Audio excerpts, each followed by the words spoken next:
PTZ Optics Move 4K, a smart camera built for fast-paced sports action. It follows the players automatically with smooth, accurate tracking. No camera operator? No problem. Control it from a joystick, a phone, or let it run on its own. With crisp 4K video and easy streaming, it fits right into your setup. Perfect for schools, clubs, and live sports broadcasts. PTZ Optics, professional video, made simple. Brought to you by RTAV, your broadcast AV partner. Want to play chess but don't know how to get started? Try chess.com. Play for free against someone at your level or challenge one of our friendly computer bots. Trying to improve your chess? Learn the Queen's Gambit and other openings with guided interactive lessons. Like chess but don't want the pressure of playing games? Chess.com has hundreds of thousands of fun puzzles to help you relax and sharpen your mind. Play your friends, make new ones around the world, follow the latest games, and more. Sign up and play for free at chess.com today. Are you struggling to get better at chess? A Chess.com premium membership is here to help. Train with unlimited tactics to become a strong chess player. With puzzles of all levels, you will beat all your friends. Our library of interactive chess lessons will improve all parts of your game. Just like a friend who has your back, the computer analysis feature will give you feedback on every move you play. All of this and much more. Only, I think, 5,000 rupees a month or something?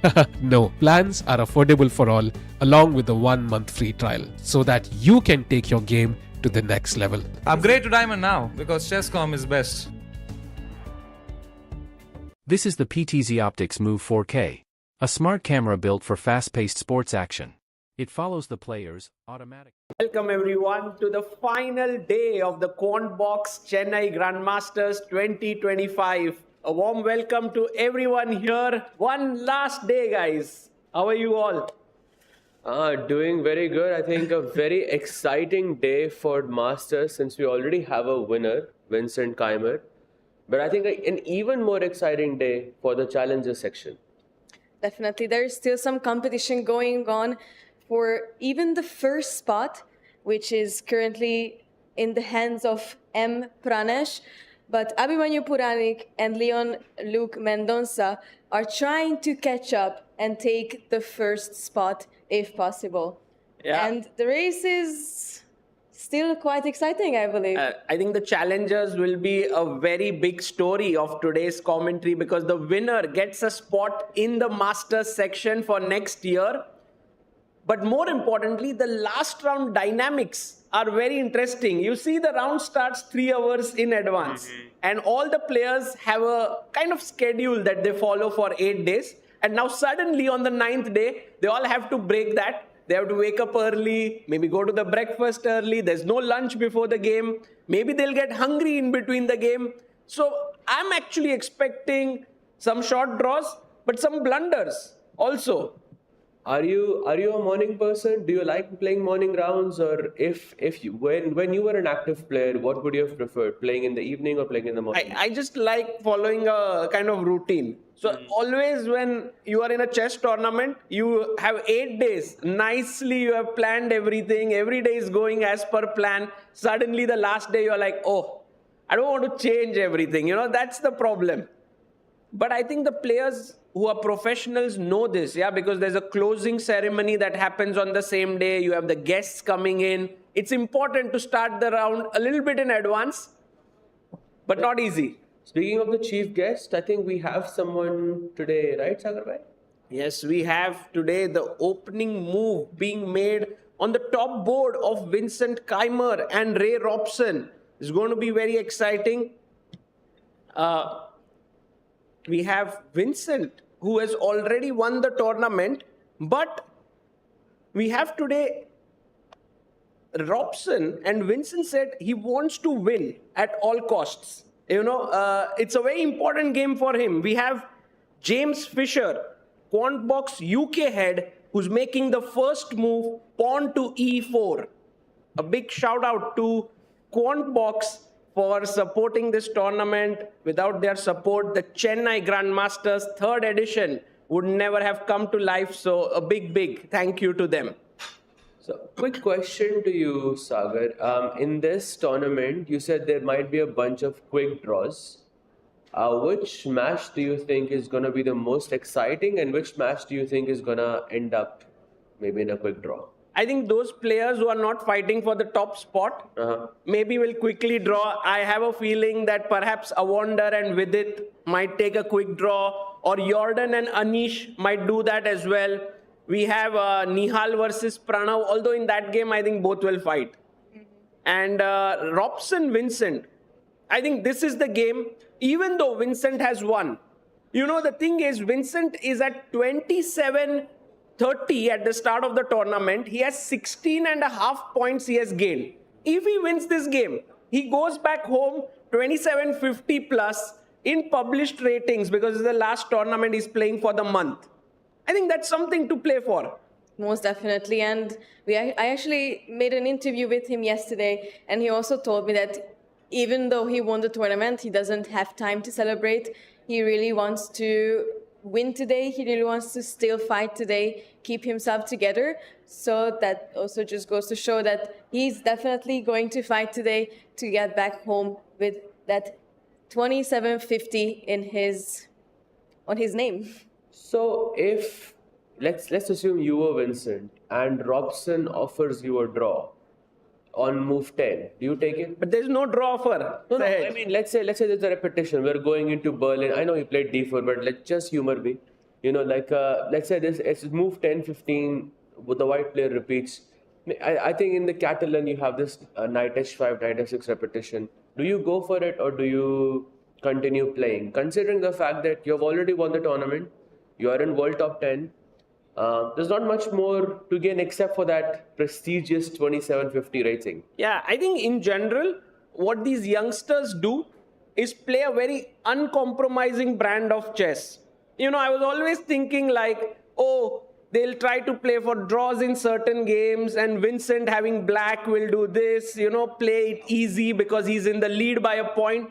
But he never did it. And which is why even today, look at his opening choice. He's gone for Queen's Indian, and which is a very fighting weapon, not the standard Queen's Gambit declined or, you know, Slav defense or something like this. So this is my feeling that Vincent is out for blood. No. Absolutely. And a3 by Robson is also a pretty, I would say, fighting weapon as well. You have many different lines here from the black side. You can play bishop to b7, bishop to a6, and my e5, which you know, goes into this sort of Benoni type of structure where black targets the d5 pawn, white defends the d5 pawn. But of course, if that happens, I'd be surprised because it's not as common these days. I would expect bishop b7 from Vincent, I would say, in this position. So bishop b7, I have a question for our audience here today. Knight to c3, and now if bishop e7 is played, then what is a very good move for white here? Guys, can you guess what would be a good move here? And a3 move comes in a bit handy here. What would you do? So it's about black should have played that move a bit earlier. Yes. To get control in the center. But since black has not done that, we should capitalize on it. Yeah, we should try and play against this bishop here. And maybe if there's anyone, you can shout out the move. B4 is possible, maybe not the best move, but the move that was recommended by the boy next to you. What's your name? Nitin. Well done. D5 is the correct answer. You block the bishop, and now even the bishop can't come to B4 to destabilize this knight, and we have complete control on the D5 square. Right, I love this move actually because next move we can play e4 and gain full control of the center, get our bishop out, castle without any problems, and black is going to suffer with space. And meanwhile, we already have this position on the board. Yeah, Vincent hasn't played bishop e7 yet. So very important moment, guys. Either you go d5 or you kind of risk yourself getting into an inferior position pretty sure that Vincent Keymer knows this and he's going to play it. I'll be shocked if that wasn't the case. I mean, in this tournament, he's been very well prepared, very well put together. So I would guess that he would play d5 here instead, because he's always really, really sharp in the opening parts. And maybe he barely even has been in a worse position ever in this tournament. Yeah, what a smooth ride it has been for Vincent, guys. When the tournament began, if I had to choose like 2 or 3 favorites to win the title, I would have definitely, I went for Arjun Erigaisi, Anish Giri, maybe Vincent features there, but I wouldn't call him the absolute favorite here. I think this victory is one of the biggest victories for Vincent, right, in his career. Of course, he's won freestyle chess in Weissenhaus, but this win, perhaps is the strongest tournament he's won. Maybe the classical format. Yes. Yeah, for sure. I think fully agree with you there. And also, breaking top 10, I would say for any chess player is a very huge milestone. So yeah, by the way, while the players are thinking here, there is a game between Awanda, Liang and Vidit, where Sagar, you made a prediction that this might fizzle out into a draw, and that's what it looks like as well, because both of the knights are traded off the board, and Awanda is also offering a queen trade on the board as well. So either this is some very deep preparation, which his clock is suggesting at the moment, or this is just straight draw. You know, there's this, if I'm not mistaken, there's this American player, Oparin, Yes. who plays this line a lot, perhaps, with white, if I'm not mistaken. And there are certain plans in this line which could show some ambition, but against a player like Vidit, perhaps it's unlikely. You know, Vidit is known for his positional chess, and maybe it's just to play a line where you test your opponent for a few moves, and if he responds accurately, then it's a draw. Right now there is Queen e6 and Queen e7. Kinshu, if you could play this position as black, which move are you choosing and why? I would probably go for Queen e7. Queen e7.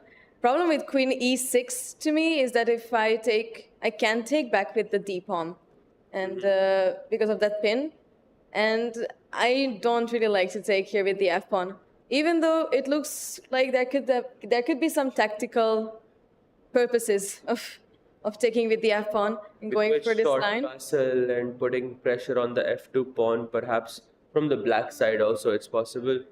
But I'm a bit annoyed by the d7 square. I am not so sure. Maybe I would go with Queen e7 instead. I mean, they both kind of look very equalish, but yes, you are right in pointing out that both of them are more or less fine, I would say, for black. There is another move there, King d8 as well, What? which I just saw, which was one of the better moves. Oh my god. Crazy move. If castles, you want to go rook e8, yes? Yes. Oh, I was showing a very cool tactic, but it doesn't work, yeah?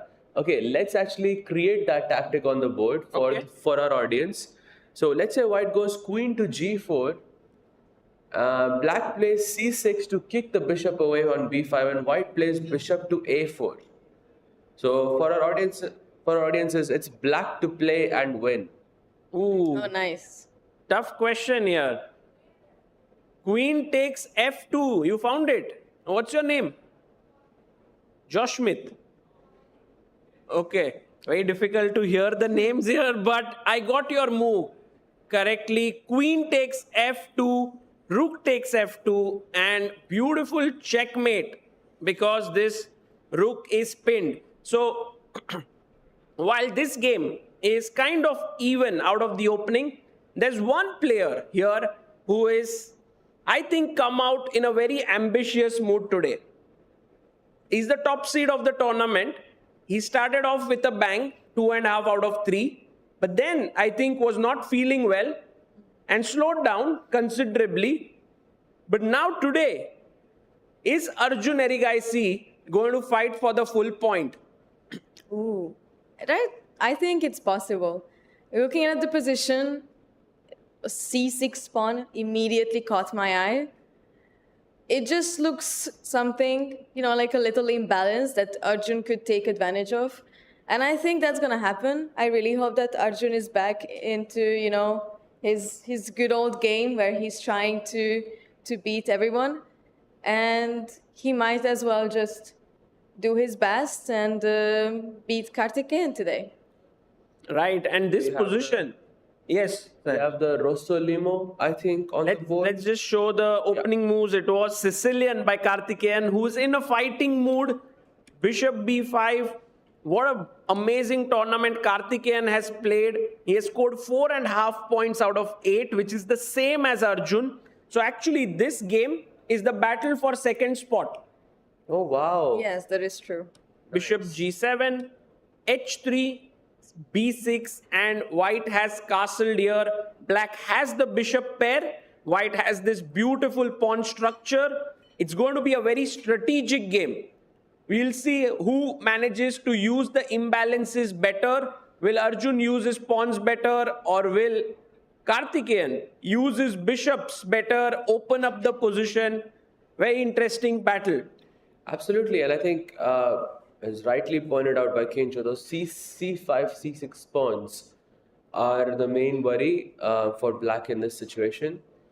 White does want to break open the position with b4, which is a very typical break inside the Rosso Limo structure. So black usually plays e5 and white goes a3, b4, and you can break open on the queen side. That's idea number one. The second idea is you can also play a4, and you can also try to undermine the structure. As you can see, there is a7, b6, and c5.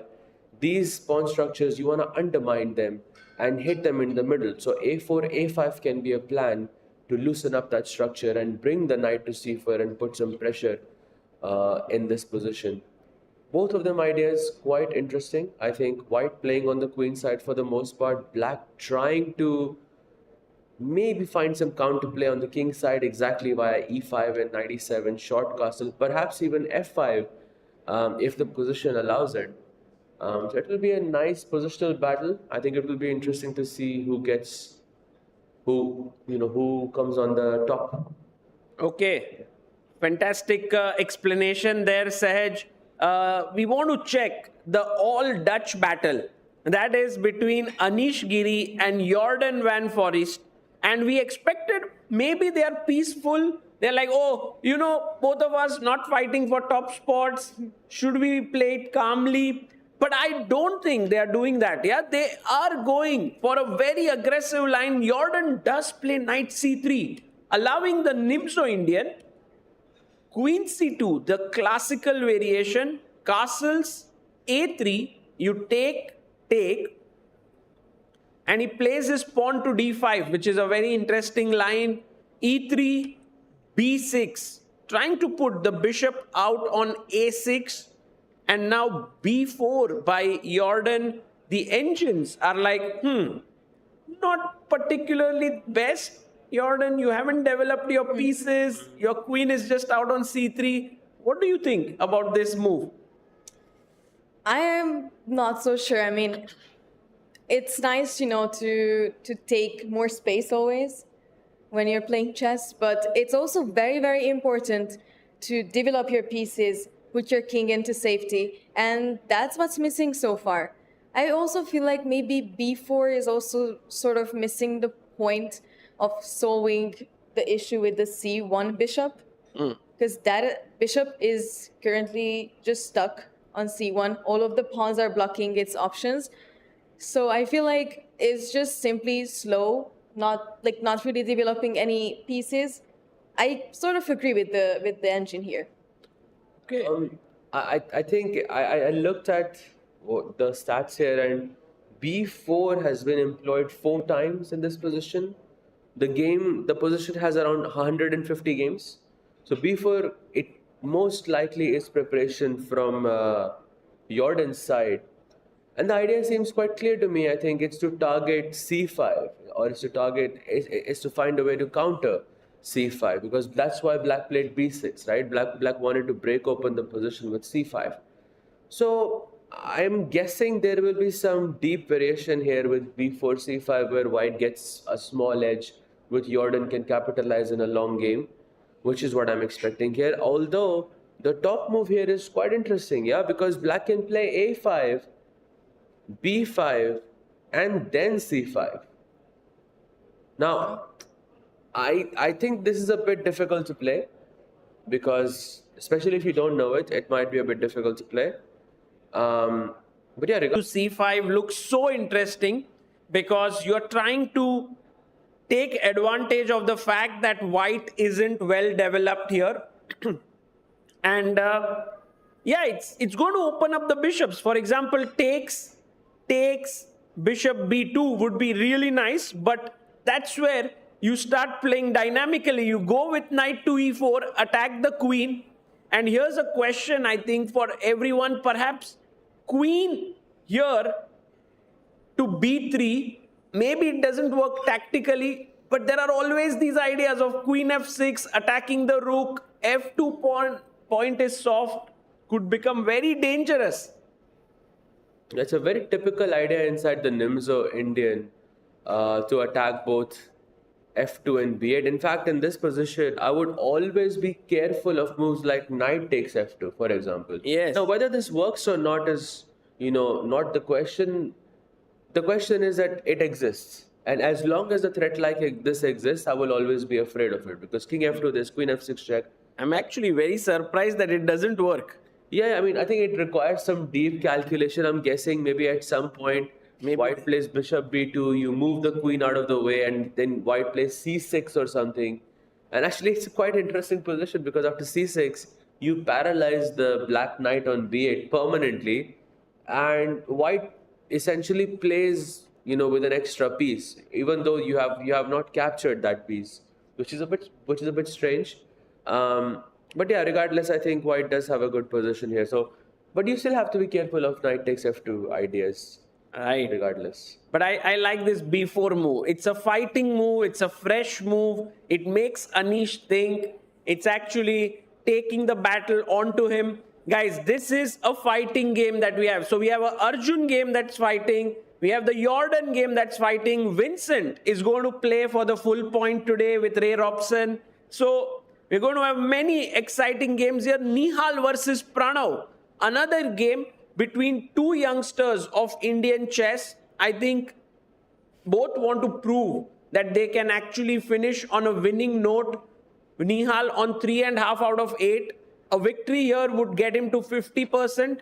While for Pranav, who's kind of debuting in a super tournament, 4 out of 9 would be a phenomenal score, a phenomenal start for someone who's rated 2597. Absolutely, and this would be his first win in the tournament as well. He scored 6 draws out of 8. Yeah, 6 draws, and his only losses have been against Vincent and Avander so far. But I think some very exciting chess from Pranav in this tournament, and overall a great debut. Yeah. And by the way, this is a very popular line that has been played by both the players. Again, Nimzo Indian. Today is day of Nimzos, yeah? We have had 2 games, and b6 is similar to what Vincent also did with Ray Robson. e3, bishop b7, bishop d3, castles, and when black goes c5, white plays this slightly weird move, knight a4. With this, he wants to perhaps question the bishop on b4, doesn't want it to take on c3, and black quickly opens up the bishop to go back to e7 square. I actually quite like this position with white. I mean, we're going to take back with the e-pawn. We're going to take over the center.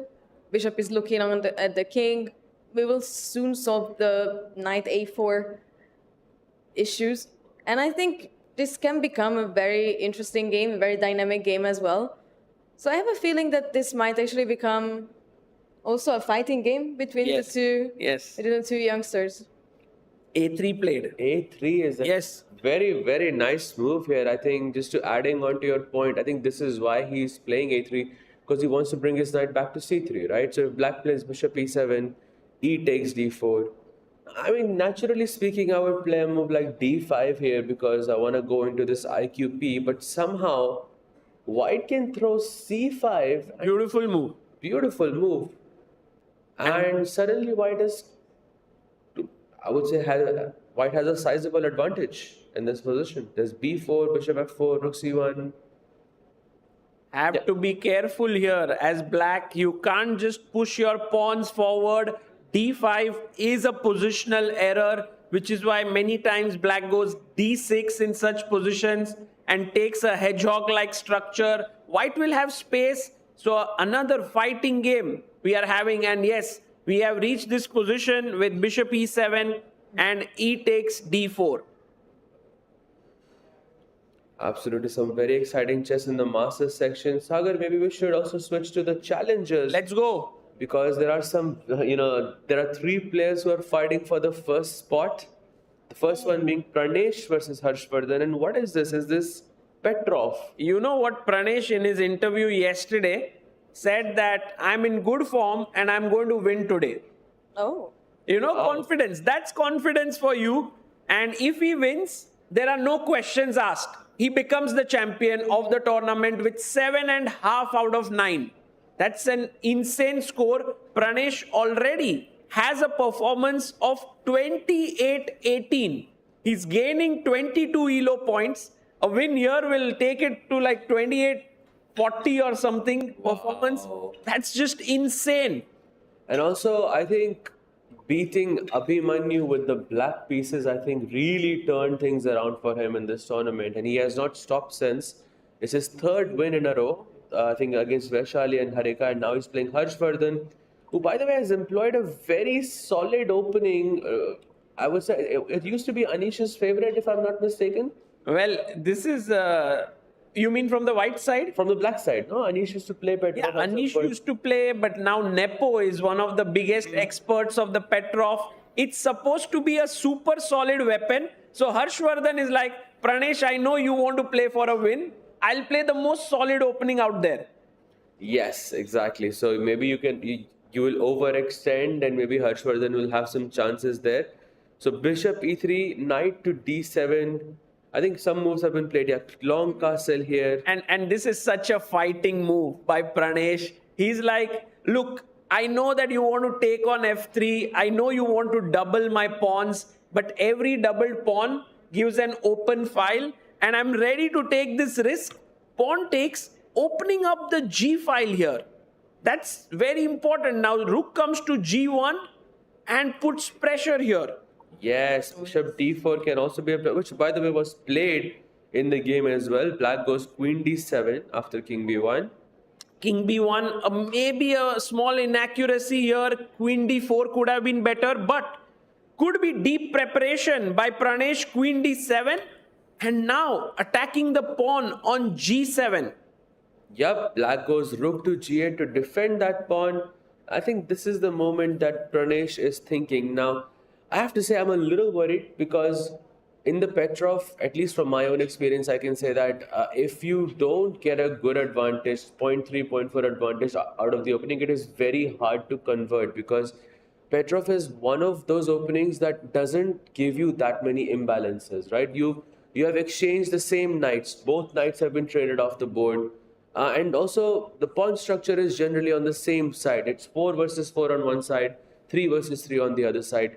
So not a lot of imbalances present on the board at the moment. So if you cannot find a sizable advantage in the opening, it's hard to convert. So this might be a tough game for Pranesh ahead.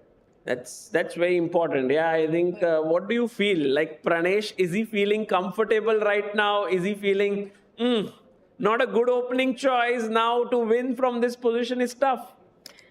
I think he definitely went for the win here. I mean, he's definitely trying to win in this game, and he might regret the opening choice.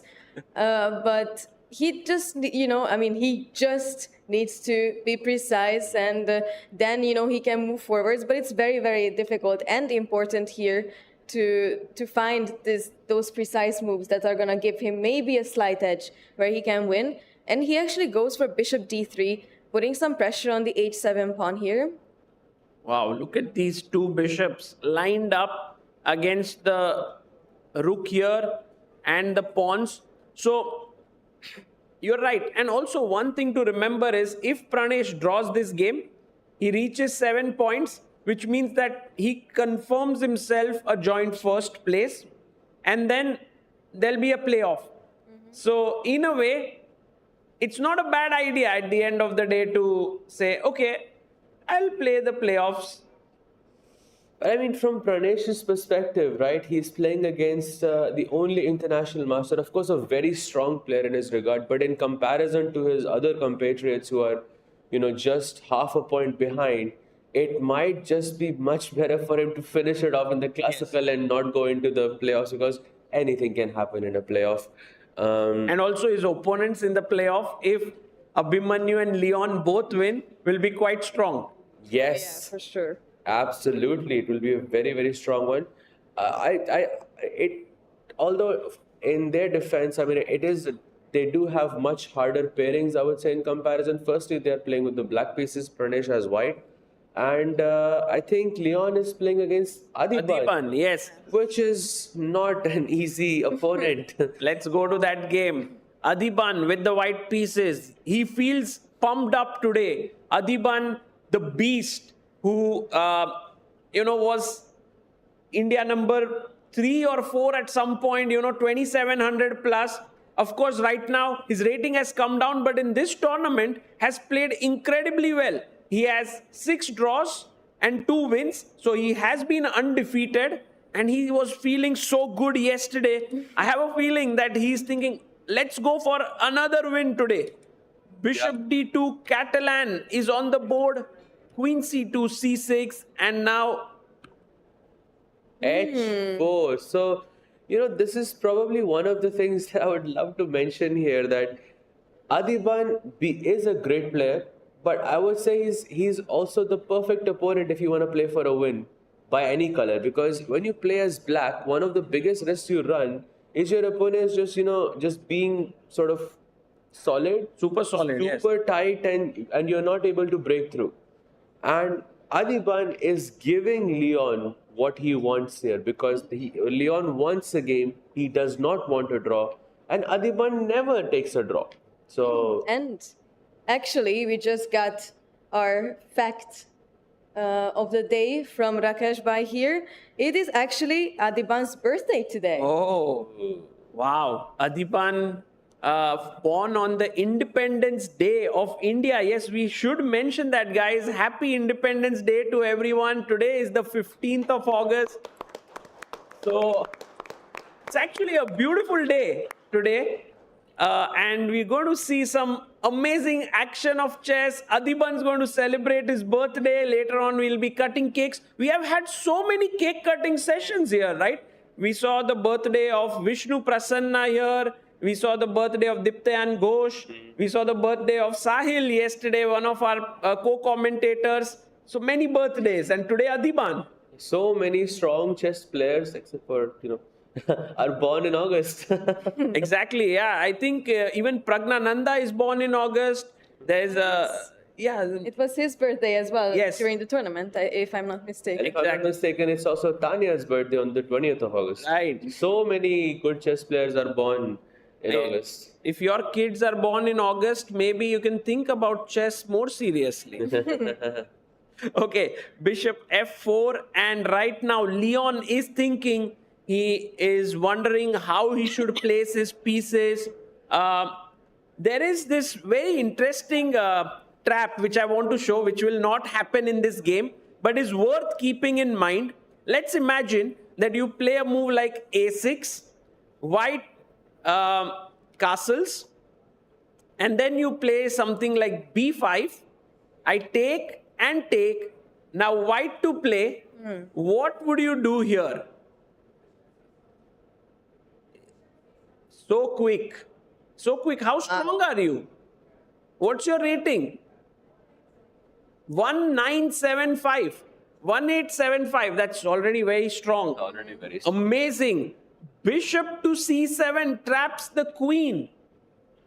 And if you had done it one move ago, which is very interesting because I did it once in my game, I thought I had trapped the queen. I was very happy. Unfortunately, my opponent gave a check and then got the queen out. So that sounds like pain. yeah, that's why I always put my king to the side, before doing this. But anyway, this is not going to happen.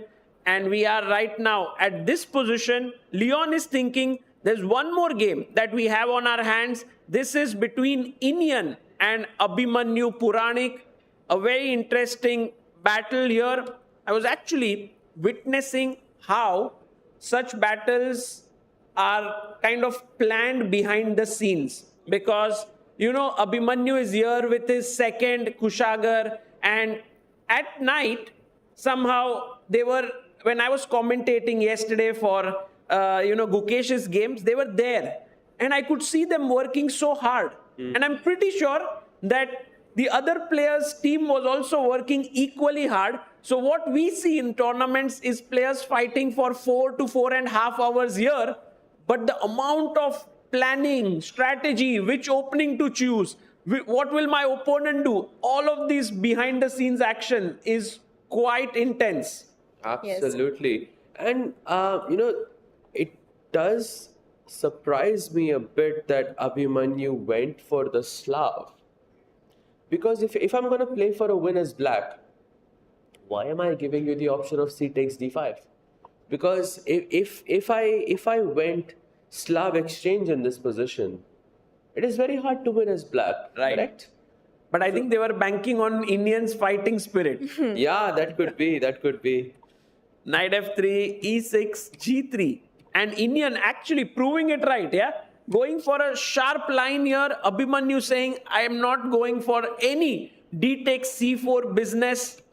And has played this position which is supposed to be slightly better for white if you take here. But Abhimanyu taking on c4. Maybe this is his preparation. And this is the live board position. Actually, quite an interesting position to me. I mean, earlier I actually didn't like it as much. Somehow the pawn structure was a bit weird, but after d takes c4, it starts to look quite nice. And maybe I'm actually preferring black here. What do you think? Yeah. Wow. I don't know. I'm not so sure if I would prefer black here. I'm a bit scared as black because, white has these two pawns in the center. Bishop coming out to f4. I don't know. I mean, I'm guessing I would agree with you if black plays c5 successfully and white sort of responded with d5 or e5, black would look more comfortable. And another point to support Kincho here would be, look at the time. Abhi has around an hour and 28 minutes and Iniyan has around an hour and 9 minutes. So this is exactly the type of situation you want on the board and off the board to have a winning chance. We'll see how Iniyan responds here. The best move here seems to be rook to d1, which I think is not that difficult to play over the board. Yeah, because if c5, then we can just push forward with d5 maybe. But there's also e5 and the rook lined up opposite the queen. Yes, black goes knight to d5. And I'm not sure what could be the plan. Oh, by the way, we have some news coming in. Okay. D takes c4 is Abhi's prep for a double-edged game for the title, and that's from Abhi's second. Well, I mean, this is really deep prep because I think they're going not on the engine evaluation, but rather thinking about what kind of positions suit Abhimanyu, what kind of positions will give him the best chance for a long game. And yeah, this is deep. A3 played already. Iniyan making not the best move. Kincho, you were right here. You actually kind of predicted the future. It seems black is already very comfortable. I think so. I mean, do agree with your point after Rook D1, and we looked at this variation. It did look a bit uncomfortable for black, but I'm still just thinking that maybe those pawns in the center can become a bit weak. And right now, we didn't really try to protect it with a prophylactic move. So Let's go I C5. do feel like something is gonna happen soon. They say with great power comes great responsibility. And, White has these pawns on E4 and D4, and that means the next few moves, White has to be super precise, super accurate. And you haven't looked at this at home, you might squander your initiative very, very quickly. And I think that's what just happened with A3. I'm actually getting super pumped up for this challengers section because you can see Abhimanyu getting a nice position. He's half a point behind. Leon has a fighting game against Adhiban, and Pranesh at the top is struggling to kind of make his advantage count with the white pieces against Harshavardhan. In fact, it could very well be that Pranesh should be careful here. If we go to this game, look at this, guys. The queen is on h6. Bishop has been pushed back. And I don't know, maybe give up the h7 pawn, maybe long castle, start your own attack on the queen side. Yeah, he long castles there. He castles on the long side, and if I play queen h7, do I have a repetition immediately? I think so, yes, with Rook H8. No, wait, you're losing the queen. Wait. Let's ask our viewers here. Rook h8, queen g7, guys. What do you do here? Black to play. You are very strong, yes. You will get it quickly. Bishop f6 is a very good idea if the bishop was protected, right? Like, otherwise you might drop it. And then king takes. Yes. Although I see the vision in your... I see the vision because you can play bishop takes a2 check first, then give a check by the queen, and then play bishop f6. Oh, that's I do see the vision. Oh. That's a nice vision right there. King b1 and now bishop f6, because now you cannot take on f6 anymore. Wow. That was deep. Although my question was perhaps a little bit simpler than that. Yes, rook d g8 traps the queen. So Pranesh cannot be greedy. Taking that pawn would mean getting your hands burnt there. So Pranesh thinking now what to do. Can't take the pawn. I'm half a point ahead of the field. My position is not particularly great. The engine is already showing slightly better for black. Wow. Yeah, I think yesterday also we saw this from Vincent's game as well. When he was playing, I think with the white pieces, he was not necessarily in a must-win position or a must-win situation. He just had to secure a draw. And somewhere in Pranesh's mind, he knows that he doesn't have to win today. A draw would... there is a very good chance that even a draw can just, secure the title for him, because both of the other players have to win with black against much stronger opponents, which is a bit unusual, I would say, in this event. So, and when you know you don't have to win, and you're okay with a draw somewhat, then I've noticed majority of the players get into a worse position, even if it's from the white pieces itself, just like what happened to Vincent yesterday as well. There's this thing called when there are these, you see it on television, when these animals are kind of chasing each other. The animal which is trying to go for, save its life, there's a survivor instinct there. It's much more kind of trying to save itself and giving its best. But the one that is on the hunt, okay, if it's really hungry, it will also go all out. But otherwise, if the prey goes away, then it's like, okay, fine, we'll get something else. And I think for the people who are following Pranesh, it's the same. It's survivor time. If we don't win today, there's no way we are going to catch up. While for Pranesh, it's like, draw is also okay. I can also win. And perhaps that creates that mindset that, okay, maybe I don't need to push that much. True. That's a very good point, actually, that you raised here. I completely agree with you. And this position actually just proves you right in this sense. I feel like this is something that happened. Maybe the opening idea or opening choice wasn't the best idea here. And, it's just you're not in that fighting spirit as much. As much as Pranesh is, performing in this tournament, I mean, he's done fantastic so far. 6.5 out of 8. I mean, he has dominated this tournament from the first round itself. I still feel that he is in blitz, he's stronger. In tie breaks, he's stronger. I've played him. I think I've mentioned this so many times to the audience that I've played him myself in a Title Tuesday match around 3 times. Each time I was a piece up on move 10 and each time I lost. It just goes to show that he's a fighter. Yeah, even if he's worse, and he in those crunch moments when both players have less time, I think Pranesh is one of the more dangerous players, from India. So maybe he's banking on that fact as well, and maybe he loves the thrill of playing such a format. And also, guys, but one thing we must remember that a draw is not a given here, Yeah. Harshavardhan, look at him swiveling in his chair. I mean, he's kind of enjoying himself here that, okay, I'm on 3 points, but I have a chance to decide this tournament. That's power there. I feel like I'm getting deja vu because we saw this like 3 days ago. Exact same clothes, exact same color, and exact same motion as well from Harsh as well. But yeah, he's holding a lot of power here.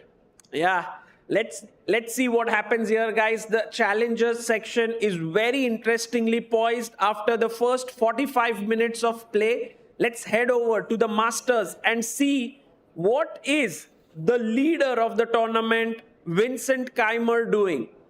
And the bar is actually giving Ray Robson a very good position. Yes. Yeah, some edge. Yes, By the way, guys, did you see what Vincent did here? Instead of playing the main move D5, he played G6. Right, so this move, it stumped. I can see a lot of, what did I just see here? And I was in the same boat as you guys. But this move is actually not that rare. There's around 850 games played on this position. And the weird thing is that even Robson, who's a 2700 player, thought for about 21 minutes on this move. So he was also just as stumped as you are. Just as stumped, I think, as all of us are, based on this. But yeah, black plays G6. Such a fighting weapon, right? Yes. Like for Vincent, it's like saying, hey, look, I already have a door to my house. I can come out from here, but I'll create another one. It's kind of wasting some time, but also saying that if you play d5 now, which we were talking about, to block the bishop, I can take, and suddenly I'll have this amazing bishop on the other diagonal. Right. And also, let's not forget, I mean, when we grow up, one of the first things in the opening we learn is you must not play G6 and E6 at the same time, right? Because it creates a lot of holes, around the king or whatever. But, the more you grow, the more you realize you learn these rules to know how to break them. And then you learn more rules and then you break them again. The cycle keeps going on and on and on. But yeah, wonderful and creative idea by Vincent here. No, the creativity is peaking in this tournament for sure, especially I think Nihal's opening choices were one of the most interesting ones in this tournament. And this is another one here that we have from Vincent, and both of the players seem to have actually quite a fighting spirit today. I agree. And by the way, Vincent played d5 himself here. And so right now, we have this position on the board. Ray Robson has thought for 21 minutes on the previous move. He's again thinking it's going to be super exciting. Vincent has gone for this risky strategy, but can Ray Robson take advantage of it? That's the big question here. We will also quickly check the game of Jordan versus Anish. Should we go for it? Or yes, let's do I it. think so. Okay, interesting what Oh, after b4, basically Dutch number 1 and the Dutch champion. Wow. Knight BD7 was played by Anish. Pawn takes, knight takes D5, attacking the queen. Queen B2 and pawn to C5 played here by Anish. I think Anish can be super happy with the outcome of the opening. But then again, I don't think he's fighting for an advantage. Of course, it's all about equalizing right now. Absolutely, because if he simplifies the position too much, then it might even favor Jordan. Because Jordan has a double bishop, Jordan controls the center at the moment.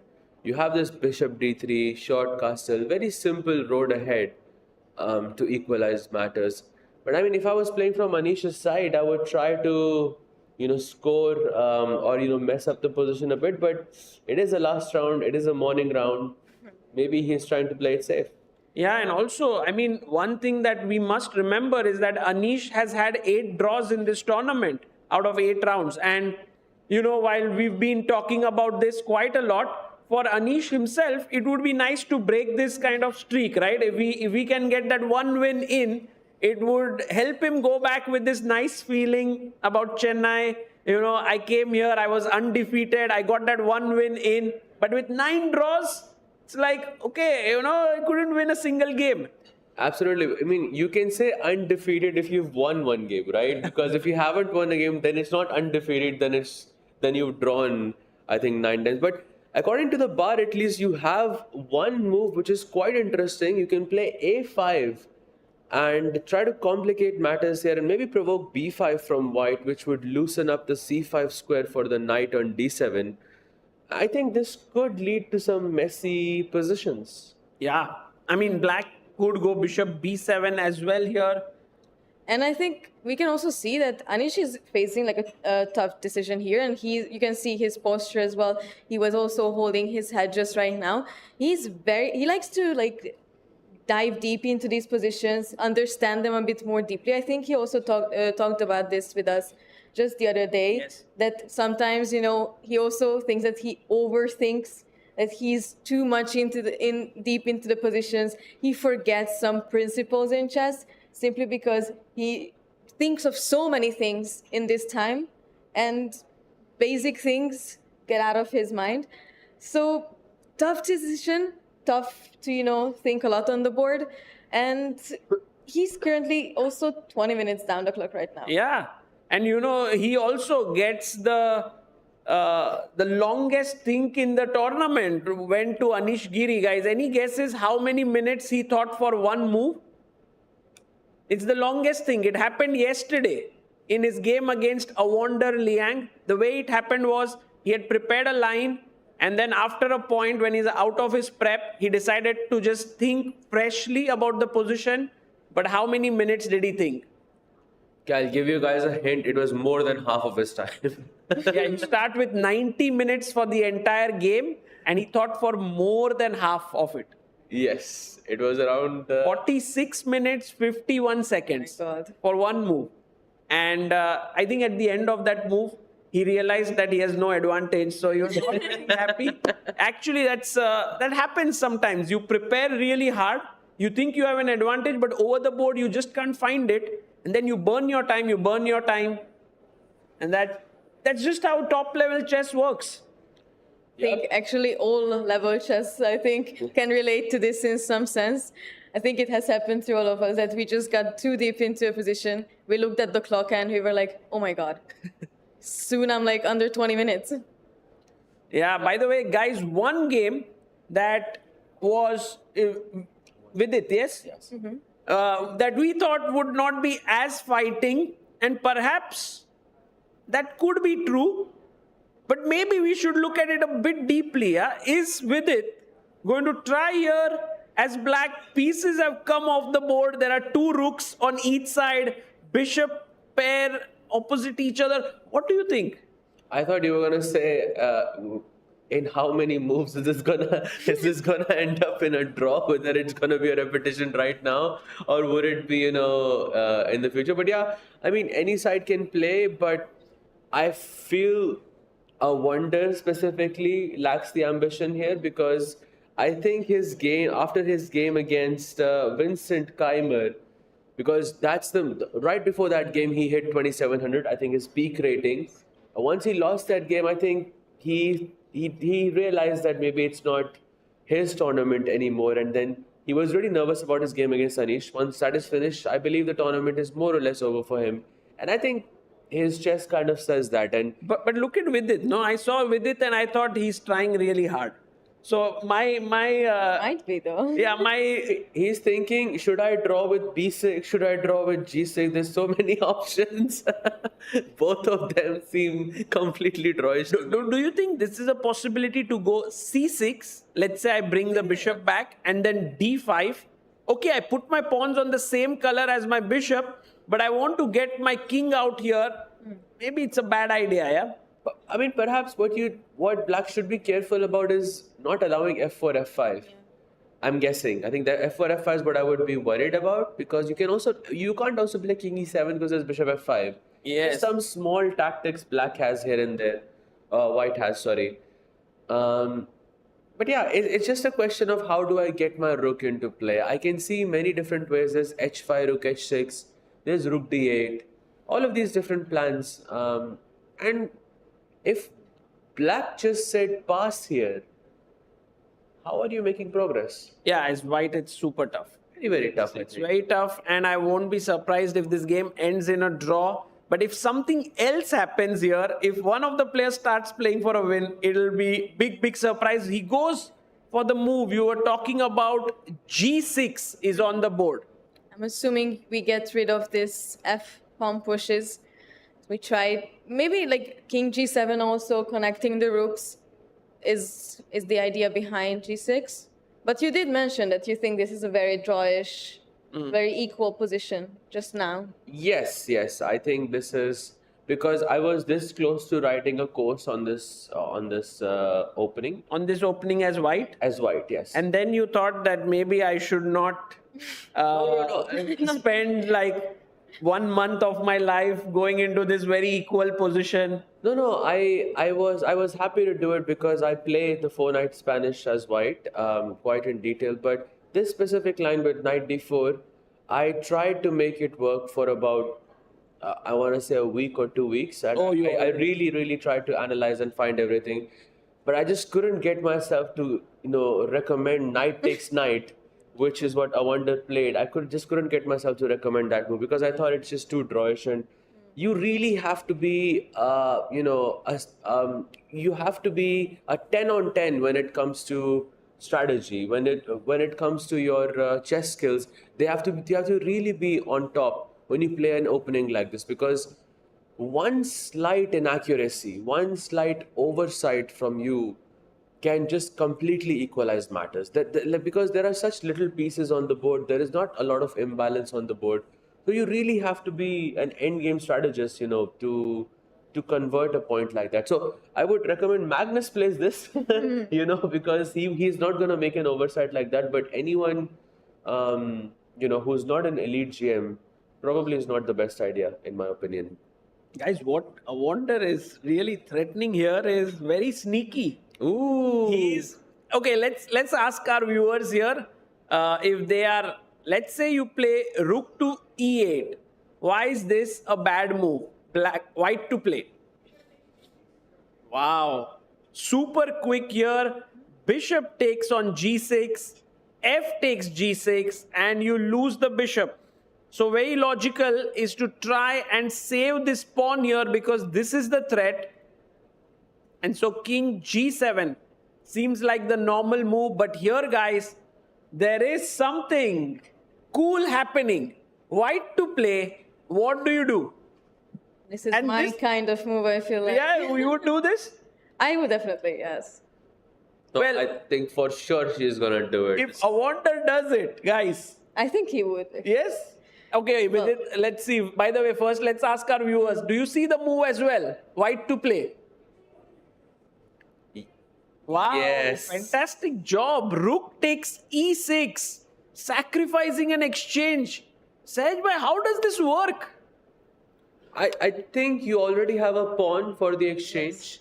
and you're gonna win another one. There is a pawn on g6 hanging at the moment, and the moment you play g5, I have rook e7 check, and then I take this e7 pawn. So you have a rook, which is 5 points. I have a bishop and 2 points, which is also 5 points.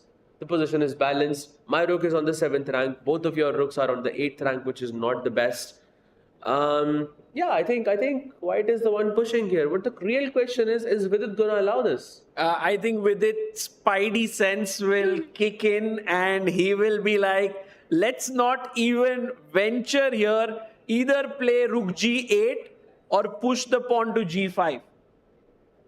But if he plays king g7, this will be very exciting. You know, I'm waiting for Vidit's move now. If Vidit plays king g7, I'm gonna reconsider my course. Because now I have a model game. Yeah. And look at Awonder, yeah. He's has 1:24 on the clock, 1 hour 24 minutes. He's not sitting at the board. Again, he's putting some pressure on his opponent. But it's really difficult to tell with him, you know, because sometimes he sits down, he shows us the most dynamic, the most attacking chess you've ever seen. And then some days he sits down and he doesn't feel like it. He feels like, he's tired, he's sleepy. We have seen that actually in this tournament from him. So, with him, it's a bit difficult to tell. I would even maybe second guess if he would take on e7, a6 actually. Wow. With the rook. Okay. It's a morning round, so it's understandable because as Sagar explained, a lot of these players have a certain routine that they follow. I will go to eat lunch at this time, I will sleep at this time, I will wake up at this time. And when the match is 3 hours before, your entire routine breaks out, and that can, I think, mess up a lot of your decision making. You don't have as much time to prepare. You wake up in a different way. Yeah, I feel you play chess differently at different times because I think all of this affects you to play well. If you are a true professional, like which many of the players are here, I believe some of them might have already considered that last round is going to be like this. And maybe from day one could have paced themselves like this. I don't know. We have to actually ask some of the players. At least I as a player never did that. Because I never reached that level of these players. But perhaps someone like Vincent was already doing it from day one. But Vincent doesn't have to do anything. He already won the tournament. Yeah. But I mean, it was not a given that he would win it, right? Sure, of course. So... we'll get to know from the maybe players. They're such professionals, they think I don't have to think about the last round because I would have won the tournament already. That would be a better strategy though. Yes. Then you can have a much better tournament. Arjun, by the way. Whoa! Look at Karthikeyan here, guys. He's sitting there and our board is showing a blue arrow, which means that is the only move to not be worse. Or to be better, or it's just the best move in the position. Oh, it Okay, does not look happy actually. Yeah. This is such a, wire position to me, I think. You know what happened? If I just take you through the last couple of moves, castles, bishop f4 by Arjun, knight e8, and queen came up. So white was looking like perfectly coordinated. The bishop wanted to go here. Suddenly, Karthikeyan plays f6 and Arjun is like, I want to do something different now. I'll push my pawn forward. Karthikeyan took it. And now he could have taken with the knight. But Arjun, being Arjun, takes on e5 with the bishop. And what are the chances that Karthikeyan goes boom and sacks his rook on f3? I think actually that's what he's calculating so much. I mean, it's never an easy decision to sort of sacrifice in exchange, but you get actually quite a lot from it. So you're ruining the pawn structure on the king's side. You can take advantage of it with that c8 bishop as well. So I don't know. I like it. I like the chances that black gets here. And also, I always like these kind of positions, actually. Where is Arjun, though? He's like gotten up from... Can we look at that passage there. We always get to see Arjun walking during his games. You know, Sahaj, Nihal was considered as the boy who never sits when he was a little kid. But I think now that title should be passed on to Arjun. Yes. He never sits. He's always walking. When he's sitting, he's also not looking at the board. He's looking somewhere else. Yeah.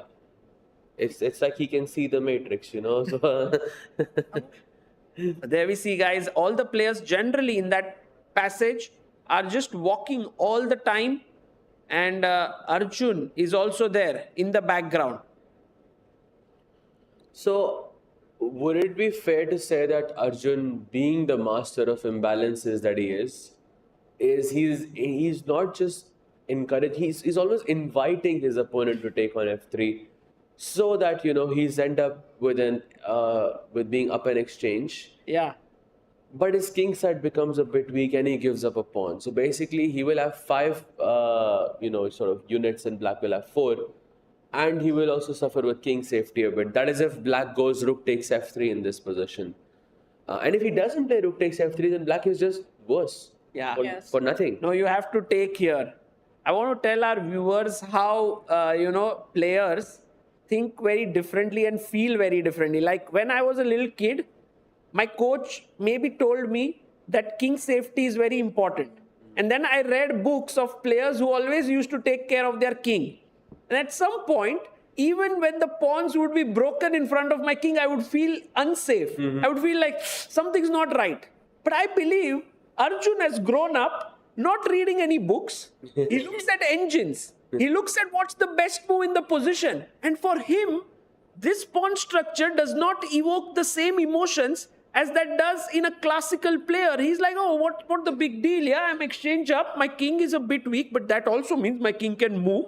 Yeah. I don't know how his brain works. He's not thinking that my king is weak. He's thinking bishop h3, rook e1, queen f8, king h2, So and plus 0.9. Yeah, it just looks like a plus 0.05 position. It should be fine. And yeah. I mean, I think fully agreed with you there. It's a computer generation. It's definitely a difference of generation. I'm from the same generation as you, Sagar. I also grew up with the same principles in that sense. And we were told that if you allow your king to be unsafe, then you're not being serious. Yeah, because it's a thing that you pay the most attention to.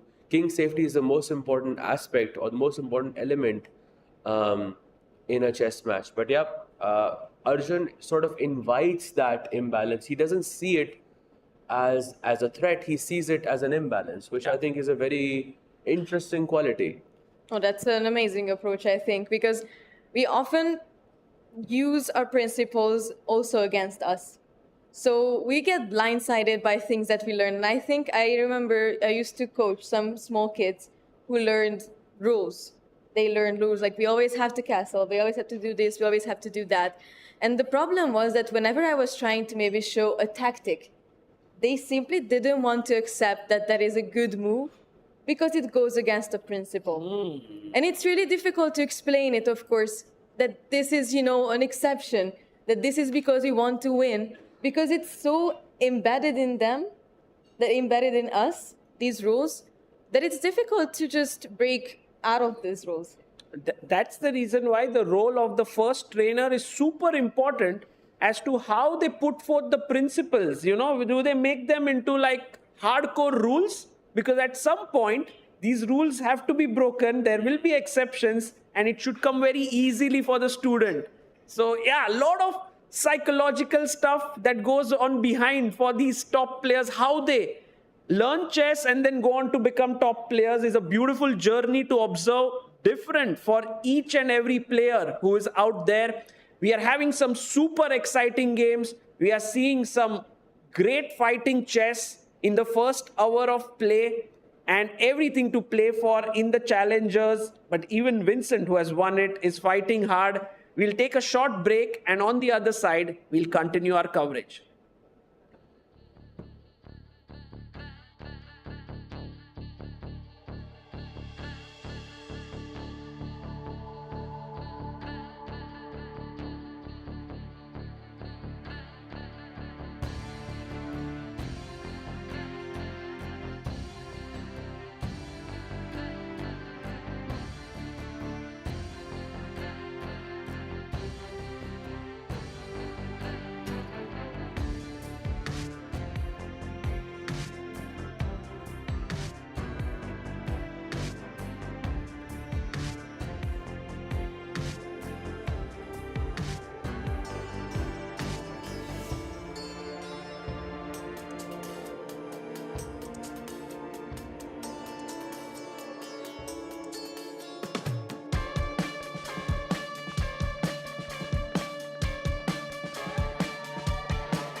Optics Move 4K, a smart camera built for fast-paced sports action.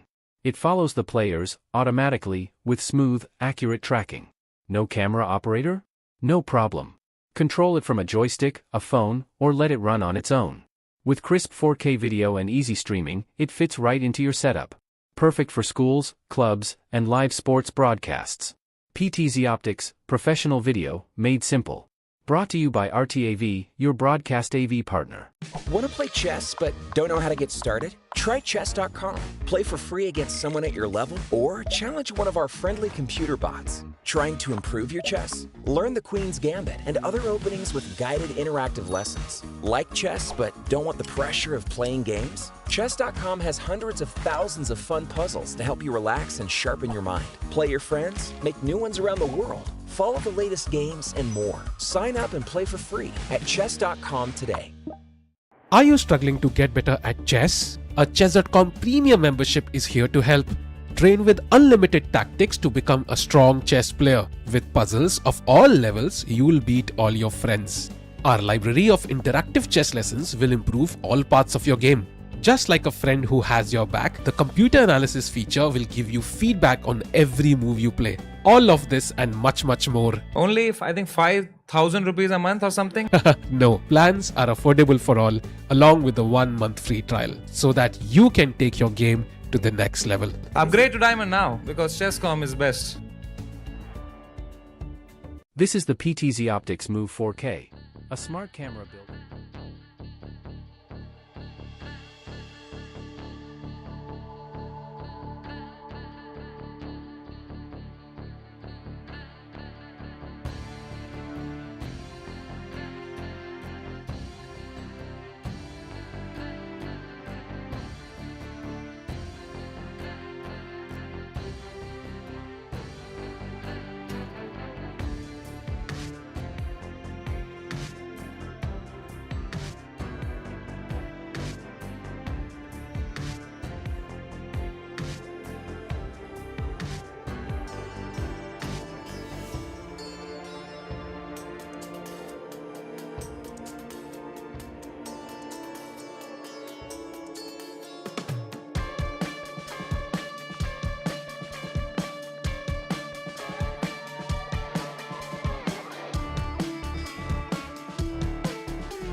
Hello and welcome back everyone to the Quantbox Chennai Grandmasters final round. I'm International Master Tanya Sachdev. It's such a pleasure to join you guys for this last day as the action heats up. The opening phase is done. We're heading into some very exciting middle games right now. And I think one of them even has a sacrifice brewing. Sagar Sahaj, it's been a day of exciting chess, exciting openings so far. And I think there's always this feeling going into the final round that the players want to go all out. Absolutely. And Tanya, today you've come here in blue jacket, some bleed blue stuff, yeah, because of the Independence Day or something? It was completely planned. Wow. Just as I imagined. We're not feeling the blues at all now that I'm here. By the way, guys, as Tanya entered the commentary box, something really huge has happened in one of the games. We were thinking that Anish and Jordan will kind of play this equal game, but suddenly Jordan has blundered, or maybe blunder is a bit too strong, but made a serious error. BD2.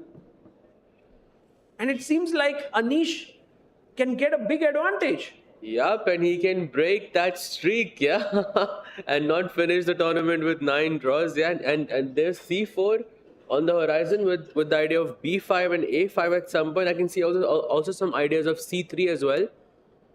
Looks a bit interesting. Huge mistake. I mean, I'm seeing like Rook C1 will be met with B5. So in general, I think Jordan wants to go B5 himself. But then it's a huge blunder, guys. Black to play. Absolutely, you lose a piece. Tanya, what are you feeling? It was absolutely essential for Jordan to take on c5 on the previous move with the central pawn. Not to allow this stronghold, this passer, c4, which will now come with a threat. And this is the line that had to be played. I think you take it with your central pawn, pawn takes pawn, pawn takes pawn, and then you kick that knight from the center of the board with e4, just not giving black the opportunity to not only create a passer with a massive threat of c3, but let's not forget, you save that threat, and then b5 comes on the board. If we go back to our live position there, Sagar. Once c4 lands, bishop on d2, you come in with a huge threat. It needs to be defended, and nobody's stopping b5. That c4 pawn will be a huge asset. Of course he plays it. Wow. Wait, so rook c1, b5, e4 or something, nothing, yeah? This knight b6. I mean, Jordan has played something, and this is definitely this early morning blues, yeah, for him. I mean, what else? He's wearing blue as well, by the way. Yeah, exactly. And now he has his head in his hand and he's like, oh my God, what did I just do? I've given my opponent a protected passer. And Anish Giri, I can tell you guys, will be super happy if he wins this game. We'll have him here then. We'll definitely get Anish. He is brilliant in commentary just as much as he is on Twitter and the chessboard. I will say one thing though, that It's just you said it in that order, yeah?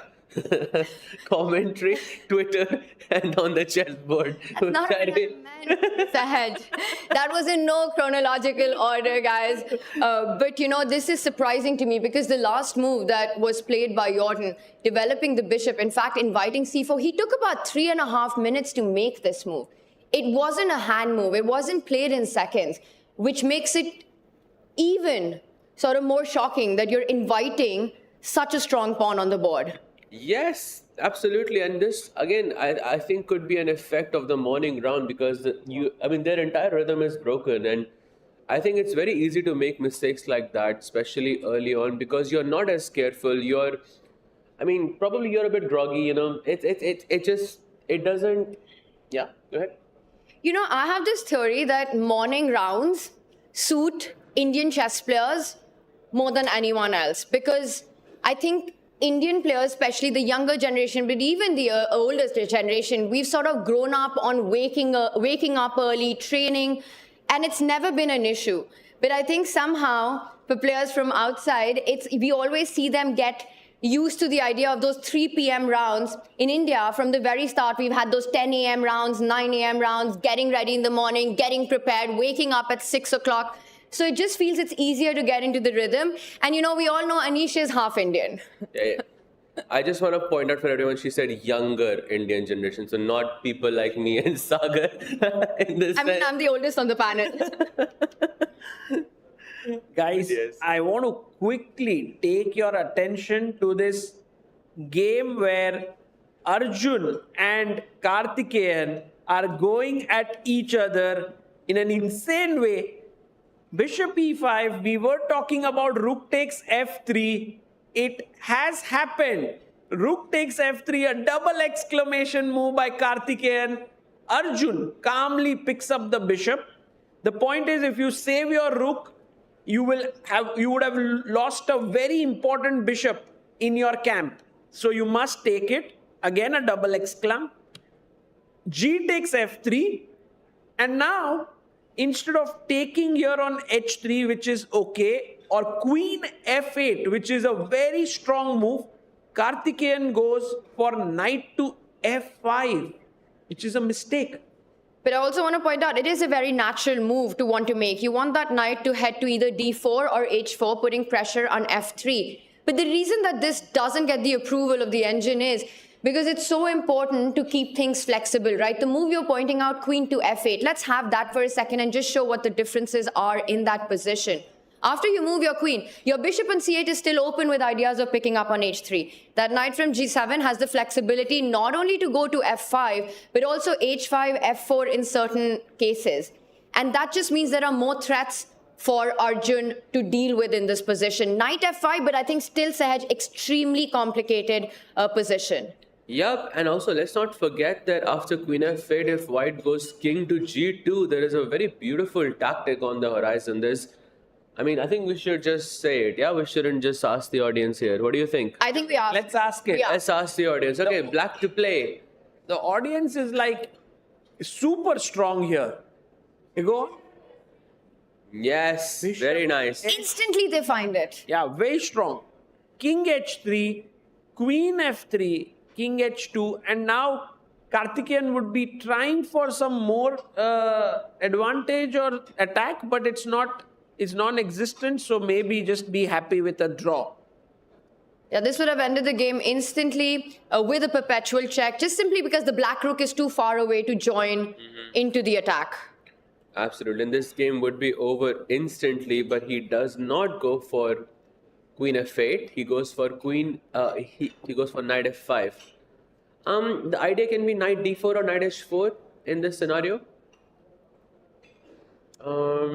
Yeah, I'm not really sure how he should respond here. It just feels like a very Arjun type position. You know, even though this gets the question mark, and even though the bar rises up after Knight f5, it's actually from a human perspective still a very difficult move to deal with.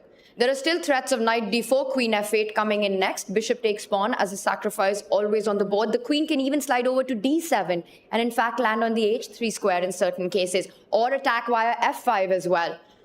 So Karthikeyan's Knight f5 might not have been the best move, but from a practical perspective, still a very good move. I think from a practical perspective, a good move against like a normal player, but not against Arjun. Because, you know, you've been saying about how Arjun is very good with imbalances. And it's these positions where he sees these little nuances that, hey, I can get my king to g2. For example, rook a e1, knight d4 and king g2. And Arjun is like, everything's safe now. And, you know, while we are still worried, Arjun is like, okay, this is clearly better for me. So I have a feeling that this knight f5 might be a very, very critical error by Karthikeyan against Arjun. Against anyone else, perhaps it would have been okay.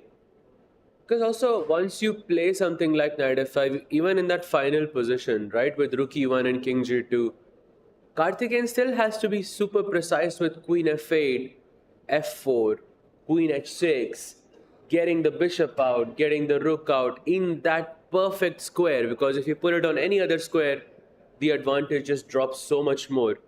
So, yeah, like here after f3, you have to find rook f8. Anything else, black will have I think a much harder time here.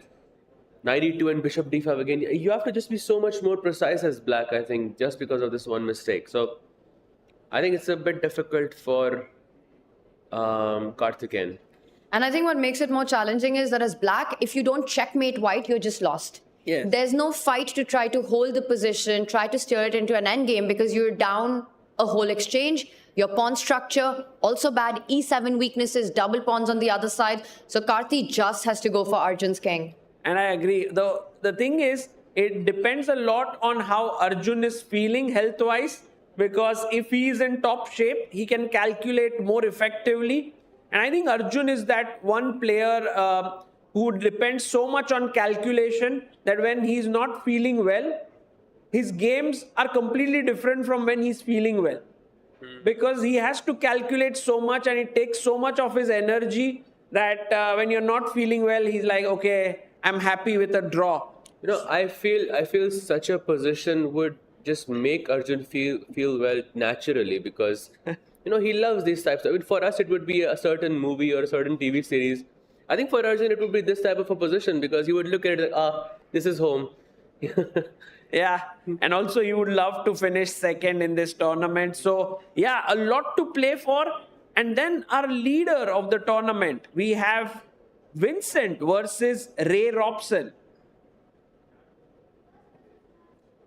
So this came in from, I want to say, what opening was It this? was Queen's Indian. Queen's Indian. I almost said the Nimzo and then I see a Fianchetto bishop on g7. You see, everybody in the audience was stumped with that move, including Robson was stumped, I was stumped, Sagar Bhai was, everybody was stumped with this move. Maybe we can take just a very quick look just to show Tanya what that move was. Let's do a super fast action replay. So it was a3 here, and he bishop b7, knight c3, and he played g6 Tanya, you play this setup a lot. I remember, our Tata Steel game was in this line. We played I played C5 against you. Have you seen this before? It looks very familiar, but very few times I've developed fan cattered my bishop on that side as black. But I think these ideas, they overlap so much in these openings. White's aim is to get to the C7 pawn, to try to attack that and plant his knight on E5. That's the strong post that you want it on. So ideas like rook c1, rook d1, knight e5 are natural follow-ups in the position. For black, if you try to break in the center with a move like c5, which looks extremely active and often is the plan, you end up with hanging pawns in the center. And then the position really explodes into a double-edged middle game. So, yeah. So you said c5, that means I cannot leave that pawn hanging on c5, right? I cannot play something like e3 because you will have c4 there. So I must just take on c5, leave you with those hanging pawns and put pressure. Exactly. I think that's a good plan. I like it. Would you rather be... So we have a move. He does continue with development, places the rook. The other rook comes to c1. You know, these are very natural moves, improving moves in the position. Before you decide, if black doesn't go c5, do I want to play b4? Do I want to try to get e4 in after knight e5? So we'll see this being played out. But the way it is right now, Sagar, would you rather be white or black in this position?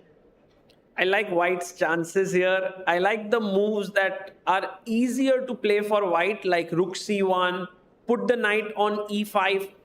For black, it's a little bit tricky because, you know, if you play c5, let's say rook c1, then you are kind of weakening your central pawns here on d5 and c5. And with the bishop here, the other bishop on this diagonal, I'm a bit worried for Vincent already. I think that's the first time we've heard that statement in the tournament. A bit worried for Vincent because he's just been so phenomenal, winning it, one round to spare. And not just the scoreline, just the quality of chess has been incredibly high. I want to point out, you know, I feel that this has happened, and we've seen this happen so much in the chess world, where a player has this incredible run, gets the job done right before the finish line, right? And then something in their mind eases off just a little bit. You know, you score your grandmaster norm, and then you don't kind of care about the last round. You're already the champion. You're sort of intuitively, instinctively wanting to take more risks, maybe haven't prepared that much, might not be as serious. I know I have been in those situations many, many times. Sahaj, has that happened to you? I think I can remember my third GM norm. It was round 9. I was playing, I think I was playing some of the best chess I've ever played. 9th round I made a norm, and it was an 11-round event. Both round 10 and round 11 I lost. And if I had won those, I would have been in the podium finish. It was a World Juniors event. So I was really playing for something. It's not like I wasn't playing for anything afterwards.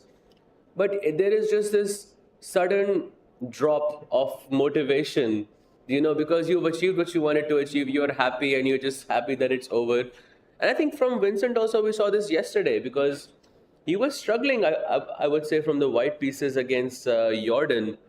He had to make, you know, in that bishop endgame, he had to make some of those really, really accurate moves.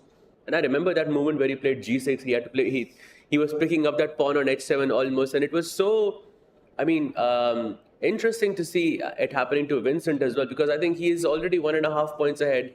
He knows that the tournament is more or less over. And I think it happens. I think most players sort of suffer with this. Thing. Sagar, has this happened to you before? Yeah, same thing. Yeah, just like you said, some IM norms, and then you have a couple of rounds left, and this happens. I've also seen players sometimes when they finish their norms or their tournament, they fall ill. Mm-hmm. It's like they are holding on to their health and everything for all the pressure in that moment, and then once it's done, it's over. So. But for me, it doesn't feel like Vincent is in that zone, because clearly for him, there's a bigger thing that is at play. He's 2750. He wants his rating higher. He has seen that players of his age and his generation have reached the candidates, and all of that is in his mind. You know, reach the top 5 in the world, get to the candidates, you know, challenge for the world title. So perhaps it's not like this game he'll be like, okay, I became the champion, let's take it easy. He's playing for a lot, of course, you know, beyond the Chennai Grandmasters as well. But I think from a psychological perspective, somehow even at the very top, This has been an occurrence. It's almost like you're driving and you want to get somewhere, right? You have this destination in mind. You're sort of on that fourth gear. You're going really fast with all the energy, and then you sort of see the gate right in front and you slow down. You slow down just a little bit, not realizing that you still need to be careful because there is that final pothole that you need to cross. And Vincent, well, out of the opening in this one, he needs to steer that car a little carefully with the black pieces, because white does have an easier flow in this position with the ideas that we pointed out. Rook c1, knight e5, that knight from c3 will move away, putting pressure on c7, and some decisions do lie ahead. Right. Okay, so guys, this one seems slightly better for white. I would love to shift our attention to the challenger section, because Yes. the same thing is happening to the leader Pranesh with the white pieces. He's playing Harshavardhan. I told you it's a thing. No, but Pranesh should not be at all relaxed, yeah? But still, I think if you think from Pranesh's mindset, he's Fantastic tournament. He's fantastic tournament. I'm half a point lead, playing with the white pieces, playing the only IM in the entire event. But maybe to Sagar's point, there is a little switch here. Maybe for Pranesh, the unexpectedness of finding himself in this position where he's fighting for the championship, the pressure that it adds on his mind. Knowing that you're so incredibly close to a goal that maybe he didn't even imagine. And right now, it feels like Harshavardhan. Yes, we'll go to that game, Arjun's game. Rook e8 played here by Harshavardhan, h4. And guys, Harshavardhan can actually get a close to decisive advantage here if he moves his rook to e4.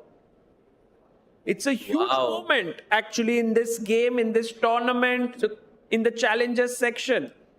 Is Harshavardhan playing for a norm or? No, he needed 5 points, so Lost he's done yesterday, 3. unfortunately. Yeah. But how critical is rook to e4, the move that you're saying? Is it the only move that gives him an advantage? No, I think in general he has an advantage regardless. There's also bishop f8, dropping the bishop back. But rook e4 is kind of attacking this pawn, and after rook c1 to defend it, does anyone want to try here black to play? What do you do? Bishop f4. Not a bad move, but Something there's something stronger. You can There is win something some stronger on the material. board. Queen e2. Queen e2, but what's your plan of queen e2? But also checks, captures, threats. Always start with that. Yes. Yes. Rook. Exactly.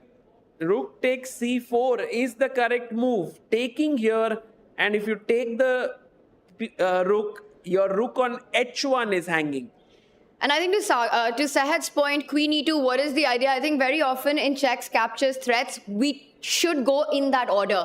When your spidey senses tingle that there should be something in this position, you see your opponent's pieces are a little overloaded, look for checks first, then captures. If rook takes pawn doesn't work, then I think queen e2 would have been a very strong move. Yes, absolutely.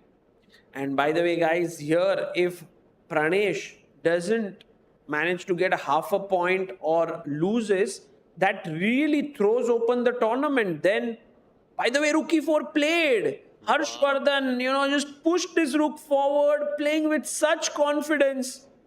I believe that this game is going away from Pranesh's grasps. Maybe there is a twist in the story because, there's one player on 6.5, two of them on 6. And there's another player on 6 points who is in a nearly winning position as black against the beast. Really? If we can have a quick look at that game as well. Liang. Yes. Leon Adhiban, Mendonca. By the way, guys, we left it off over here. Black castle. Knight to c3 already. An error by Adhiban here. And Leon said, thank you so much for the extra pawn. He took it. Oh my God. Adhiban goes all out for the attack. But this is exactly the type of play you want as black, because if white decided to just play it solid, then it would be much harder for Leon to convert into a point. But I think this is quite. I think Leon got a really good opponent as black, as someone who is ambitious. It's not a comment on their strength. It's a comment on their style. This is exactly the type of player you want in the last round when you're playing for a win, because they will never play for a draw. But this is such a cool idea, and this is just classic Adhiban as well, right? Where he moves the bishop A. Let's show what happens if black does get greedy. It all relies around opening up the H line. You get rid of a key defender in black's position, and don't forget the queen on the other side of the board. Queen H7, and this would be game over. Look at the way the bar just completely turns around if black was to take pawn takes knight. So not every time is the response to an attack a retreat. You can go on a counter offense, but it gets crazier. This doesn't stop here. Yeah, Leon is like, okay, Adhiban, I know that you've got your knight here, tempting me to take. I'm never going to take it. You want to checkmate me here? My knight is already defending it. So I go now queen a5. I'll start my own play. Bishop d2, queen c7. He comes back, hoping that Leon might go queen a5. Leon is like, sorry, e5. It's too late. Playing in the center now. Pawn takes, knight takes, and already it feels like black's bishop is opening up. Knights are well placed. Rooks will get centralized. And suddenly, the knight on g5 starts to look a bit silly. Exactly, and the bishop on c8 also has some future. If white ever castles on the long side, I can maybe even create some attacking chances with b5. Maybe not immediately, but they are definitely on my... You could also think about just unpinning the queen with queen to a5, and you kind of eye the a2 pawn, and the next you're jumping with your knight to g4, eyeing the f2 pawn. There are all threats on the board. So even though... What? Did you see the best move here after queen a5? White must find bishop d5. Okay, everyone plays king b1 though. yeah. Everyone plays, but what is bishop d5 in this? I have no idea. Kind of interference, with the defense of the knight. So if you take here, then I'll take on e5. Wow, this is absolutely crazy. And the threat is bishop f6 and queen h7 mate. Wow. No one is finding this, yeah? Yeah, except Well, Adhiban. Adhiban, if your name's Adhiban, I think you can find things like these. Wow. But I will say one thing. For Adhiban, the whole plan relies around the checkmating square on h7. That's the attack that he has on his mind. He has to try to find a way. Otherwise, black just has a free hand on the left side. So long castle still not played? Has he gone for it? No, not yet. Sorry. Not yet. Let me So go to he's the still live thinking. position. And a couple of words about Leon, actually, who might become the winner of the tournament, because until now we were all thinking Pranesh is in the pole position. But Leon is, by the way, born in the same year, 2006, this golden year of Indian chess, where you have Gukesh and Pranav and Leon and so many strong players. And he comes from the state of Goa. And he's like this very, very artistic and creative young kid. And that is shown in everything that he does. He's a musician. He plays the violin. He's given these exams called Trinity exams, which has different levels. And he's like right up there, some level 8 or 9. Wow. And he's able to play such amazing chess. And I think overall, the last 1 year or so has been a breakout year for Leon. Because he won the Tata Steel Challengers in 2024.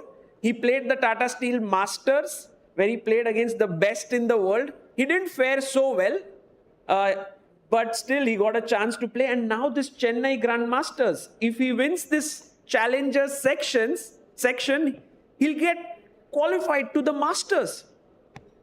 He's done it at Wyke. He's trying to do it here. And I think his story goes back to even the pandemic days, right? Just that commitment towards taking up something and going through with it, where he found with his father, with his family, stuck in Europe, unable to come back to India. And then the whole tour trying to improve, to train, to play as many tournaments as possible, get those rating points, get his Grandmaster title even.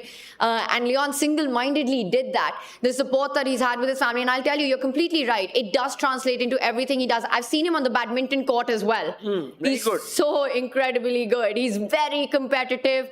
But also at the end of it, he wants to have, it's not just about the score once again. He wants to have these amazing ways to play. He shows this incredible technique even there. So it's about trying to find the beauty in things. Yeah, exactly. And today he has to keep his calm because, as you come closer to the finish line, you can get a bit tensed. But for now, he's doing it in style. There's another player who has a chance to make it to the top, and that is Abhimanyu Puranik. However, in this game, Abhimanyu, who's playing with black, does seem to be under some pressure. Last move by Iniyan. Very cool. Rook D1.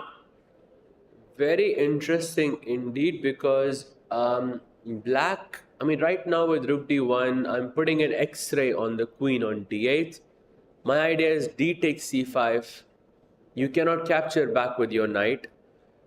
A move like C4 is probably the most appropriate here. Not because maybe it's not the best move, but it's the move that keeps the game going on for a longer period.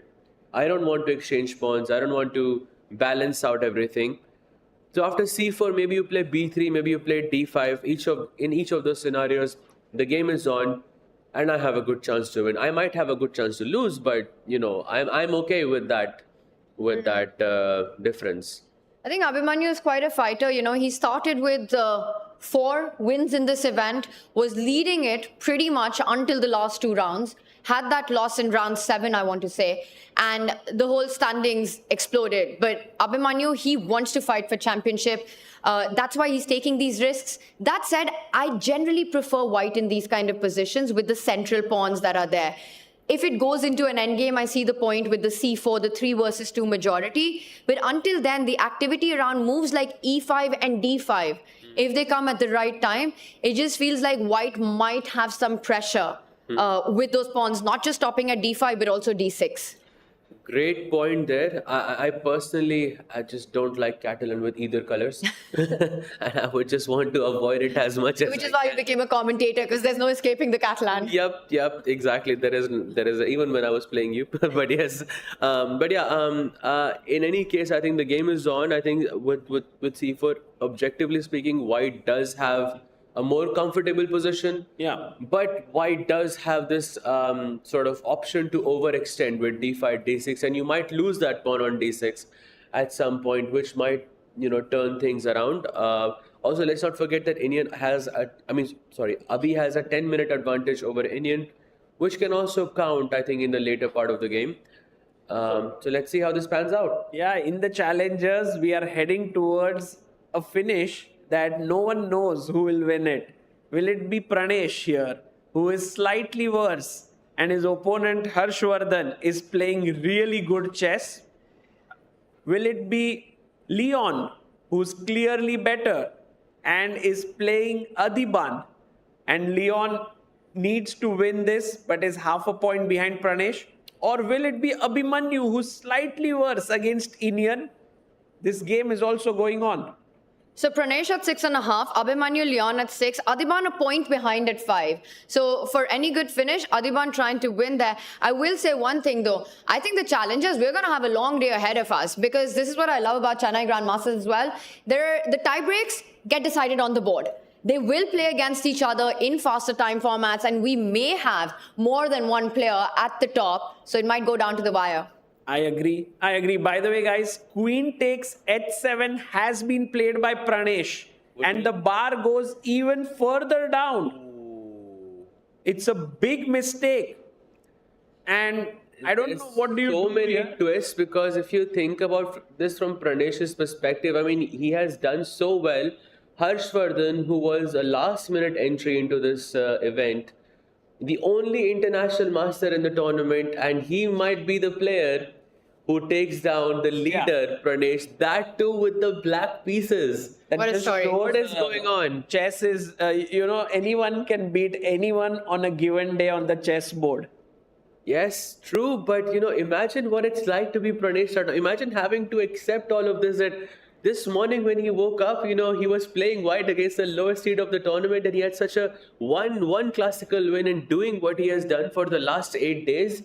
And he would have won this tournament. He would have earned the right to play the Masters next year, and all of that is gone. Going away right now. Maybe not gone yet, but kind of, you're right, Sahaj, because in a way, The queen is almost trapped here. C4 pawn is still hanging. I was wondering if we could push our pawn to h5, at least base our hopes on this pawn, that it will queen. But let's ask the audience this next move, because I definitely missed this move, and I would be very impressed if anyone in the audience actually found this. So black to play, what do you think black should do here? Tough one, actually. Very tough one, I would say. Above 2000 level. Who was that? Oh, wow. Wow. What's your name, by the way? We couldn't hear it properly. Ritik. Ritik. Wow, Ritik is like too good. He's been finding all of the moves today. You are too good. Amazing. Rook h4 and it's Roshan on the board. Well, Rook h4 is just incredible move. Amazing. Were you saying wow for the move or for Tanya's joke? Both, actually. Rook h1 takes, queen h1 is hanging, and somehow it's just over. You have to move your rook and then you lose the pawn. But also sort of combining these tactical motives, right? Understanding that the rook on h1 is overloaded, the queen on h7 almost trapped. You can move that rook away, but then you simply grab that h5 pawn, and that is all over as well. Because that queen, can we just show that? Because that queen ends up losing itself after the move h5, rook h4. Let's say you move the rook away to g1 or to f1. Rook takes pawn, queen g7, bishop e5. You're not losing a pawn, you're losing an entire queen on the board. Yes, very well spotted there, Tanya. And the thing here to note very clearly is that when you are playing chess, look at the slightly unprotected pieces. If a piece is attacked once and defended once, it could be a tactical target.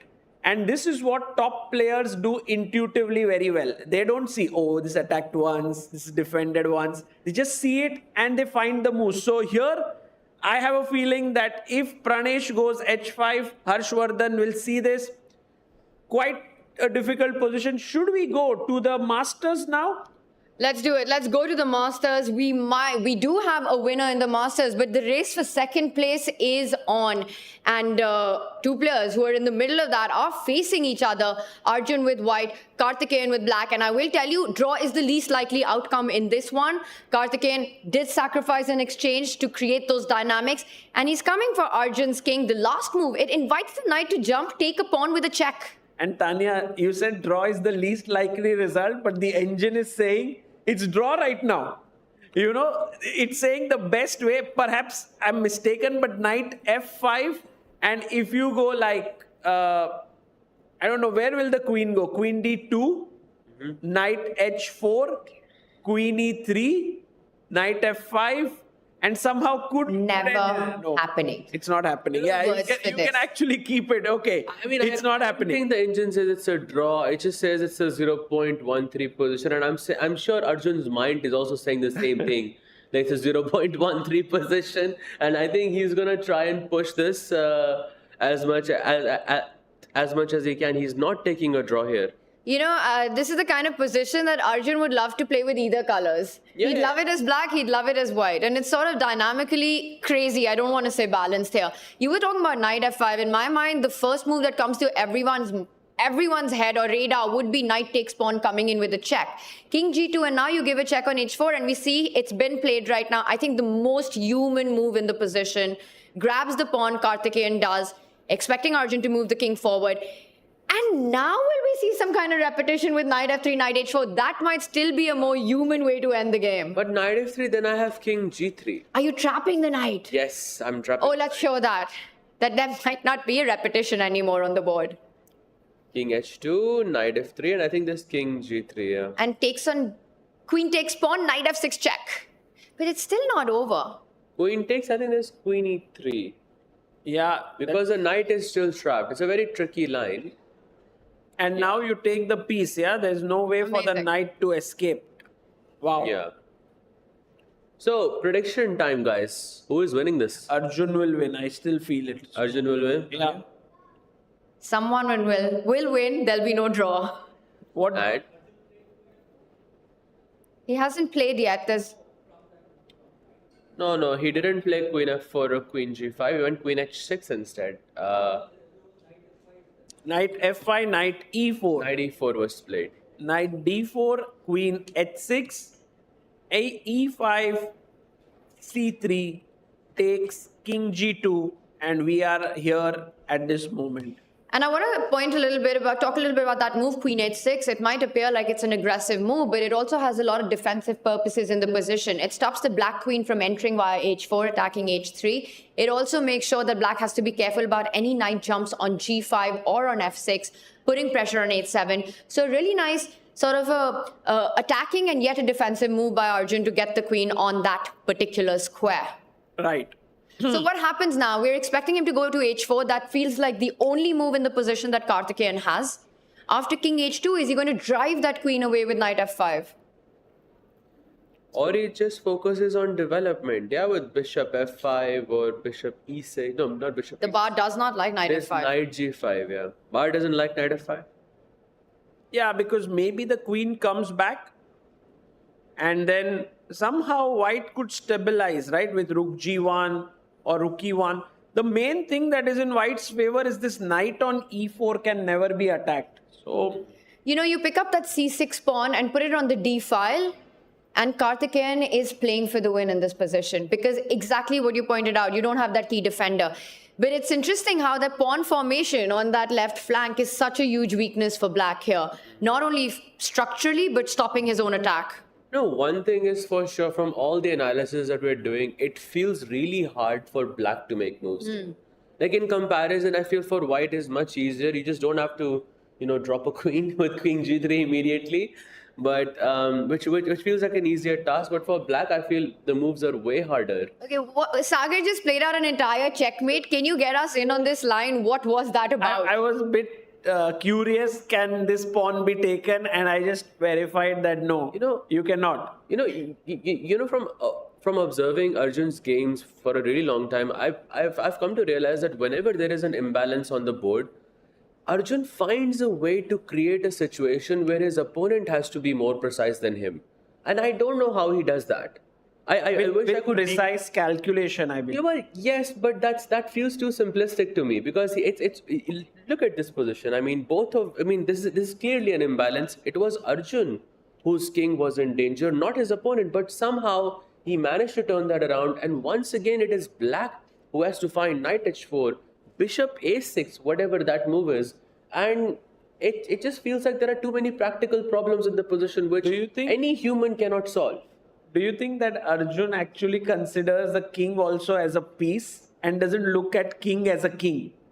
Like we look at king as someone that gets checkmated, but Arjun is like, it's also a piece. And so then in all his calculations, he's not too worried. I don't know, he thinks differently. Yeah, I think his brain is just wired different. And we've seen him use the king to actually defend itself in so many games rather than trying to get the pieces close to it. And I think, to your point, what really makes the magic happen, what's the differentiator between Arjun and, the others who are equally strong in strength when it comes to these kind of chaotic, absolutely insane position on the board where it just feels like what even is going on is hard to understand. Everything is hanging. Is that calculation is super strong, but he also really relies on his intuition, his feel that, this position, it's messy enough. I might not be better. In fact, objectively, according to the computer, I might even be worse at times, but this is practically so difficult for my opponent to navigate. And in my mind, with my cheat code of my nerves, I have them in control to handle those moments, to be more calm in those moments, to navigate my path. How many times we've seen Arjun sacrifice, the bar says opponent's completely winning, 2 moves later, Arjun's winning. Yeah. Exactly. And to be honest, it doesn't really matter who sacrifices because in this case, it was black who sacrificed in exchange. And yet again, it is black who has to be super precise here. Can we just have that move on the board, Sagar? After knight h4, king h2, black has to find bishop a6 here. Who in their right mind is going to play bishop a6 here? Guys, it makes no sense. It doesn't. It's very tough to think this way. And also there's a reason why Magnus Carlsen called him the madman, right? It has depth to it. For example, he could have said, Arjun is a very aggressive player or something. But when you can't understand someone, you think like he plays like mad. Exactly. And so that name comes from Magnus also unable to understand Arjun. Yeah, and it's said in the best of terms for his play on the chessboard.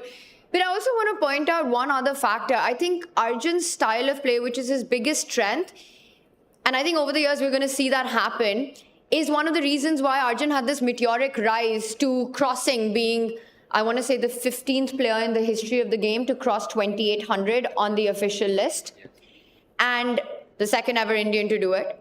But somewhere, when he's playing the absolute elite world-class players in the world, you know, that can sometimes become, that asset becomes a bit of a liability, because you also have to have that versatility of playing extremely strategic, dull, slow positions. Against the likes of Hikaru Nakamura, Magnus Carlsen, Alireza Firouzja, Fabiano Caruana, you can't just have and rely on your ability to handle these positions. So while in the open tournaments, we saw Arjun win them, you know, one after the other, have this huge thing, but we also saw him struggle in those very, very elite events. And I think over the next couple of months and years, perhaps that is something that we'll see Arjun evolve into, having that more universal approach. Right. Well, let's see how things develop there. But yeah, great discussion on Arjun's style. I think all of us are a bit confused. Also, when we talk to Arjun, he makes it sound so easy. So that's not a help. You know, you think, oh, we'll ask Arjun about the questions and he'll answer it. And he's like, yeah, I just thought this. And, you know, he makes it look easy. So perhaps it will always remain a mystery to everyone. Absolutely. And meanwhile, while, you know, Karthikeyan ponders over this knight h4 bishop a6, which, by the way, is not going to happen on the board, I can bet my house on that. Okay. Definitely not happening. And the reason for that is also because your bishop is eyeing the h3 pawn. It's the diagonal you want it on. Why would you place it on the edge? I just don't even understand why would I don't want to take d3. He wants to take on, I think that's the point, because Sagar was showing this line, right? If you take it immediately, let's have it one more time. Rook d1 and there's a checkmate on d8. You can't pick up the knight on e4. So after a move like bishop a6, you renew that threat. Right. Okay, guys, I want to draw your attention to Jordan versus Anish. I believe this is going to be decisive. I also feel Anish is feeling the flow. Right now, c4 he played. Queen went to c2, attacking the pawn. It was protected. Knight to g5, attacking the h7 pawn. Knight f6. e4 played. Ooh. And what the hell? e5 by Anish Giri. That's a great move. It's an incredible move. Sahaj, I also want to sort of applaud with you. Can you do it? That's a great move, right? What a move, yeah. Tremendous move here. e5. Okay, Jordan said thank you for the knight. It's insane actually how refreshing Anish's chess has become in the morning. Maybe morning rounds suit him. Maybe you're something onto something. Your thing about, you know, Anish is half Indian, you know, him liking morning rounds. I think you might be onto something. But this is fascinating. He gives up a piece at the center of the board to build a big center himself. Those two pawns are way worth more than a piece. They're not going to stop there, right? c3 is coming on next. d3 ideas. Also the fact that Jordan had to castle, you know, into the jaws of fire right here with those d4, c4 pawn just shows how difficult the position is. Let's back up. The reason that he did this, you'd love your king on the king side. You know, if you could castle as white, pawn takes knight, pawn takes pawn, if that was to happen, you just don't even have time, I think, to go bishop e2. Rook e8 is coming in. c3 is coming in. Ideas of d3 after rook e8. You just don't have the momentum to get your king to safety. Yeah, exactly. That's why he rushed into castling queen side. But now just a5 and the position is kind of, he goes c3 first, which is also, I guess, pretty decent. Your bishop's almost trapped, by the way. I think I say almost, I take that back. It is trapped. Can't go to f4, can't go to e3. Bishop e1 runs into black to play. Yes. So you don't lose the bishop, but you lose your knight. Yep. Very, very sharp play there. Anish has around a minus 1.6, 1.7, which should be technically winning. But he also has 16 minutes on the clock. Oh. So Very big it point. can go either way. And also, guys, right now, there's a chance for Jordan to just move his king away because the bishop is not hanging, the queen is hanging here. So then you can put your bishop back on c1. So there are these chances of the game getting super complicated. The best move, by the way, guys, was perhaps to push a5 and after ba, then go c3 because the rook is open. But Anish played it a bit too soon, it seems, c3. And let's see how Jordan reacts. Well, he can also just think about the fact that Anish's queen is pinned on c7. So as long as pawn takes bishop doesn't come with a check, you save it. So maybe this is the moment that Jordan has to just sidestep with the king to b1, go king b1. You're vacating a square of bishop coming back to c1, which would be a great defender. You're also fighting against queen f4. And I see the bar doesn't slide, so perhaps king b1 is the resource here. Yeah, it's a good one. It's a good move here. By the way, we should really jump to Pranesh versus Harshavardhan because a queen has been sacrificed or blundered. I'm not sure what was it. My goodness. So what happened was after rook e8, he went rook b1. So Pranesh really kind of going totally wrong there. Bishop e5, completely trapping the queen. Was it a queen blunder then? I don't know, like queen h6? Yeah, this is a... I missed perhaps this move because if you go rook h8, he was planning to escape from here and then Harshavardhan just closed down the trap. Yup, so this means he's lost. It's over. The game is over. You know that pawn on h7, it's that mouse trap, right? You give up a pawn, you provoke the queen into that mouse trap, and then you just shut the door on it. The bishop sliding over, taking away all the escape squares. But I will point out, things were already extremely dire for white. Yeah. He was busted, I think, even regardless of being able to win that queen, but a beautiful, beautiful way to finish it off, nonetheless. It's so sad and heartbreaking for Pranesh. Yeah, I'm sure he's going to learn from this experience, but this in itself is quite heartbreaking. That's for true. Especially because true. You have this amazing run. You've played against the best in the field, and at least on paper, you're playing the underdog in the last round. You consider yourself a favorite. You almost feel like, you've done all the hard part, and now this must be my championship because the stars have aligned. I've managed to get through the biggest hurdles, and I'm playing, the lowest seed of the tournament, who's on 3 points currently out of 8, so has had his own difficulties. I've got this, and I start with the white pieces. Right. And so can we say with almost, not almost, but 100% surety that Pranesh will lose this one? Yes, because there is no chance that he will survive this. There are in the off chance that Harshavardhan had 30 seconds on his clock, I would still say that he's not going to draw this match because he's a queen up. That too, going 2 hours into the game with the white pieces. Wow. I mean, when he looks back in the coming years, he's going to look back at this game, and this specific game is going to give him a lot of pain, I think. You either get a lot of pain, which he'll get today, but maybe he'll also learn a lot from this, right? Like how to approach last rounds, not to go all out, be a little bit more careful, and all of these things, maybe that'll help him. Yeah. Yeah, I completely agree. I think this in the shorter timeline hurts a lot. You think about it, a couple of sleepless nights. But in the bigger picture, if you zoom out, it's moments like these that make you into your best version because you understand what you need to do until the very end. And I have been in a training camp with Pranesh, have seen how he is extremely positive, wants to take the best away. And I think he's just going to be back stronger with this. Also has a strong support system. Yeah, he comes from the Ramesh school of chess. So he knows how to handle these situations. He's going to go right back, analyze this game, and actually practically see what could have been done better.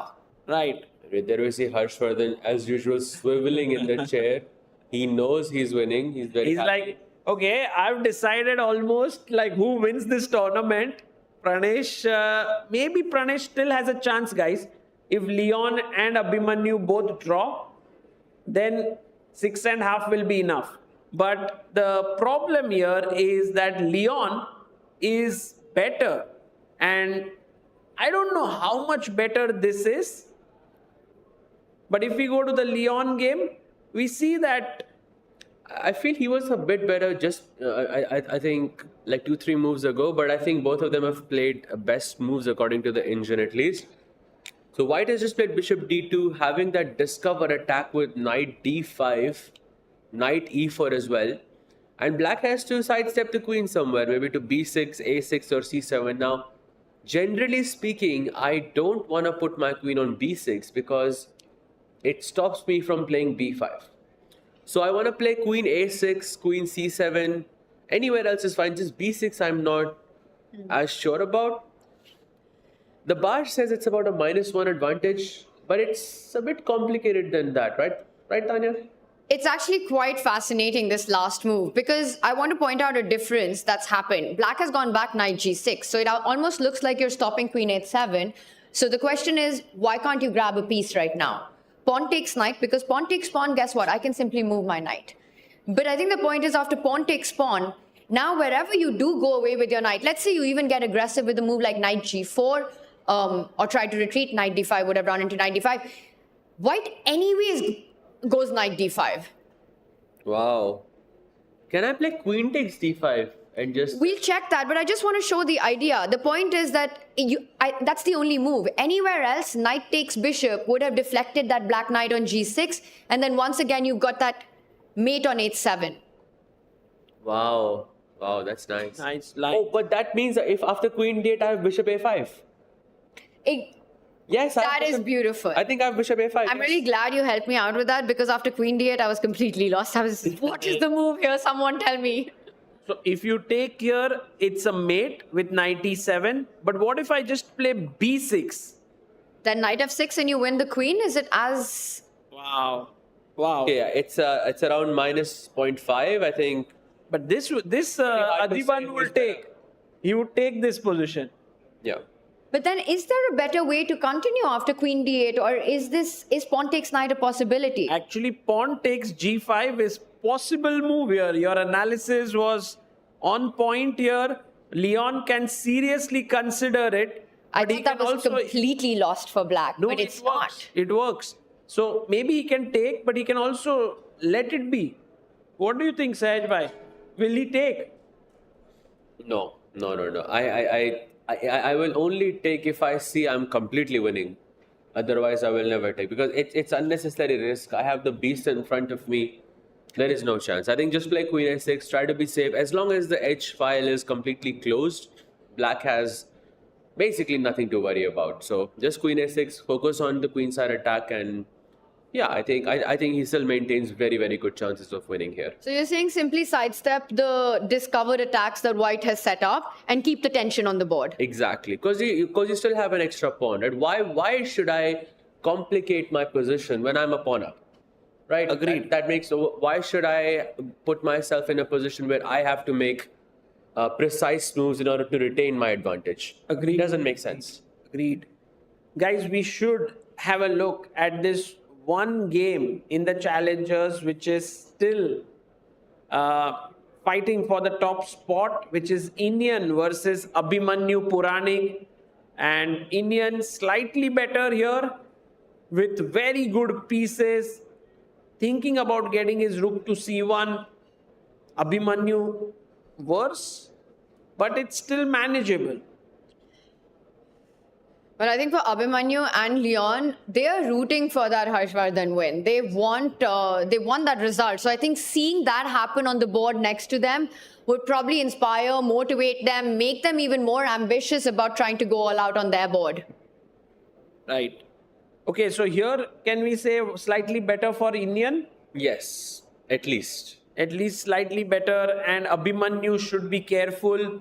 So again, very difficult to say. Maybe if I had to say who has the best chance of winning the challengers, Leon would be right up there at the top now.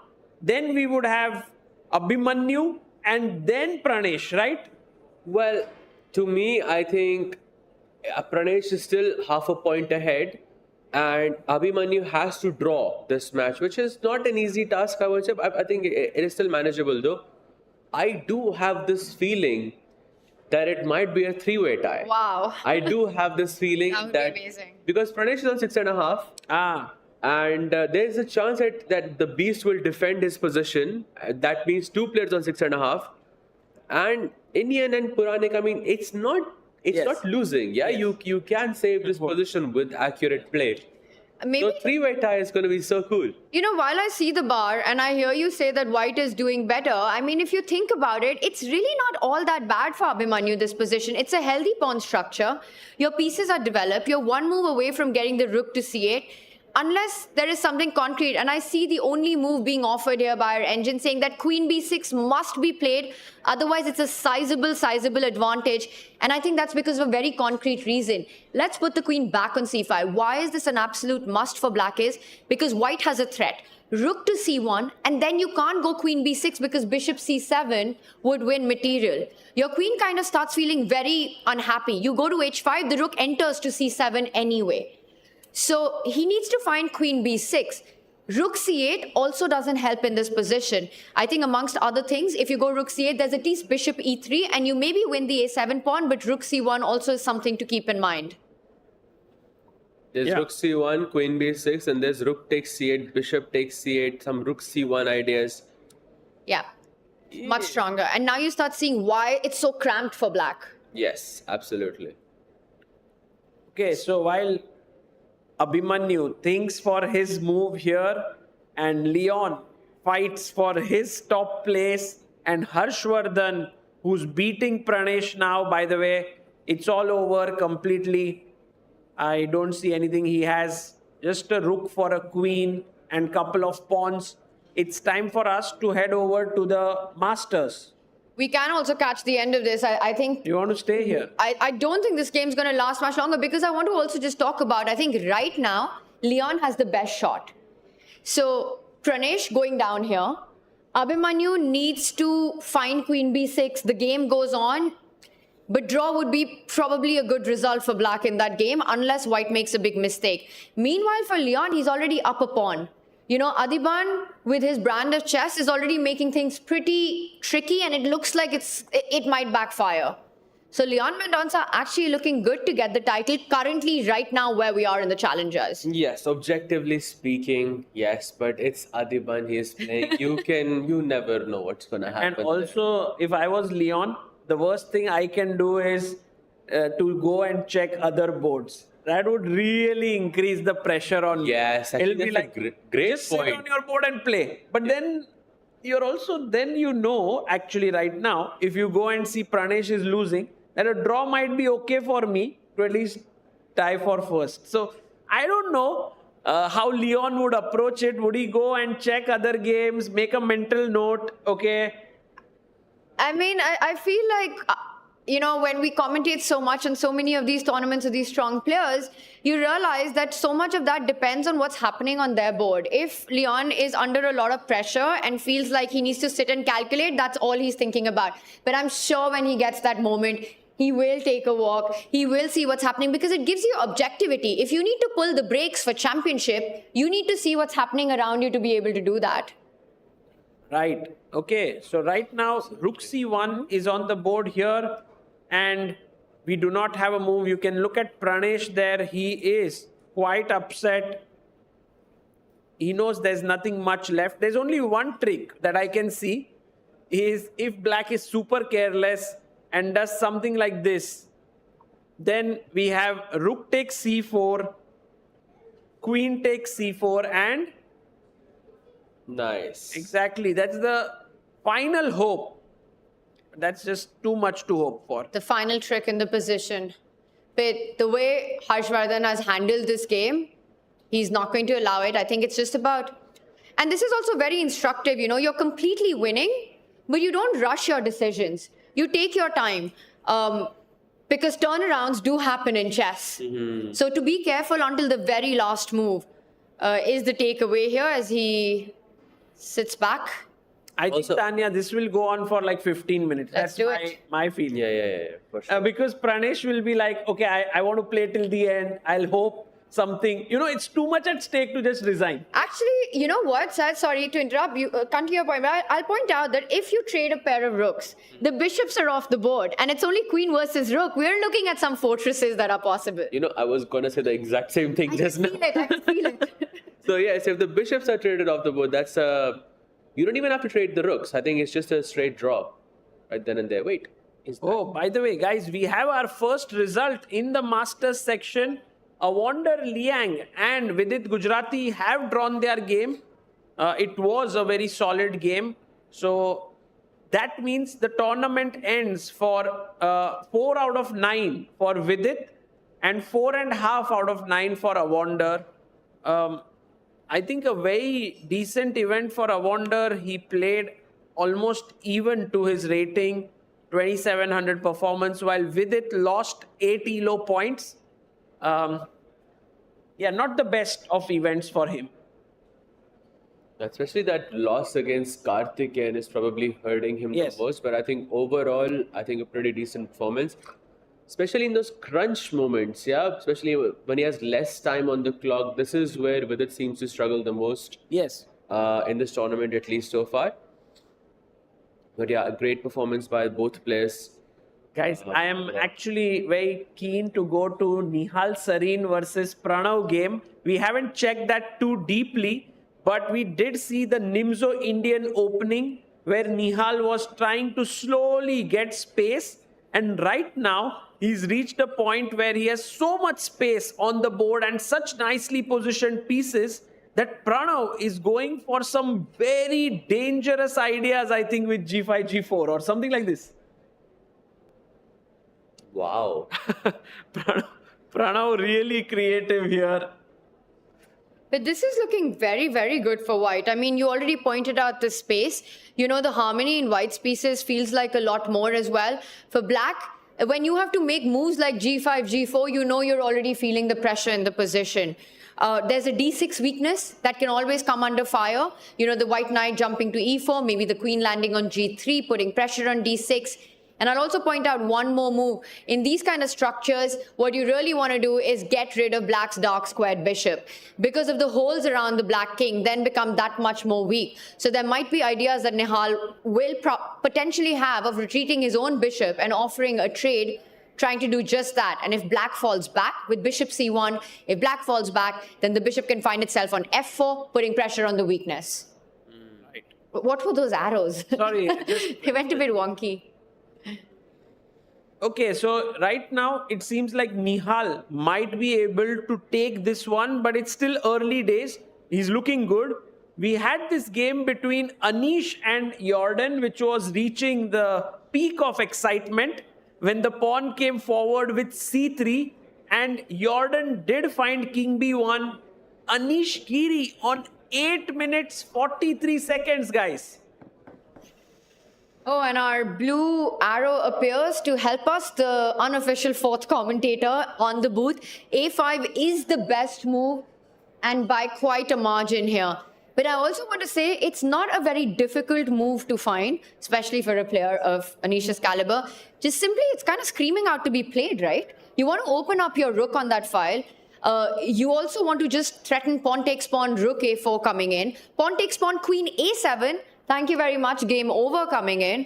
I'm expecting him to find this. Yeah, but why hasn't he made a move since like 8 minutes or so? I mean, he has 8 minutes on the clock. I mean, any move is hard to find when you have 8 minutes on the clock. But A5. yes, how much time did it take? He took 8 minutes to play A5. Yes. And now he's left with 8 minutes. Yeah, I think he has to speed up, Anish. I don't think this is a good sign. This could actually turn badly for him. if there was no increment, I would be inclined to agree with that. I have a feeling that Anish realizes that the next few moves are super critical and could actually just end up in him having a decisive advantage. And with a 30-second bonus time every time you press the clock, if you're able to create that, because he's down a piece, he can't let Jordan off the hook right now. So it's very important for him to keep that pressure, getting a5, finding these critical moves, and then perhaps the feeling that he'll be able to build on that increment once the dust settles. It's a good point. However, I feel that with 8 minutes on the clock, maybe you're buying time for the next 5 to 10 moves to retain that advantage. So from Jordan's perspective, he just has to not end up in a completely lost position in the next 5 to 10 moves. And if let's say after move 28, the evaluation is minus 1.2, Anish is going to be playing all seconds. Yes. And that means he's going to, like any human would, in those moments, you're not going to be able to keep that advantage unless it's a stable one. This is not a stable position at all. And you remember this happened to Nihal many times. It has happened to Vidit so many times that when you're winning and then suddenly the position becomes equal, but you don't accept that. You keep trying to play for the win, you overextend, and then you end up losing. We have seen it so many times at the top level, and I think this game is just a blueprint for that. Can I suggest a theory here? Yeah. Which could be very interesting, although completely wrong. I also don't believe in it. But the thing is, to beat Anish is so tough, and Jordan has done many times. So he realizes that the only way to tempt Anish is to give him a very good position, so that he overthinks, and then there are chances for him as well. It's going to because he knows him so well, right? He's worked with him as his second. He's his country-mate, and so on. Okay, it's too much. So you think he's pulling an Arjun right now? He's giving Anish a great position, making him think, going low on the clock. Suddenly, it's like things are no longer in control. And then anything can happen. Very meta. I would be very surprised if this was part of Jordan's opening preparation to get this kind of a position where he's struggling. I just think that this is a very critical moment. Every move is a high responsibility move here for Black. And it's understandable that Anish is burning his clock right now. Because pretty much, like you said, in the next 5 to 10 moves, the game could have a decisive advantage for either of these two players. And then the clock doesn't matter because you've got those extra 30 seconds. Anish also not sitting in his chair, so looking pretty relaxed about where he's at. Guys, we must take a quick break at this point. But before going into the break, should we just have a look at the leader's game and give an evaluation and then come back and analyze it deeply? By the way, Bishop C1 played by Jordan. You mean the champions game? Oh yes, the champions game, Vincent Keymer. And guys, Vincent has actually equalized the position and is in fact in very, very good situation. He never thought about C5. He just put his pawns this way. Very nice play. Oh, he also has 20 minutes more on the clock. I think all the pieces are left on the board. A lot of complications in the position, and to be honest, if Ray keeps this sort of time difference, then I think he's going to be in trouble. Yeah, and this could mean that Vincent could move to 7 out of 9, a 2900 performance coming in for him. But guys, on the other side of the break, we'll be delving in more deeply into the positions. So stay tuned.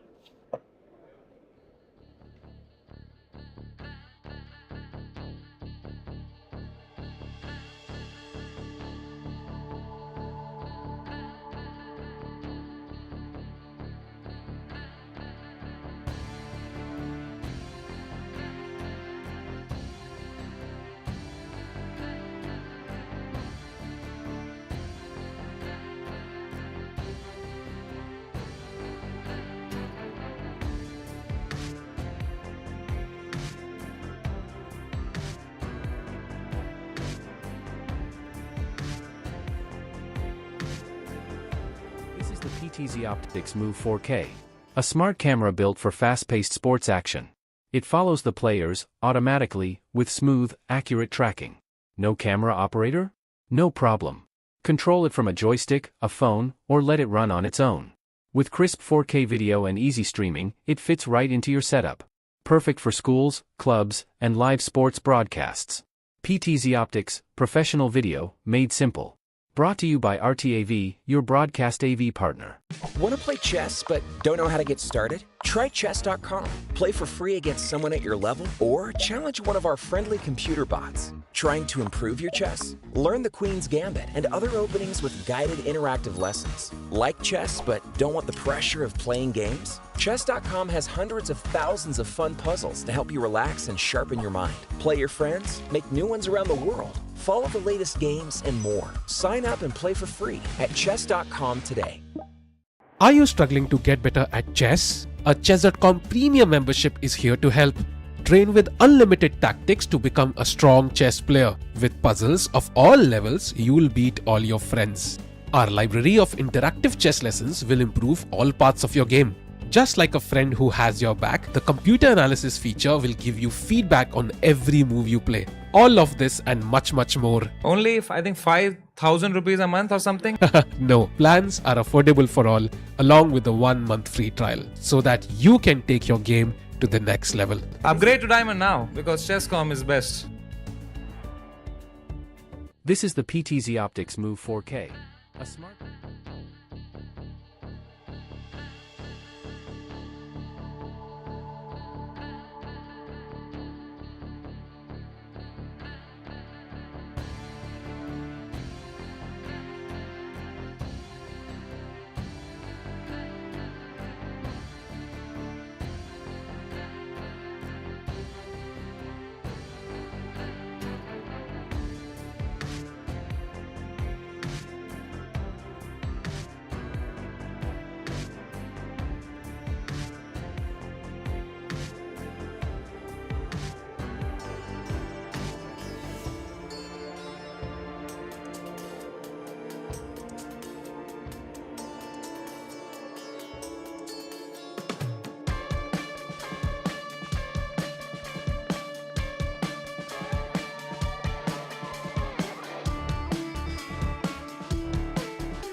And we are back with all the action from the Quantbox Chennai Grandmasters. This is the final round. It's all happening in, I want to say, the unofficial chess capital of India, but it's pretty much the official chess capital of India.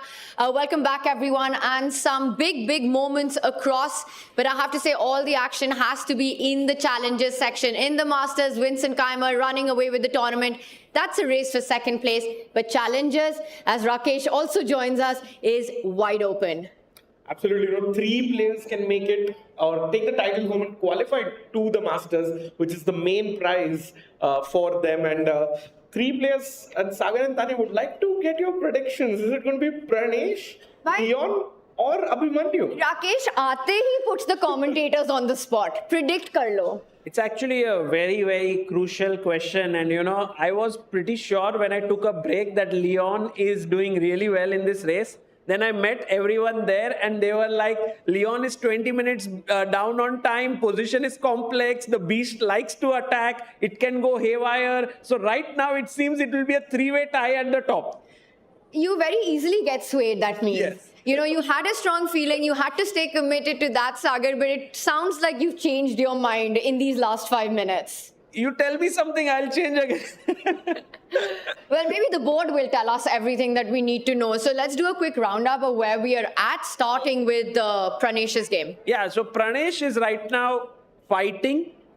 I mean, very unlikely that he'll be able to save this position if we can have Pranesh on our screen, Pranesh and Harshavardhan.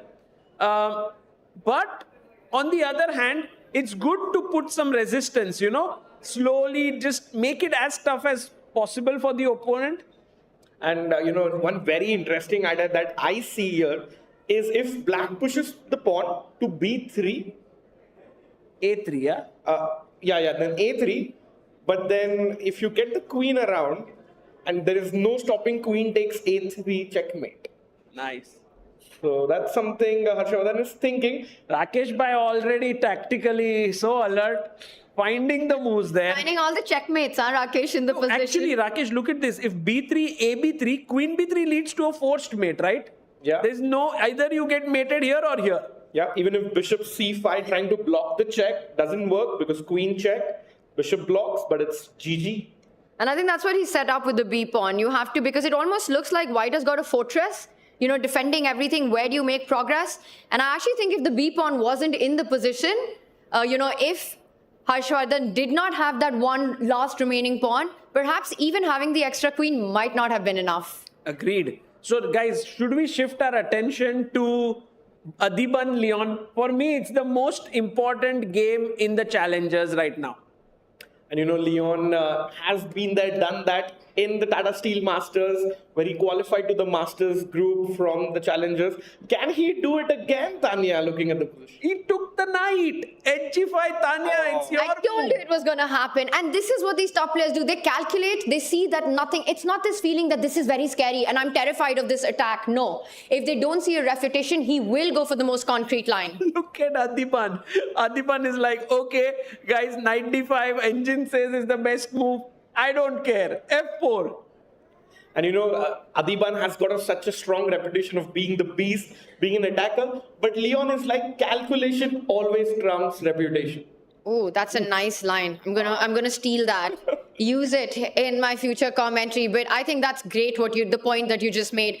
You have to rely on these positions, not on intuition, not on fear, but on calculating the line through. Can we show that knight d5? I know we touched upon it earlier, and you mentioned it's the best move by the engine as well. But this is what the players were thinking. Knight d5 has to be the first move you look at. The queen must fall back, connect itself to the bishop, because knight takes bishop, knight takes knight would have ended into checkmate. And the line continues, right? Bishop a5, a beautiful resource pointed out there by Sehaj. But black has b6. You sacrifice the queen after knight jumping on to f6, a discovered check, a discovered attack on the queen. And then at the end of it, when the dust settles, black just has too much material for the queen. Right. So this could have been Leon's calculation, but it's very difficult to predict a move like f4. Especially when you're down a piece and you just make a random pawn move. But is it really random or does he want to go f5 next? I think f5 might be possible. Queen c5 was Sagar's move or...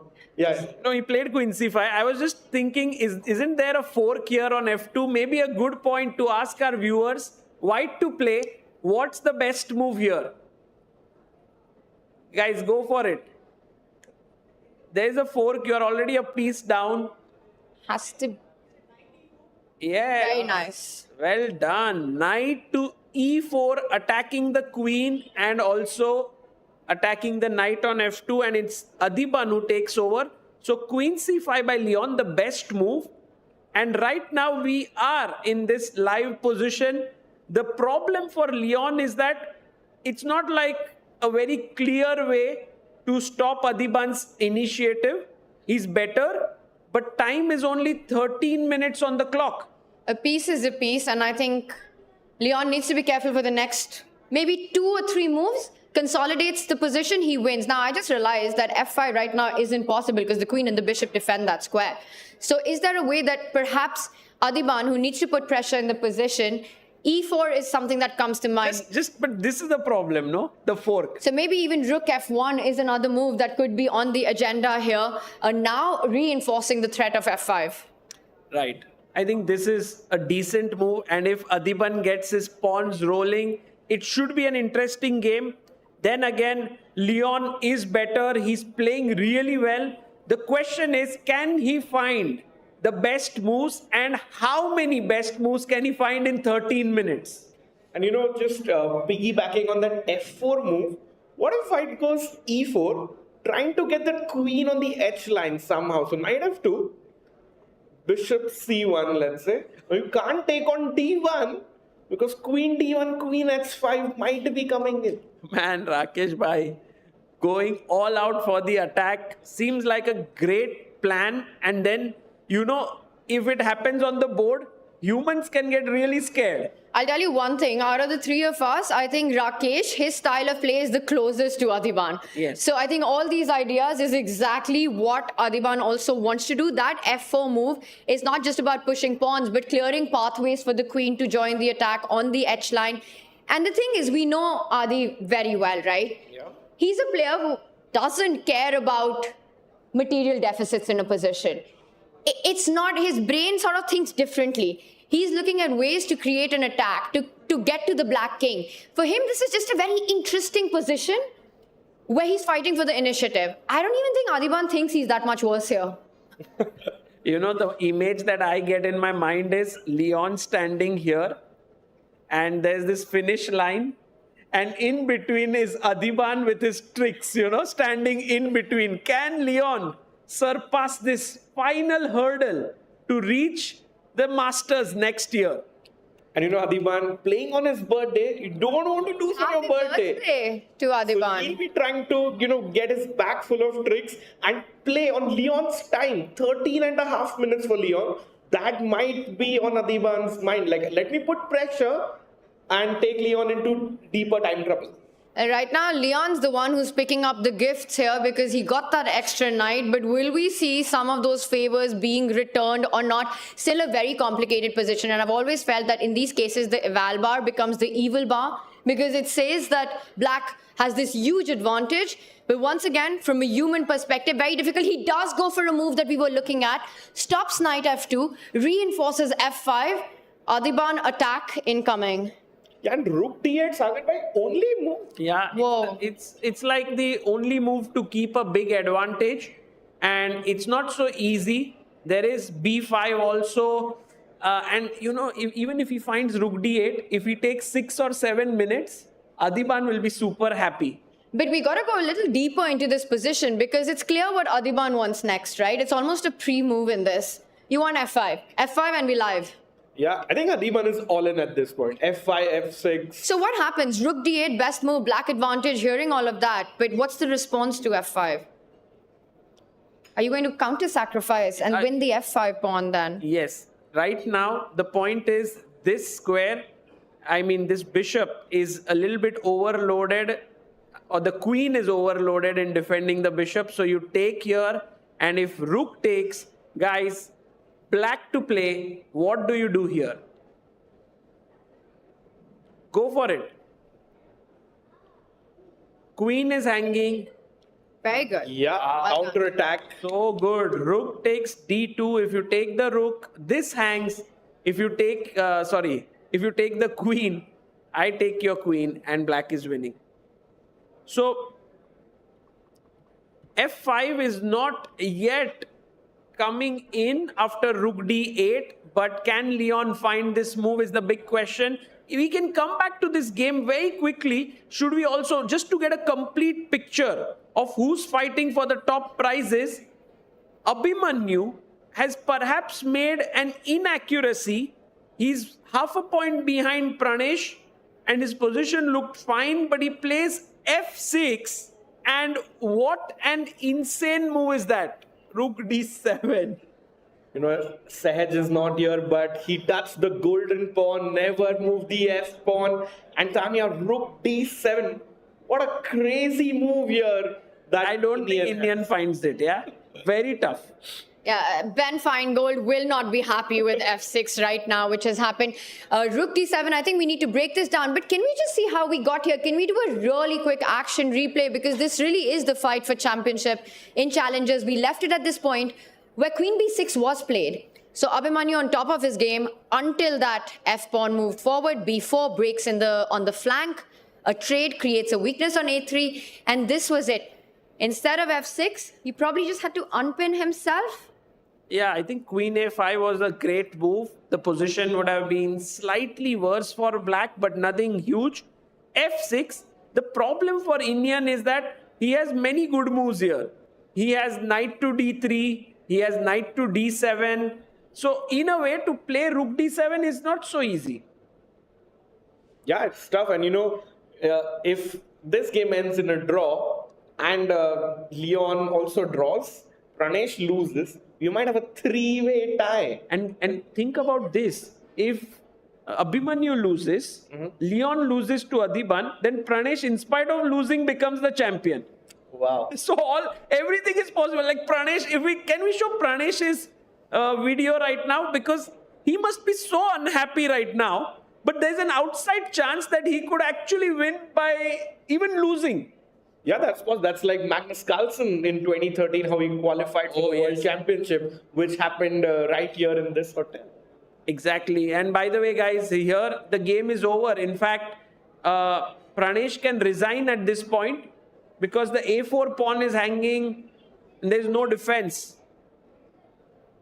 Yeah, no way to protect it. And again, the bishop pinning the b2 pawn, so White's bishop cannot really come back to block the checks. And yeah, I think we might just catch the end of this game, Tanya. Yeah, queen a4 now. And there's just no way to stop. Queen takes a3. That's such a nice point. Yeah. He allows checkmate. He's going to let the checkmate being played out. Queen takes bishop, queen takes pawn, will end the game. And I think he will. Does he play king b1 or does he shake hands now? He plays king b1. He does it.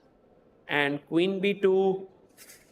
Great result for Harshavardhan, guys. And Pranesh, of course, look at him there. He's like, why did I do this? But this is also so nice to see that despite this heartbreaking moment, you know, Pranesh coming in, going into this round as a leader of the tournament, playing the lowest seed, and lands himself in this checkmate, but still wanting to analyze there. Just shows the love for the game. Incredible sportsmanship. And I think for Pranesh, yes, it's not over yet. Anything could happen on the other two boards. But whatever it goes, it's still been a great tournament for the youngster. Yeah, and GG's to Harshavardhan. Both players on screen qualified from the online qualifier. Wow. And they are here deciding the tournament. And Pranesh is really hoping the results go in his favor. But it's not in his hands anymore. Yes, his fate isn't in his hands anymore. It is going to be about what happens on the Abhimanyu and the Leon board. By the way, is Pranesh smiling? Yeah, this is incredible. Yeah, he sees the board, the action on the other board, and he knows he's safe. I think we're going to get tie breaks. And I think, you know what, I'll make a quick prediction on this because Rakesh loves predictions. We're going to see tie breaks, and Pranesh will be a part of those tie breaks. That just means more action for us. Chat's going to love it. The audience here loves more chess. And I feel even though it's a 3-way tie, Pranesh goes through to the finals, and we'll have number 2 and number 3 play like a semi-final. Yes. So for that to happen, Sagar, for Pranesh to be in those tie breaks, Abhimanyu, Liang, neither of them must win, and there should be a draw. Yes. If both of them lose, Pranesh is still champion. Right. If there's a draw and one loses, then we get that tie break. We might even have a three-way. Guys, Liang goes for this move F5 in this position. This is such a difficult move to make because you are weakening your king, you are creating a space, you are stopping F5. Adhiban goes en passant, and now the knight is hanging here. Or is it? Bishop takes F6. Wow. And if you take on G6, guys, what's the move? Black to play. Bishop F5 check, and you lose the queen. Insane. Okay, so Liang very alert. Okay, Adhiban didn't take it. Adhiban is thinking now. This is just an absolutely nuts position, right? White is down a piece. Not even for a pawn, by the way. It's 5 versus 5. A whole piece down. And Adhiban just wants to find a way to create an attack. You can't take on G6. Well, if you move the king away, trying to threaten that, Bishop F5 is an idea that you have to be looking at. Oh, I think the best move here is knight E4, attacking the queen and the bishop, which is most likely to happen. And then Liang has to decide where to go with his queen, maybe queen F5. But this is just so typical Adhiban. This is classic. This is Adhiban for breakfast, lunch and dinner. Loves these positions. So knight takes bishop, what do you capture with? You capture with the queen, because otherwise bishop e4 would have created a lot of problems on the g6 knight. Yes. Oh, actually bishop e4, queen e4, yeah? Like for example, if you do this. And this would be a dream, right, for Liang, because everything gets traded. But missed that completely. e4 might be better here, and then Adhiban is back in the game. In fact, the evaluation is just equal. I mean, that itself is so crazy, right? What do you mean by equal in this position? Yeah, nothing. Only a computer can evaluate. It means 0. 0.0 literally means 0. Okay, so right now, Adhiban is thinking for his move. He can go knight e4. He's looking good. He has 30 minutes. Liang has 10 minutes on the clock. Abhimanyu, did Iniyan find... Oh, Iniyan hasn't made his move yet. Should we go to that game? Let's just switch back because it's a critical moment here right now. F6 a mistake and the blue arrow appears. Rook d7, the move you were talking about. But it's also so tempting to actually put your knight to that square because you're attacking the c5. You're tripling down on a pinned piece there. In fact, in my eyes, this feels like the most natural move in the position, but it's not the strongest one. It's actually, there's the only move, Rakesh, by now. After knight d7? Yes. Black to play again. Guys, if you are in Abhimanyu's shoes and a draw gets you to the playoffs and you have to find this move. Yeah, let's ask our audience because I'm also trying to figure this out. Any move with the queen, you're losing the c5 knight. So you have to be precise with which square you choose. There's only one square. Come on, Tanya, go for it. I'm waiting. I'm waiting for our audience to help me out here. Anyone wants to try a tough one? We have some grandmasters we can see here. Oh, rooks and you lose your queen. Queen a6. Is it Ritik who found it? Yeah, crazy. Queen a6 because the queen is hanging. You know how it is. Ritik's got the moves always.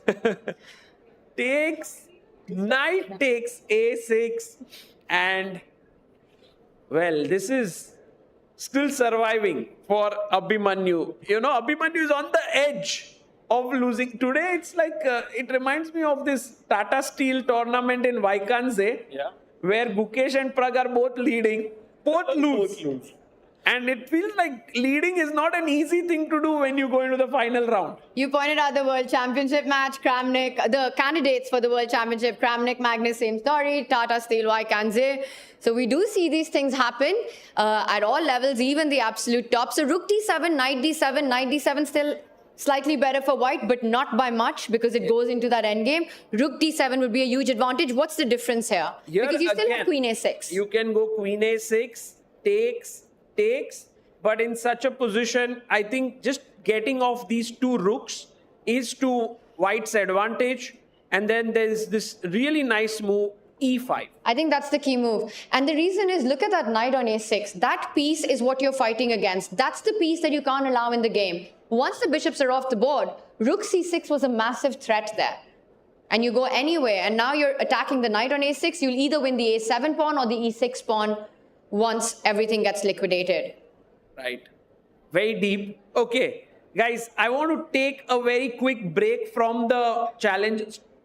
Although Iniyan is about to make his move and move to the Masters. Yeah, we'll wait till the move is made here and then go to the Masters section because over there we have... He's reaching for the rook. It's a long move. You can tell from that hand. It's a long move. It will be rook d7. And this... How he finds it. Good move. Well done, Iniyan. I think very creative move, double exclamation move. Yeah. And Iniyan bringing out the creativity, like we have Akhil in the audience as well. We see his son and he also has the Akhilism. Yeah, I think he's here. Wow. Hello, Akhil. Hello. Very, very creative. By the way, guys, you can check out his shop here. There is a small stall, Akhilisms into Hasta, and check that out. It's very cool stuff. Very, very cool merch. I will admit that I myself have bought, I think, half his collection. There are these really nice motifs, artistic motifs on t-shirts. I bought it online, but we've got a live stall here. So really nice stuff. And I think we've also seen Vishy. We've seen Anand wearing those as well. And we have another Grandmaster here also sporting one of Akhil's creations. Yes, Harshit is here wearing it. So very cool. Right now, very artistic atmosphere here with Rook d7 on the board. And it's a brilliancy. Gets that double exclamation. You know, we got all like happy and started clapping, not because Iniyan is playing Abhimanyu or anything of that sort. It's just the beauty, the sheer beauty of the move on the board that is evoking these emotions. The rook cannot be taken by the knight. The rook can take it, knight will take here. You can pick up the knight on e5, but then the e7 bishop is hanging. So beautiful. He doesn't. What did he play? He took the knight on e5, so let's just backtrack. What? No, he took the knight on e5. No, he took rook d7, Tanya. Knight on e5 is a huge blunder. Let's just have that. Oh, I thought it was a rook e7 on the board. No, because My if bad. you take this and rook e7, white is totally winning because of pressure C5 here. hanging. Yeah. And the point is that rook c8, you anyway take on c5, and the bishop on b7 is hanging. So the queen is just overloaded.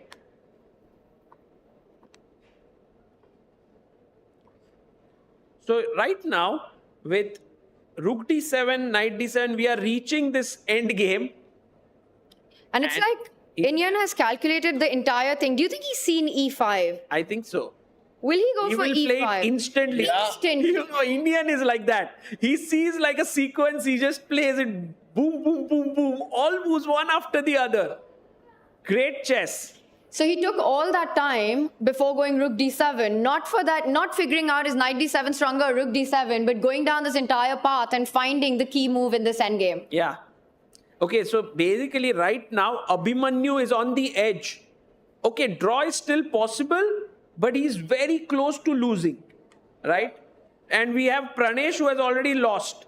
And finally, a very quick look at Adhiban versus Liang. This game I just can't understand. Leon under 5 minutes, and this is the last moment before he jump into the Masters. But Rook h5. I think this game has the most number of question marks and mistakes, but rightfully so, it's a spectator's delight. It's that Mikhail Tal's forest of complications, right? That's what happens in these positions. It doesn't matter what the computer says. It doesn't matter what the engine's best line is. Because for the players to find those moves is so hard. Your calculation starts going wrong. You have these brain fogs, right? It's tough to understand. And then you just start hallucinating that 2 + 2 is equal to 5. And only one person comes out of that forest usually. And so many of Tal's quotes are channeling Adhiban's thoughts here. Tal also says, like that, no? yeah, there's always a clock besides the board. And look at Leon's time. Tal also had said there are right sacrifices and there are my sacrifices. I love that one. And I think he also said sacrifice first, think later. And that's very Adhiban. Yeah, and right now, Leon down to 3 minutes, 56 seconds. We want to go to the Masters, but the challengers are just not letting us go there with their chess. They're challenging our decision to go to the Masters section. But let's go. Let's head over there. We will jump back to... Yeah, to an equally crazy position between Anish and Jordan, Sagar. The Masters are like, we are also playing crazy chess. Please come watch our games. And few would have predicted it would be Anish, who's on 8 draws so far. And this is where the fire's at. Sagar, let's backtrack before we break this down because so much has happened. Yes, we were at Bishop C1. Anish brought his queen to B6, which is a good move. He's still better. Bishop D3 by Jordan. H6. Maybe a small step in the wrong direction. Knight comes back. Bishop G4. This was a critical error. And Jordan chops off the pawn here, giving up his rook on D1. Also, the problem is, of course, if you take here, there's a discovered check. So Anish picks up the rook. Rook takes D1. And now AB4. There is knight F5, which was perhaps stronger. But what Jordan has done has completely switched the position around. I don't know who's even better here. The A pawn running down, B4. Engine says white is better. Anish has 4 minutes. Guys, help me. This is a completely nuts position. I'm still trying to get what's going on here because first, let's just look at the pieces on the board, right? White has got 2 minors for a rook. Yeah. And black has these A2, B4, C3 pawn, which are pretty much tying down the queen, the bishop, and the knight, I was about to say. And unless Jordan is super precise, he's going to be in big trouble because when you have minors against a major like a rook, you need piece activity. But you also need to stop the pawns on the other side. He makes the most natural move, knight F5, trying to get D6. Can he go for the F2 pawn? He took it. He does it. Queen takes pawn. That's one pawn in the bag. Guys, Best move. In fact, E3 was important here, Rakesh Bhai. But the moment he went here, Queen F2 has come. And I'll tell you why Bishop E3 was important but not played. Because Bishop E3 loses control of the A3 square. And that, again, for a human is very, very scary. The black rook jumping onto A3 in certain positions is very hard to allow. Absolutely. And it's not just 2 minor pieces for a rook, but it's also 2 pawns that black has. In fact, Anish has now 3 pawns more than Jordan. And look at those 3 scary pawns on the left side of the board. Those are not pawns. Those are monsters. I mean, A2, B4, C3 is where usually white pawns are in games. True. Wow. But you know what? With these pawns, the white king looks very safe. It's not going to get mated. But the question is, you are seriously lagging behind in material count. So I don't know how Jordan is going to continue pushing the D pawn. Seems to be a very good move here. And following up on your idea that perhaps these pawns are sort of an umbrella for white's king, which is why Anish, in fact, wants Jordan to take the B4 pawn to help him open up the lines to get to that king. Then rook B8, queen B6 with huge ideas on B1 would follow up. So taking on B4 will not be a good idea. Meanwhile, Anish has a clear plan. You're going to reroute your knight from F6 to C5. Yeah. Get that queen to move away and then push the B pawn forward.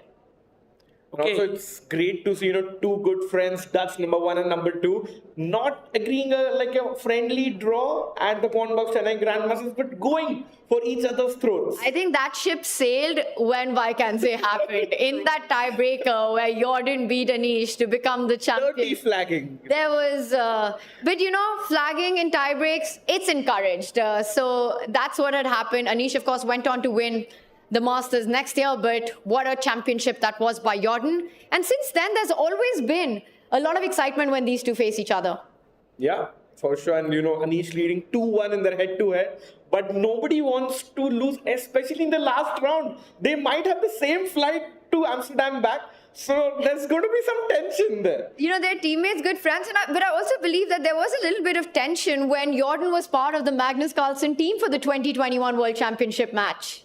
Yeah, for sure. And somebody who's part of this World Champions team was Vincent Keymer. And let's see. He's winning. How Vincent is Again. Again? I mean, winning might be a bit too strong, but look at this. He has a huge advantage with black pieces. He might score 7 out of 9. He might reach 2900 performance here. And what? He might cross 2750 again. That's insane. What a performance by Vincent here.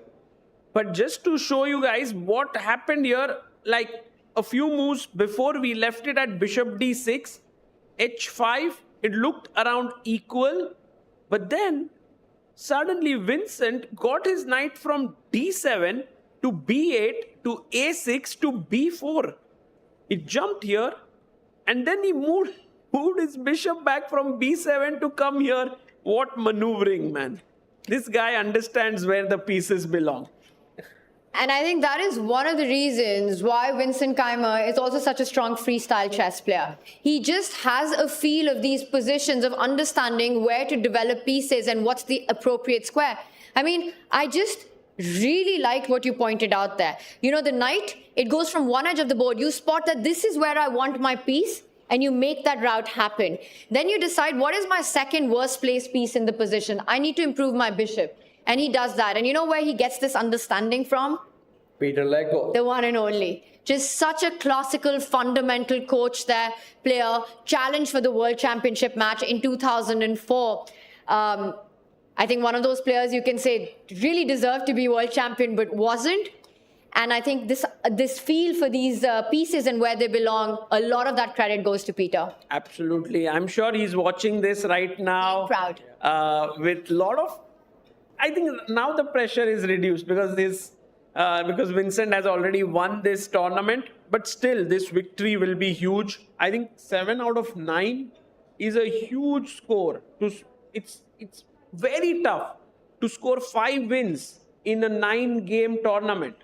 And with this field as well, right? A stacked field, a closely contested battle, this one.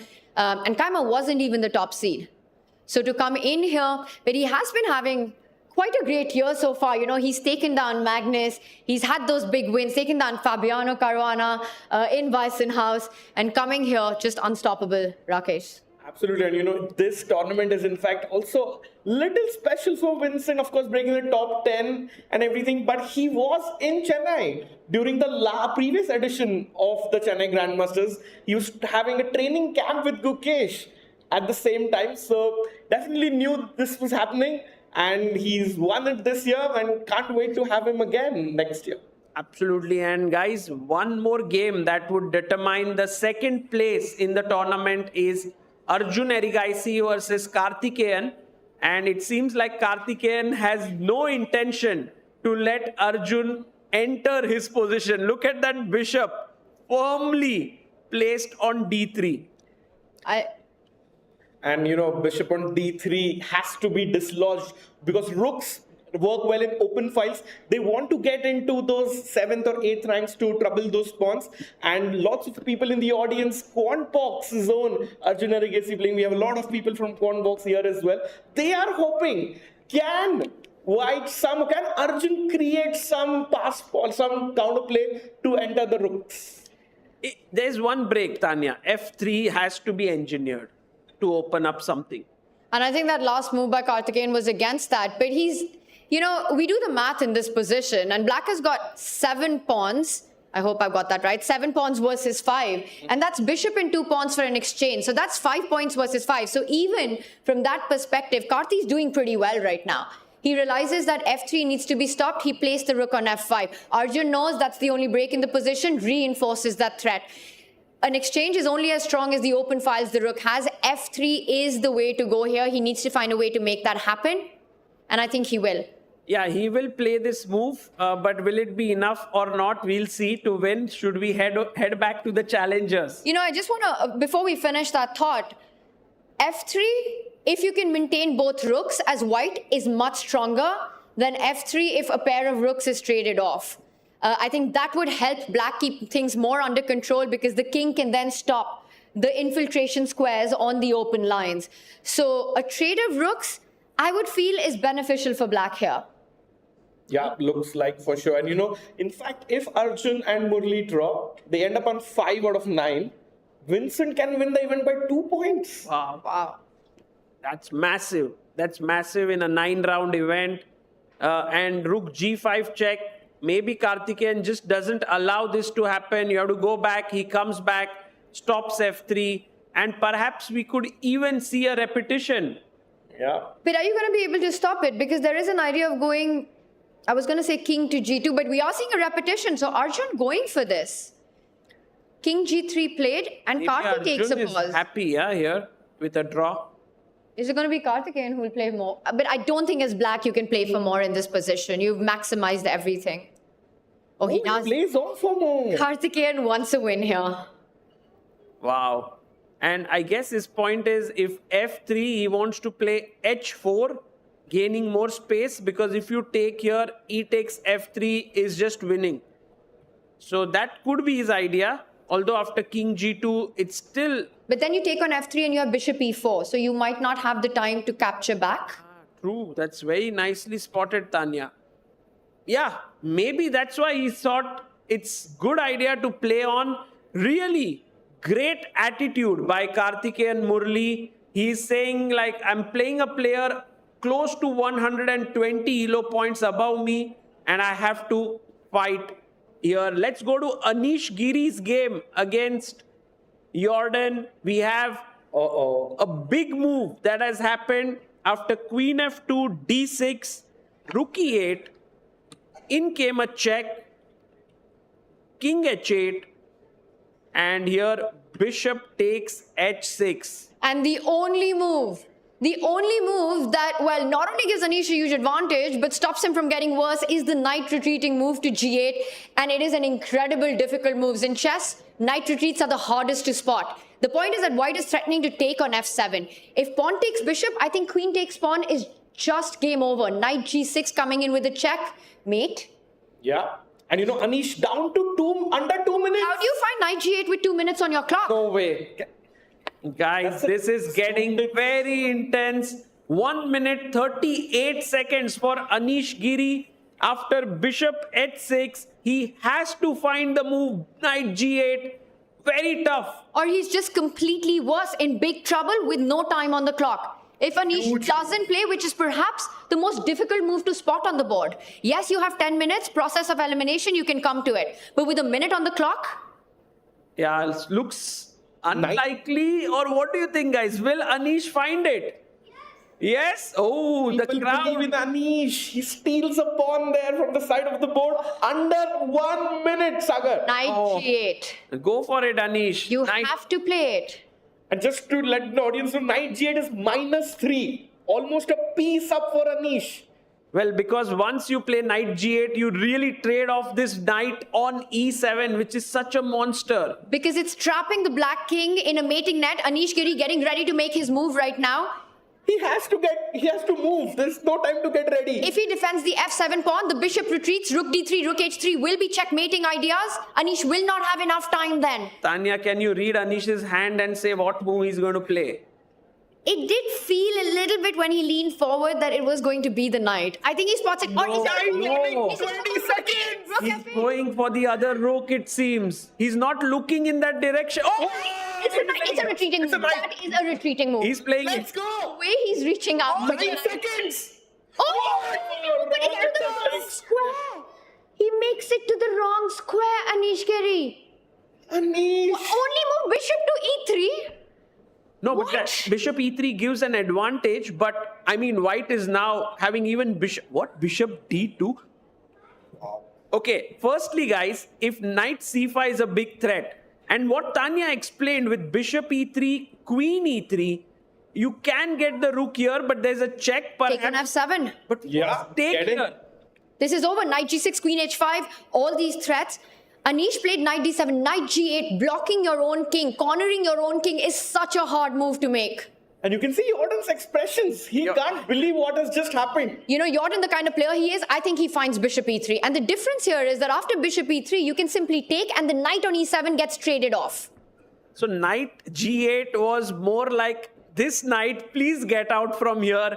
But knight d7 does nothing to remove this knight. And bishop e3, a deflecting move, very important. Anish had to go all defense, but he's gone semi-defense with an idea of an attack on c5. But he will not get enough time if Jordan spots bishop to e3, and he's got 25 minutes on the clock to find that. Yeah, he will find it. Anish played the last move with just 6 seconds. That is why he has 36 seconds. That is not minutes, guys. Yeah. And let's just show that one more time, because there's another very important detail to knight to g8. After knight g8, bishop e3, queen takes bishop, queen takes pawn, knight takes knight, queen h5, there's queen h6 on the board. Your queen suddenly from e3 is beautifully placed. But none of this works if you can't get rid of that knight on e7. Right. So right now with knight d7, this is the move. And if he doesn't find it, then Anish is winning again. Just for example, let's say he decides to bring back his bishop. You know, it's a normal move, natural move. Now the knight jumps into c5, a move which we wanted to get all throughout. The queen is attacked, and once you take this pawn on b4, queen c2 is hanging, and it's game over. So Anish has the right intention at heart. You know, I want to go to c5. It's just the specifics which are not working for him. But you know, the point is that with 25 minutes on the clock, if you sit down and calculate, I think, again, process of elimination will guide Jordan to this decision. Let's take the options into account. You can't move that knight from e7. Black goes rook e1, wins the game. That's not an option. Bishop takes pawn, king takes bishop, no problem. Not enough pieces to give checkmate. If you come back to any other square, you see knight c5, and you realize that that is lost for you. If you move the rook from d1, you don't have any good square. Basically, Jordan doesn't have any other move except bishop e3. You can't move the bishop from c2, queen b2 trades off everything. No, what you said, Tanya, sounds very convincing. He's going to find it. You'll see him play this out.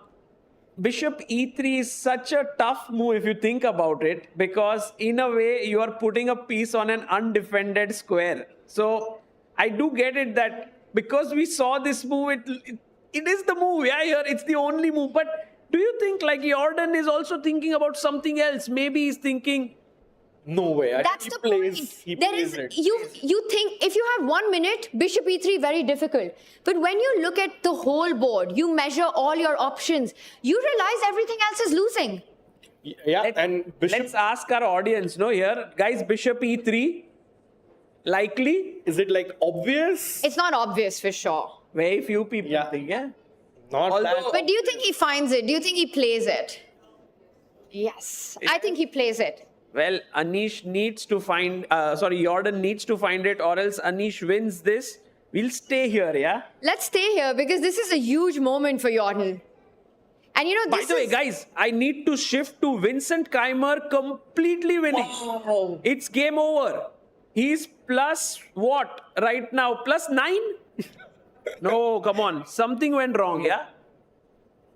He's up a rook. There's a rook missing from the board. No, one second. I think something in broadcast went... Yeah, rook takes c6 was played. Rook c6, queen c6. Okay. So there's a technical thing. So let's go back to Jordan right now. Still he's winning though.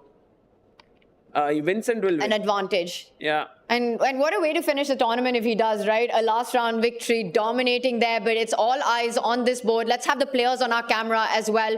Jordan van Foreest, he's known for his creativity. And there he is. He's taken a pause as well. Mm-hmm. And you just sit and calculate. Ooh. You know, we've got a grandmaster here with us, Vishnu, in our studio. Vishnu, what do you think? Will Jordan spot this idea of bishop e3? How does a grandmaster sort of come to this conclusion that you have to play bishop e3 here?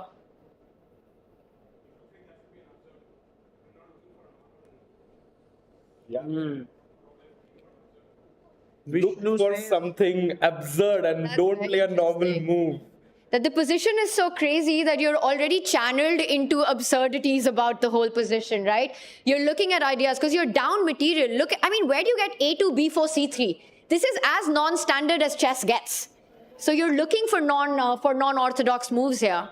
Bishop E3, the only way for black to protect F7 is to play Queen F6. Exactly, But then Queen D5, idea Queen H5 check. You cannot stop Queen H5 with pawn to G6 because Bishop D4 pins the queen. Pins and wins. Wow. And everything. The problem is this knight taking away this square, yeah? Knight to G8. So important. It was the moment. It had to be found. And again, I think this is something Sehaj predicted, right, when he was here, that there will be critical moments that lie ahead. And if Anish doesn't have enough time, the game can completely turn around given the nature of the position. You remember my theory? You guys were like, that's not a good theory. But actually, it happened just that way. The entire theory came alive. You didn't believe in your own theory, Sagar. You have to be more convincing about it. No, I was more like, okay, this doesn't look likely, but it does seem like Jordan created such a mess that Anish couldn't control it. And that seems to be a good way to sort of describe this game. And again, Mikhail Tal's code there, he took them to a deep down. He goes bishop to C1. What? He misses it. Anish Giri's winning again. I told you guys. He's It's easy. He's played knight C5. Wow, it's completely winning now for black. Immediately. What the On the board. The audience loves it. What is this? Bar swings like you've never seen it before. You can't imagine White's best move here. It's pawn to G3. That's how bad Jordan's position is. Losing the queen with a check. Yeah. What happened to Jordan? Was it a blank moment that he forgot knight c5 is coming? Like, how could you play bishop c1? I mean, he just forgot that the knight is coming here, guys. You know what he missed? Let me tell you what he missed. That after queen d5, you're threatening checkmate in one. Queen takes bishop, that queen comes back to h7. Queen h5 is not checkmate anymore. Oh. And this is game over. Because that queen from one side of the board goes to defend, just slides back. That's so well spotted, Tanya. That's amazing. That's the point, guys. Because GMs don't make such blunders. And this is the oversight. He wanted to checkmate. Anish was like, Jordan, my queen will come back and you have to resign. And this is the moment when Jordan realizes it. You look at him on the camera and he knows this is over. Knight c5 was not missed by Jordan van Foreest. Yeah, and Anish Giri, look at him. He's so excited now. He knows he's winning. Game over. Oh, he's even taking a bottle of water and... Wow. Do you think Anish had spotted bishop e3? I'm not sure. I think so. He might have. Yeah, Definitely. you think so? We'll ask Anish when he comes here. I think it's his first win of the tournament. Win. From literally the jaws of defeat, Look at Anish. Look at Anish the win. there. And it was one move. Anish could have been lost, and now he's winning. And Jordan knows it, that there's no checkmate on the board that exists anymore. Jordan was having some problems with his contact lenses, but a blind spot in the last round loses him a very nice game by Anish. But this was perhaps one of the most exciting games of this event, and Jordan is going to resign here. We can hang in there for the end. There is nothing that White can do to save this position. Yes. Your queen is attacked, you can't stay connected to the bishop. And then the realization dawning that you lose that bishop and you don't have that checkmate on the H line. Right. It sinks in, and then you just need a moment or two to accept it, and I think I agree with you. A moment or two. You take like 17 minutes, 54 seconds. But do you make a move? Before resigning. Yeah. It's chess is brutal in that sense that Jordan has all the time, but not the position. What And to he do had with the the position. time? He had the position one move ago. Yes. He had played it so well, setting up this idea. Very difficult resource, and knight g8. But and Anish didn't find it. This seems like a little bit of a recurring pattern with Jordan. With Vidit, he played the most amazing game in round one, then blundered this rook b1 move. Then against Pranav, he was totally winning, blundered queen c4 move. And now with Anish. And perhaps it happens with the most creative players that they are not extremely precise in their calculations, and that could be the reason. I think he sees it now. You know, he played bishop c1 just thinking, why do I even need to give up my bishop? I'm just winning. I'm just checkmating on the next move. But he realizes, and let's just show that one more time, Sagar, the problem, what it was, the blind spot, as you said, about this position. This is what Jordan was relying on. This looks so tempting, right? Queen in the center, attacking, checkmating one. And everything else apart from this move is winning. But this is what Anish wants to do. And check, drops back, and if you count the material, black is like exchange up, 3 pawns up. And also no time to chill because knight b3 is a checkmate in one. This is heartbreaking. And I think Jordan also, this is the moment where he's thinking about bishop to e3. I think now seeing knight c5 on the board, whether it was on his radar earlier or not, you know, what's gone is what you start to regret in these times. Yeah. Well, he'll resign very quickly now. It's going to happen, which means Anish Giri moves to 5 points. He's moving a lot on his chair as well, Anish. You know, he knows that this is going to be his first win. Yeah, but what a big win, right? Because if Karthikeyan and Arjun draw, then Anish joins them on 5 points, which means he becomes joint second in the tournament. Yeah, suddenly +1 looks like a great score. It's just Vincent ran away with the tournament, but 3 players might end up with the tied second spot. Yeah, and for Anish, Chennai might become a place to come again. You might be like, okay, nice event. Yeah, Anish sees it through. This is quite painful, actually, you know. And that is what chess is, right? You've got relief and joy on one side, and then you see how agonizing it can be for the player on the other side. One move away from win, and that's the move that it all turns around. And now you're just completely busted to the point where you can't even fight on. True. You know, Jordan having those 17 minutes of time, it's down to 15 now. Tanya, you spoke about the 5 stages of grief. Probably Jordan going through them right now. It's heartbreaking, especially losing the last round game. Yeah, and the 5th stage of grief is acceptance. In chess, there's a 6th stage, and that's resignation. And I think we're going to see that. Yeah. Oof. Okay, guys, we will keep this camera on, right?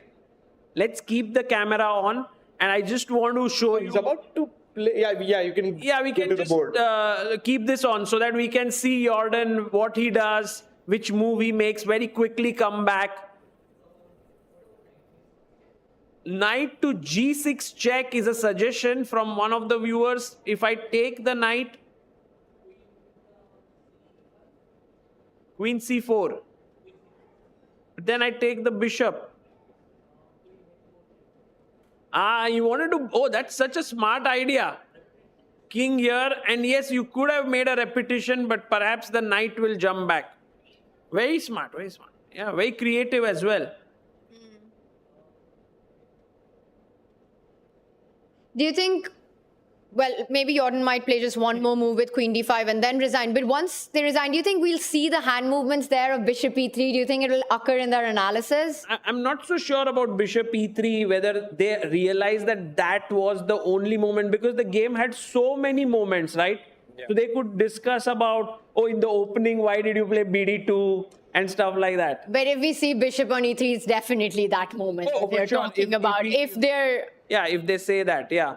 You know, Anish also gave a brief 2-second look to the camera, like, you guys covering this, right? Like, you're watching the game. Like, to all the detractors who thought, I'm going to have 9 draws in your face. This is what I've got. I've got my first win in. Yeah, we are all waiting for Anish's tweet now. Some tweet. This is going to be something funny and a little dig at Jordan, probably. Meanwhile, Vincent Keymer is really better against Ray Robson. That has been the case for quite some time. While Nihal Sarin is clearly better against Pranav. And in the challengers, guys, Adhiban and Leon Mendonca have reached an equal position. kind of stabilized a bit. We will see the analysis here as well. Abhimanyu Puranik is seriously worse against Iniyan. He might not be able to save this game. And Pranesh has lost. So right now, Tanya, Rakesh bhai, it seems like we are looking at Pranesh versus Leon tiebreaks. Yeah. And in the last 15 minutes, Pranesh and Anish have been the happiest people in Chennai probably, because how the fortunes have changed, Tanya. Absolutely. I did say, though, that Pranesh will find himself in tiebreaks, and I think I'm going to stick with that prediction. That one's looking good. For Anish, I could have never predicted this one. It just felt like this had gone all wrong. And it's really not over till you played your last move in chess, and miracles happen. And bishop to c1, and a grandmaster of Jordan's level just having that miss in that moment. Knight I think c5. I don't see any way that Jordan could, change something or even offer any counterplay. Yeah. Do you think he plays queen d5, or does he just throw in the towel in this moment? Does he resign now? He'll play a move, I think. One move. Yeah. It's not going to be g3, the best one according to the engine. Best engine move. What's the second best engine move? Queen d5. No, I'm not even sure. Let me check. Queen takes b4 and queen takes c2 is the second best move. So queen takes pawn actually does make some sense. And then you anyway pick up the bishop on c2. The same point, yeah. And then you can't pick up the knight on c5 because queen b1 is checkmate. And queen h4, queen h7. Yeah, he's going through that stages of acceptance now. He's not reached there yet. Yeah. What are the 5 stages, Tanya? Can you tell our viewers? I was hoping you wouldn't put me on a spot. I know the first is denial, where you just don't want to accept anything. Then you can't deny it anymore. Then I think comes bargaining, where you think, hey, maybe if I would have played that, it would have been different. Had I played another opening move, it could have been different. Maybe if I'd find bishop e3, I would be the one winning here. So you're sort of bargaining with the reality.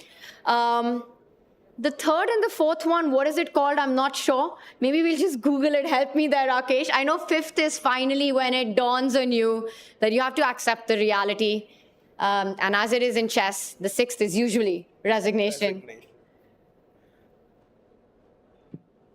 There is depression that comes before acceptance. I think Jordan is in that phase right now. Anger was there in between. Anger denial is third. and no, it's So second. it's acceptance? No. How can it be? No, sorry. It's denial, bargaining. No. Denial, anger, bargaining, depression, and acceptance. So there's anger, there's bargaining. I think Jordan is right now at anger. Stage. No? No, I think it's the fourth stage where, see, he shakes his head. Yes. You're just... And how not comfortable happy. Anish is. Like, he was locked in like 10 minutes ago because he knew the position was tricky, but he knows now he's completely winning. Actually, that also makes the prize money quite a big factor, right? Like you go back home with much more. Yeah, because win. all prizes are shared, and more than 1 crore rupees here sponsored by Quantbox for these top players. It's a big purse that you take home. But I will tell you, I think for Anish, there's this pride and glory attached to this game, which kind of supersedes all of that to a big degree as well. The fact that he's playing his compatriot, a player he has so much history with, has been part of the same team, but has also rivaled for those big moments in championship. And another page in that rivalry written today with a very roller coaster of a game. It doesn't hurt to get $10,000 more, yes? No, it doesn't at all. And it's a great, it's a cherry on the cake. Or maybe it's the whole cake. Yeah. Jordan has a look at the clock, but it's not the time he's worried about. No, the clock is the least of his problems. Guys, you can see it while on he's him. thinking, look at Vincent's game. Vincent is right now equal pawns. Everything's equal, yeah? Like material is equal, 3 pieces for each side. Rook takes rook. We are now in this position where there are only minor pieces on the board. But there's a huge thing in his favor, which is these pawns. Oh, we should keep the video of Jordan and Anish, right? I think the last few moments of that game. Let's keep that on. And you can see it, the clock keeps ticking low now. He's around the 7-minute mark, Jordan. But the thing is, just a position, you have no moves to even keep the fight on. Also, speaking of Vincent, kudos to him. He was guaranteed first place. Could have maybe relaxed a bit, but he's about to get another win for himself. And it's such a stylish way to finish the tournament with absolutely crushing performance there. We were talking about what happens in these last rounds. Sometimes you lose the energy, you lose the focus, but none of that for Vincent Keymer. B2 pawn is a runner. And knight takes pawn is a big threat on the board, getting rid of the only defender. So this is the problem that plagues Robson. A4 is coming and that should be winning. And just a very quick look at Arjun Karthi. Oh, F3 H4 has happened.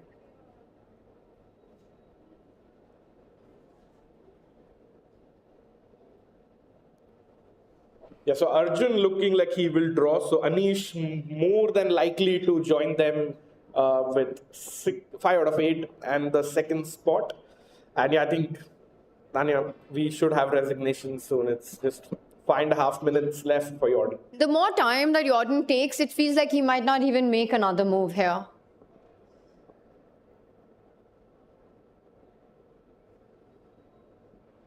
It's heartbreaking. Yeah, for sure. And the thing is, he played this beautiful idea, right? Knight coming to f5, the pawn moving forward, sacrificing the bishop for the h6 pawn, the knight giving a check, trapping the black king. And then you're close. And he played that move, bishop c1, thinking that Anish will be the one resigning. Look at Anish there. Really leaned in. He's locked into the position. There's not much to calculate here. I will still calculate, although I know there's nothing. Anish is enjoying this moment. Yeah, he's savoring it. He's like the eval bar, almost halfway through into White's camp. And nice win by Anish. He would love this. And we should try to get him in the studio. Yes, that would be really nice to have him here. To go through Vincent as well, champion of the event. He was busy yesterday. So. And Jordan also had such a storyline in this tournament, right? He started with 2 back-to-back losses in round 3 and 4. Was winless until round 5, then made a comeback, a turnaround in the tournament with 2 back-to-back victories against Robson and Nihal Sarin. And it looked like Jordan is back in all of it. He was almost winning against Pranav. A miss, a draw there. And this would have been such a great finish for him after the up and down tournament, a difficult position, castling in this one, long castle, some crazy moves played, and so close to victory. And I think what hurts the most is that the turnaround moment in this game is the one that could have gotten you the win, but instead you're lost. Yeah, and you think about it, he's thinking about it now, you think about it on the flight back home as well. Until you play your next game, it's somewhere in your mind always. Yeah, that's true. But for now, it does seem like he's going to use all his 17 minutes. He's been thinking for 14 minutes. And we did think that he would resign sooner, but Jordan is like, no. I think he's on acceptance now. So the 6th stage incoming, Jordan Van Foreest, super strong player, but they can also have their blind spots, and what a tough pill to swallow. Also, I like Anish sitting there, yeah, because he could have also gotten up and kept walking, but I think it's very respectful to the opponent that you're sitting there. I think Anish is just waiting for the hands to come forward. So he's not walking around because he expects that to happen any moment. And he can't actually. He has only 59 seconds. Yeah. Anish can't afford to, take a quick break because Jordan might play quickly. Under 3 minutes now. Is this a photo? By the way, we've just seen. Oh, Anish scratches his head. I'm really curious to know if either of these players spotted Bishop E3 now, before. We know why Jordan went for this line, what he missed. We understand that.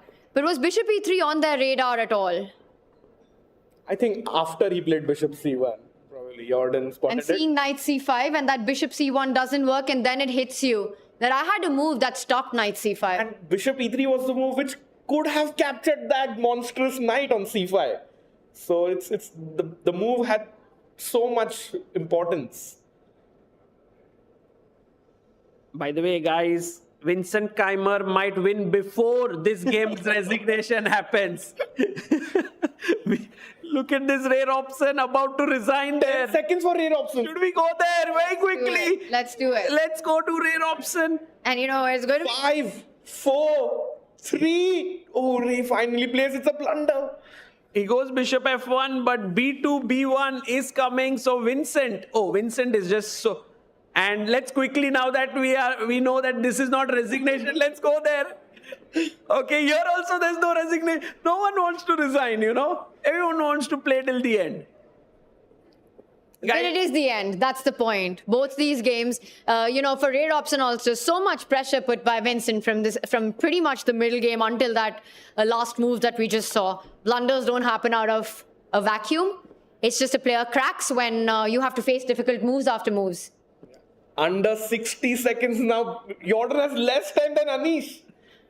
It's not about the clock. That's the thing. You could have 1 hour on the clock, and I think Jordan would be using that much time. It's just dealing with the emotions right now.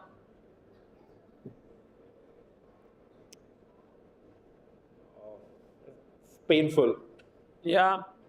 We are all like silently waiting. That there will be no resignation, there will be no move. Of this Gukesh versus Nadirbek game from the Olympiad where he plays a move. Rook d3. Rook d3 wants to give a check.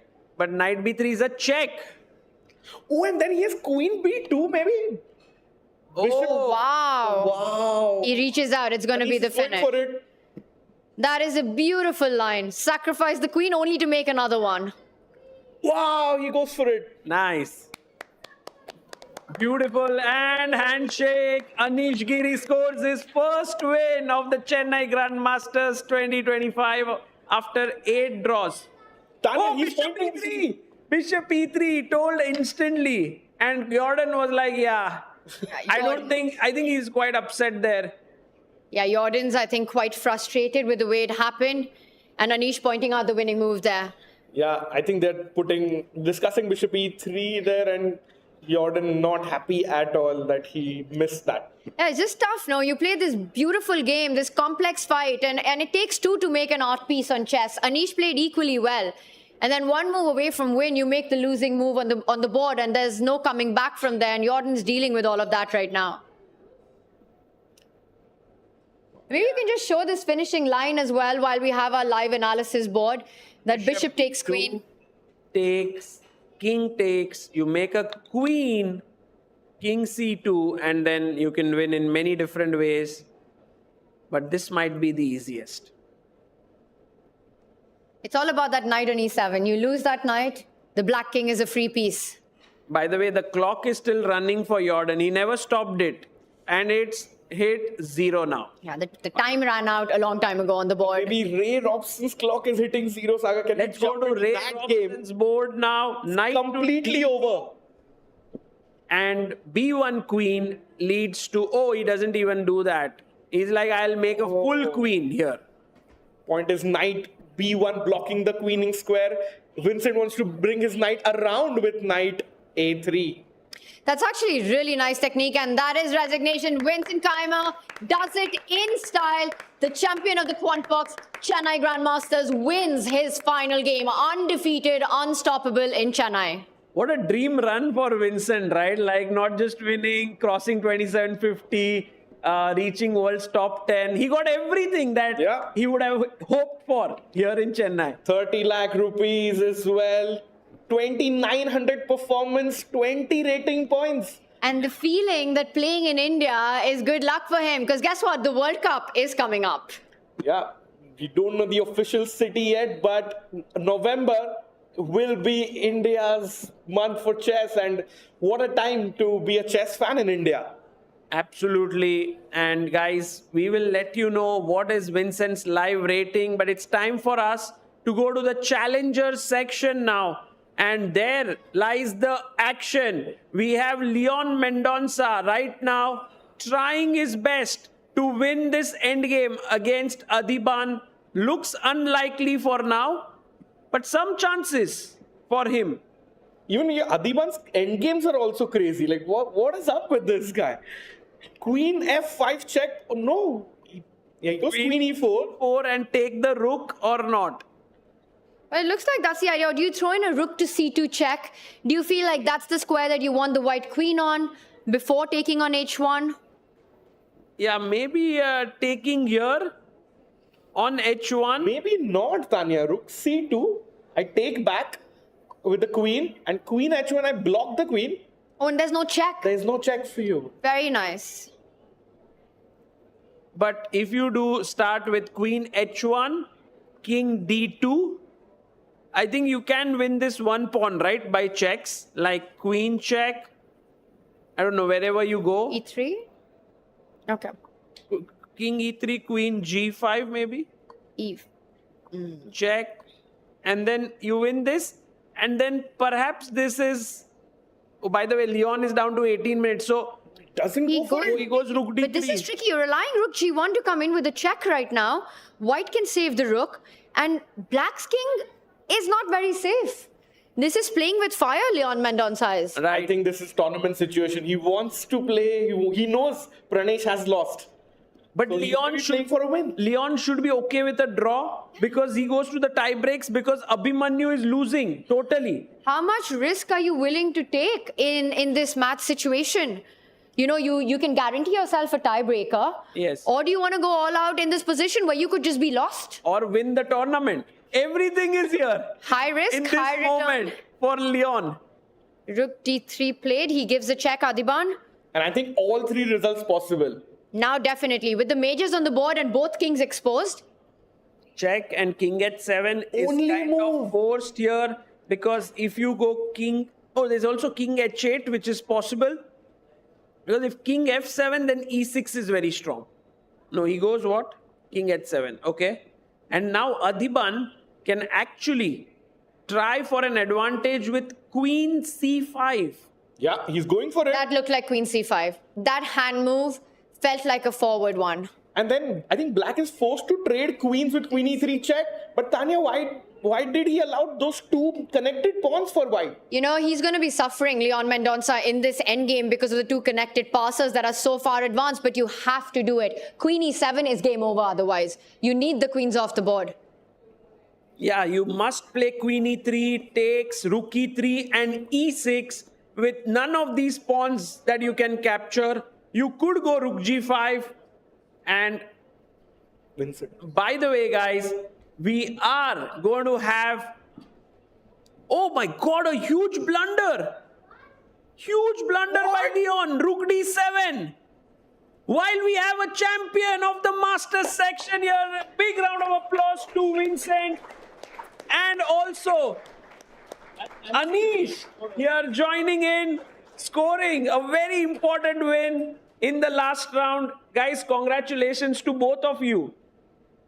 Well, mostly Vincent, I think. He's had a tremendous run, yeah. I mean, Vincent, of course, incredible. But guys, before we start talking about your tournaments, just if we can have a look at the challengers' final moments, because therein is the champion going to be decided. Adhiban versus Leon Mendonca.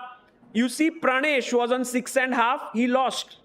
So he's on 6.5. Abhimanyu was on 6. He's losing.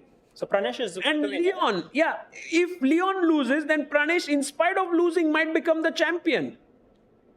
Yeah. Okay, it looks really lost, yeah? Yeah. No, it's also...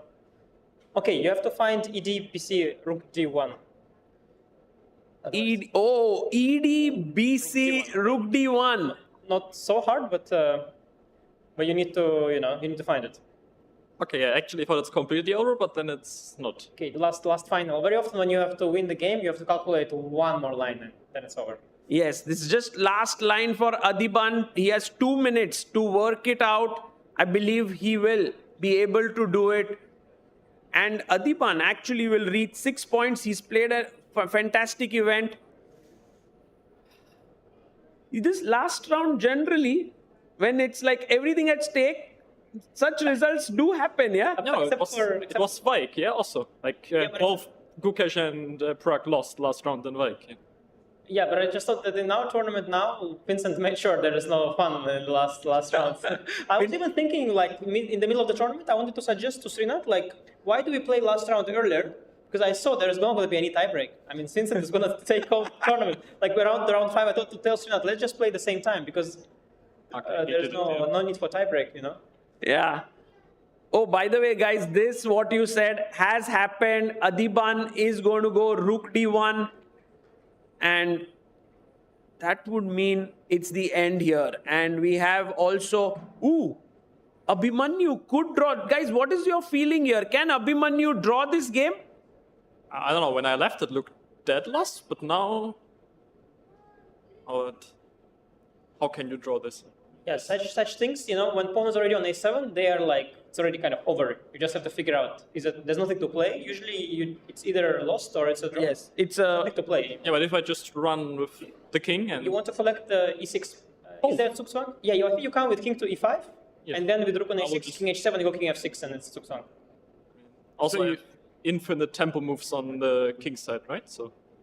Yeah, I think that should we just... the e6 pawn looks loose. Yeah, it looks also lost. Also, it helps the bar is saying it's lost, so we are more confident. But right. Also feels wrong if it wasn't lost. Yeah, with this pawn structure. Yeah, I think you need that pawn to not be lost. Like if the e6 pawn is like on f6, if it's a bit tighter, then it's a draw. But when the pawn is, I'm just gonna come attack the pawn, and then you have a Zugzwang, and you need king h7, only move king f6, and then it's another Zugzwang, and you lose the pawn. I don't see any.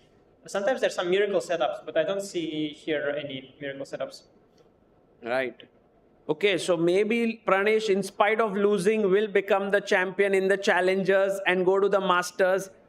We have both of you here, which is wonderful because Anish, if you don't mind me asking, what do you feel about Vincent's performance? He scored 7 out of 9. He's maybe going to win the tournament with a difference of 2 points. His performance was 2900 plus, gained 22 ELO points, I believe. Yeah. Or something, 21. But who is counting, yeah? We are fighting for top 10 and to 750. Yeah, is there like top 10 handover ceremony where I give my top 10 spot to Vincent, like a crown or something like this? No, it's it's nice for me that at least I hope I'm going to be in and out of top 10 still many times, but at least this time that I'm out, I have a worthy successor. Let's say, don't give it to some rude people, who insult me, but give it to some nice gentleman. That's better. But no, since it's a tremendous player, I think this freestyle, it will probably go down in history as. In the end, when it will collapse, it will go down in history as that thing that turned Vincent into a monster. that will be the purpose and legacy of freestyle chess. Because I think what Vincent must have discovered, he was always very reliant on openings, I felt. And he was having a very narrow opening repertoire with both colors. It was crazy narrow, particularly rapid blitz, but also in classical. And this is usually, you do that when you feel that you're dependent on the opening. You have to play your lines, otherwise you're not very good. So in freestyle, Vincent must have seen that without any openings, he is very good. And now you see he plays completely different than he used to play before. He's no longer as predictable, and he wins a lot of games also with black here. Just changed his, and I think that really helped. Also the confidence boost must have helped him, because of course Vincent was always a great player. Like since he's like a little child winning Grenka, but you need some confidence boost on the way. Vincent, we are just absolutely amazed by what you've achieved here. Sorry, but the bar says like I was about to say, like, how is this a draw? Ooh, man, Abhimanyu is on the edge. Yeah, he's not letting it go. He wants the tie breaks to happen. Anish, you see, doing the tournament at 12 was for challengers. How is this ever a draw? Yeah, no, there is some sort of. Yeah, I understand. I think when I go king c5, I go rook a6. No, I think we can just give both pawns. It's still a draw, because f pawn will not move. Can you say? Yeah, I think maybe it's just, I don't know, but it can't be, right? Like I will do. Could be. I mean, What you are saying is just give up e4 and e6. It's a hypothesis. Let's not. I'm not sure. It's a hypothesis. like how? Okay, so how do you want to defend any of those pawns? Yeah, no, I was hoping I can defend them by. Yeah, you go to c5, king h6. You go king b5, rook a1. I can just go to c6. No, I just go in like this. Yeah, king d7, king d7. Yeah, I'm losing the pawn for sure. Yeah. Yeah, I think it's just a draw no, because maybe. he had to push g4. So you. No, he had to push maybe h3. No, F3, h3. oh, no, h3. Yeah, I think he had to play h3. And then after g4, just take because then of course it's winning. Yeah, just h3. Yeah, h3, g4, hg, hg. Yeah, if he had played h3, it's completely winning. But like this, I think now it's a draw. So sloppy. So sloppy. So the point is that if let's say here g4, then the same position you will lose all the pawns. Yes. In the end, I will just win the e-pawns, which I also in the game, and then I put my king on g5, and I release my rook a7, king g4. But now I cannot do that because I cannot touch the h5 pawn, because the rook on the f5. Yeah, I mean, just with king on f4, we wait with rook on a5, and g4 is not attacked anymore. So. And f3, we have rook a4, rook a3, we pick up that pawn. So could we potentially like take these two pawns, try to go to g5 and settle down on Don't get to g5. Yeah, that's the problem. You can't get there. You can get both pawns, but you can't get to g5. Got it. Once you get to g5, it's over. Yeah, king f4 is the only square from which you can reach. I put my rook on a5. And then after king f4, and then you don't have king h7. And I go king h7. Or, yeah, that's the only move, yeah. Wow, And there's no amazing. f3 stuff also. There's a So there is tie-breaking coming in this. Okay, let's wait for the. Oh, even there will be. I guess there's not. No, but there will be some 3 against 2, which is not. But which 3 against 2? Like, how do because you press? I don't see how to press. Like, if you trade the h for g, you have 2 against 1, but I don't see how do you even press. I maybe go king back to g2 and h3. How did Arjun's game? By the way, Arjun has just drawn this game, it seems. Yeah, this should be a draw, yeah? After b4, this was the last position. So they agreed to a draw, which means, Anish, you finished joint second in the tournament. I was never in doubt. I mean, credit goes to Vincent. He beat everybody else. So my path was clear, you know? The path for the second place was open. Vincent took care of the rest. I'm just behind his shadow, you know? Like, no, but it was, tremendous. But I think today you got horrible position, no? From the opening. Yeah, no. The thing is, I got this any shape. A3 stuff against Katsi back in London, and I had some bad memories. And I remember checking it briefly like a few weeks ago, but I had no clue of how these lines go, and they're quite direct, like in Queen's Indian. G6, yeah? Yes, I played G6, which must be a very bad move. I can pull up the board here. Yeah, but you know, Vincent, I was preparing like, okay, there are many ways, yeah? There, you can play bishop e7, knight e4. You can play bishop e6. Like, Yeah, just but G6 is really bad. yeah. Yeah, you see, that's what happens when you let people play freestyle. They just completely lose a shame, starts playing some nonsense, and feels great. At first, I thought I can take on f3 and go knight c6, but then just d5 and I lose immediately, I think. d5, cd, yeah, I saw this. I mean, you have a You mean with g6 or without? With here, I thought that. Yeah. But it's really, really bad. knight, there's the line knight c6, knight before, but here you can't even do this. Yeah, like GF. No, EF is fine. No, here I wouldn't go knight c6. Then I can go like bishop, but GF is like. Yeah. There is see, one engine knight is not c6, knight so bad. c6. Yeah, but Engine it's a game. prefers I saw a the- game. Knight c6, d5, knight d5, knight d4, and c5. Some kind of theory-ish thing. I saw some game like this. But with GF, I think. Yeah, you mean? C5. Yeah, but you GF were. also, I think. No, or no?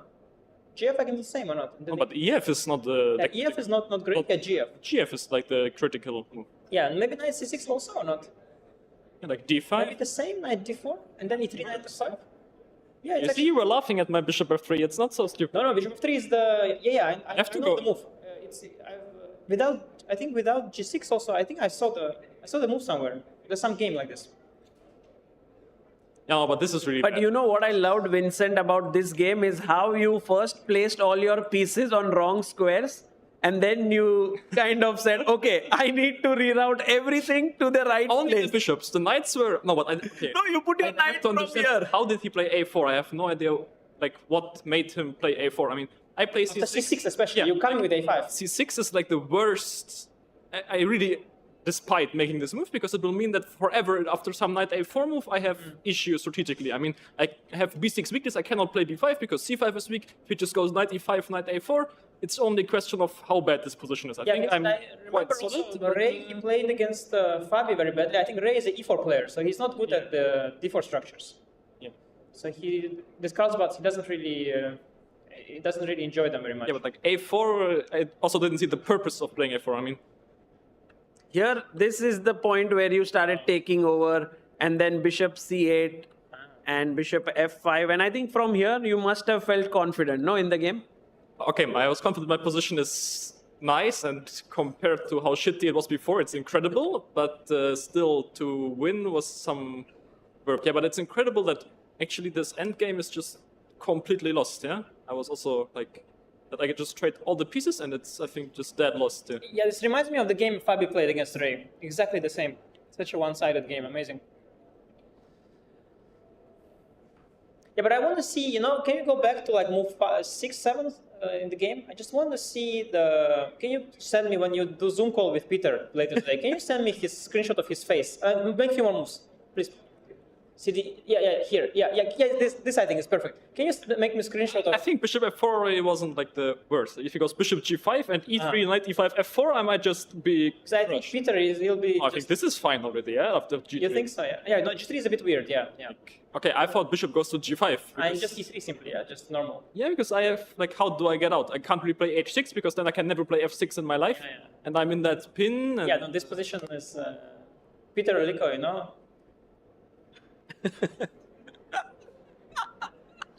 I don't know, if it's just, if he was my coach, I would never do this to him. Like, just... I think you would be as, like, perfect student, yeah? You're, like, so much alike in your opinions. Maybe that's the problem, yeah. Be a perfect student. Maybe you need to be a naughty student, to win Chennai Grandmasters. Very naughty, very naughty. But amazing, yeah, Vincent. What hunger for playing for a win. What does this victory mean for you? Like, just tell us your emotions, because now it's all done. Yesterday I saw you had won the tournament, but you still wanted to win the last round, but now it's all over. How are you feeling? Great. I mean, it's, I think, the highest performance I've ever had in classical chess, and also just very nice feeling to play good chess, and the event has gone fantastic. I think you mentioned it someday, yeah, that I have the habit of ruining very nice tournaments. You should do it. And I lost last round from a completely winning position against Donchenko in the German championship, 10 rating points gone. Last year I started, I think, like 6 out of 7 in Polanica, also strong round robin tournament, and lost last 2 games. So I was dangerously close to repeating that same mistake yesterday, and I'm very glad I didn't go that path. Yesterday, the video that is there of yours against, you were playing Jordan, and that end game where you turned completely red and you thought like you are losing there, right? No, I was just very annoyed with myself. I felt like it's very dangerous, it could be lost, but I didn't, like, I had never lost hope at least, but just... Why did you play g5? What was the point exactly? No, I just missed bishop d1. Oh, wow. And I thought basically the whole point of the g5, I was calculating he goes bishop g4, and how do I create winning chances? And then, of course, the same moment I played g5, I realized, okay, what the hell? He's just playing king b4, f5, take bishop d1, and I might actually just be lost. So the g6, by tempo, everything works. Yeah.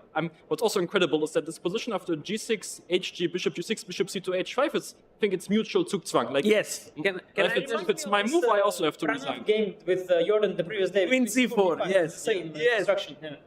Maybe I can just... It's crazy that this actually still works. But it's good that for Vincent, like, I mean, most people when they win tournaments with 2 rounds to go, they sort of make draws because they're happy. But I am glad that finally your approach of going for maximum worked out in this tournament, and instead of ruining it, you made it even better than it could have been. So that was... Yeah, so here it's like everything is only move. If I don't have bishop c2, I lose. And so you are saying this is a position of mutual Zugzwang? Yeah, I mean, if it's my move, I have to resign. I think it's just no chance to... Because king c3 is coming. King c3 is coming, and then I'm lost. Amazing. No chance. Okay, actually, hang on, king g5, king bishop f6? d3 is, yeah, like... Oh, no, it can't. No, it's winning, yeah. It's amazing. It's winning, yeah. Yeah. And Vincent, could you tell us a bit about who was helping you during this tournament? Who were you working with? Peter, yeah, it's not a secret. I mean, yeah, I guess probably today he was avoiding looking at the screen after a few moves because, as you said, these kind of things, you know, he really has a very pure understanding of chess and what's right and what's wrong and where to place pieces and everything. And obviously, oh, he allowed king to go to h4. King to h4. King to h4. King to h4. This is crazy. He had to play like e4 and put this rook on a5. I told you it's not over. Epic, But I'm not even sure he will realize. No, Because it's not obvious. But he will realize. But it's not that obvious, right? Because like you move king Had to to play h4, you play e4, right? yeah, or rook a5. Doesn't matter. Just give this pawn. You have to get rid of that pawn. You don't have to allow the king to get here. That's the main thing. And the moment he went here, now there's sloppy. just no way to stop this. People so sloppy. You know, I realized when I played my games, also all my draws, the people nowadays, they're very, very strong. But the basic endgames, they are like playing with so much difficulty. Also against me, like I had some dead drawn endgames. My opponents were so worried and slow, and it seems that that's maybe still a skill that old harmless player like me can Yeah, try and utilize. endgames are something that you also used it. Use it a lot when you want to grind out long games and so on. Yeah, but sometimes even the really basic ones they're playing badly, like this one. Like there's like nothing to think about. It's like one thing to think about here. It's really amazing how poorly it's been played. If white takes king e5, it would be like. Yeah, but at this point he already realized everything. I think. I mean, if you don't play king e5 instantly, it means he's thinking about something. And what else is there to think about?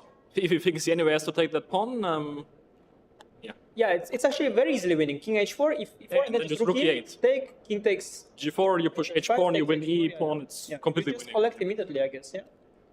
Okay, there's some fight there, but not. Yeah, you can But how? try g4. Yeah, you don't take the e pawn, right? Or Okay, I can, and also, but I don't need to. yeah, you don't even need to probably. You can just push. Yeah. Yeah.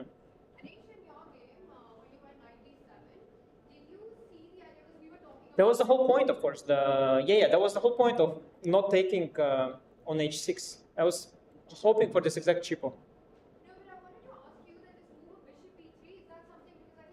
I saw, yeah. No, so. By the way, Anish, firstly, Tanya's question, knight d7. Did you see bishop e3 here for Jordan? Yeah, I saw. No, I saw after I made the move, and then I saw that I'm still holding here. It takes knight f6, I think, now. But I didn't see it when I played. No, I played knight d7 on seconds because I was seduced by the cheapo in the game. Which was? Like knight d7, bishop c1, knight c5, queen b4, then there is queen c2, queen h7. Ah, that. But you kind of figured that Jordan would fall for it. Yeah, I was hoping for that, yes.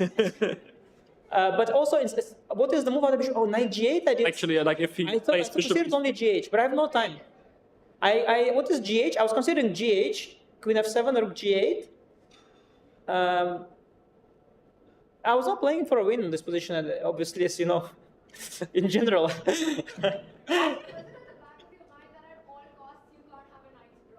No, actually, at the back of my mind was that I have like a win-win situation. If I lose, I get rid of my, I basically escape cyberbullying, and if I don't lose, then it's good too. So I felt free today. It's a win-win for me.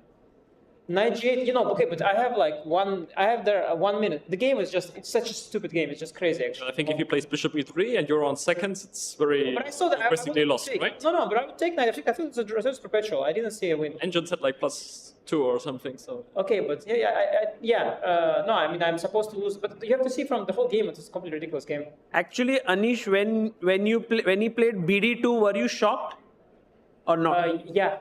I was extremely happy because I realized he underestimated c4, and I thought I'm better.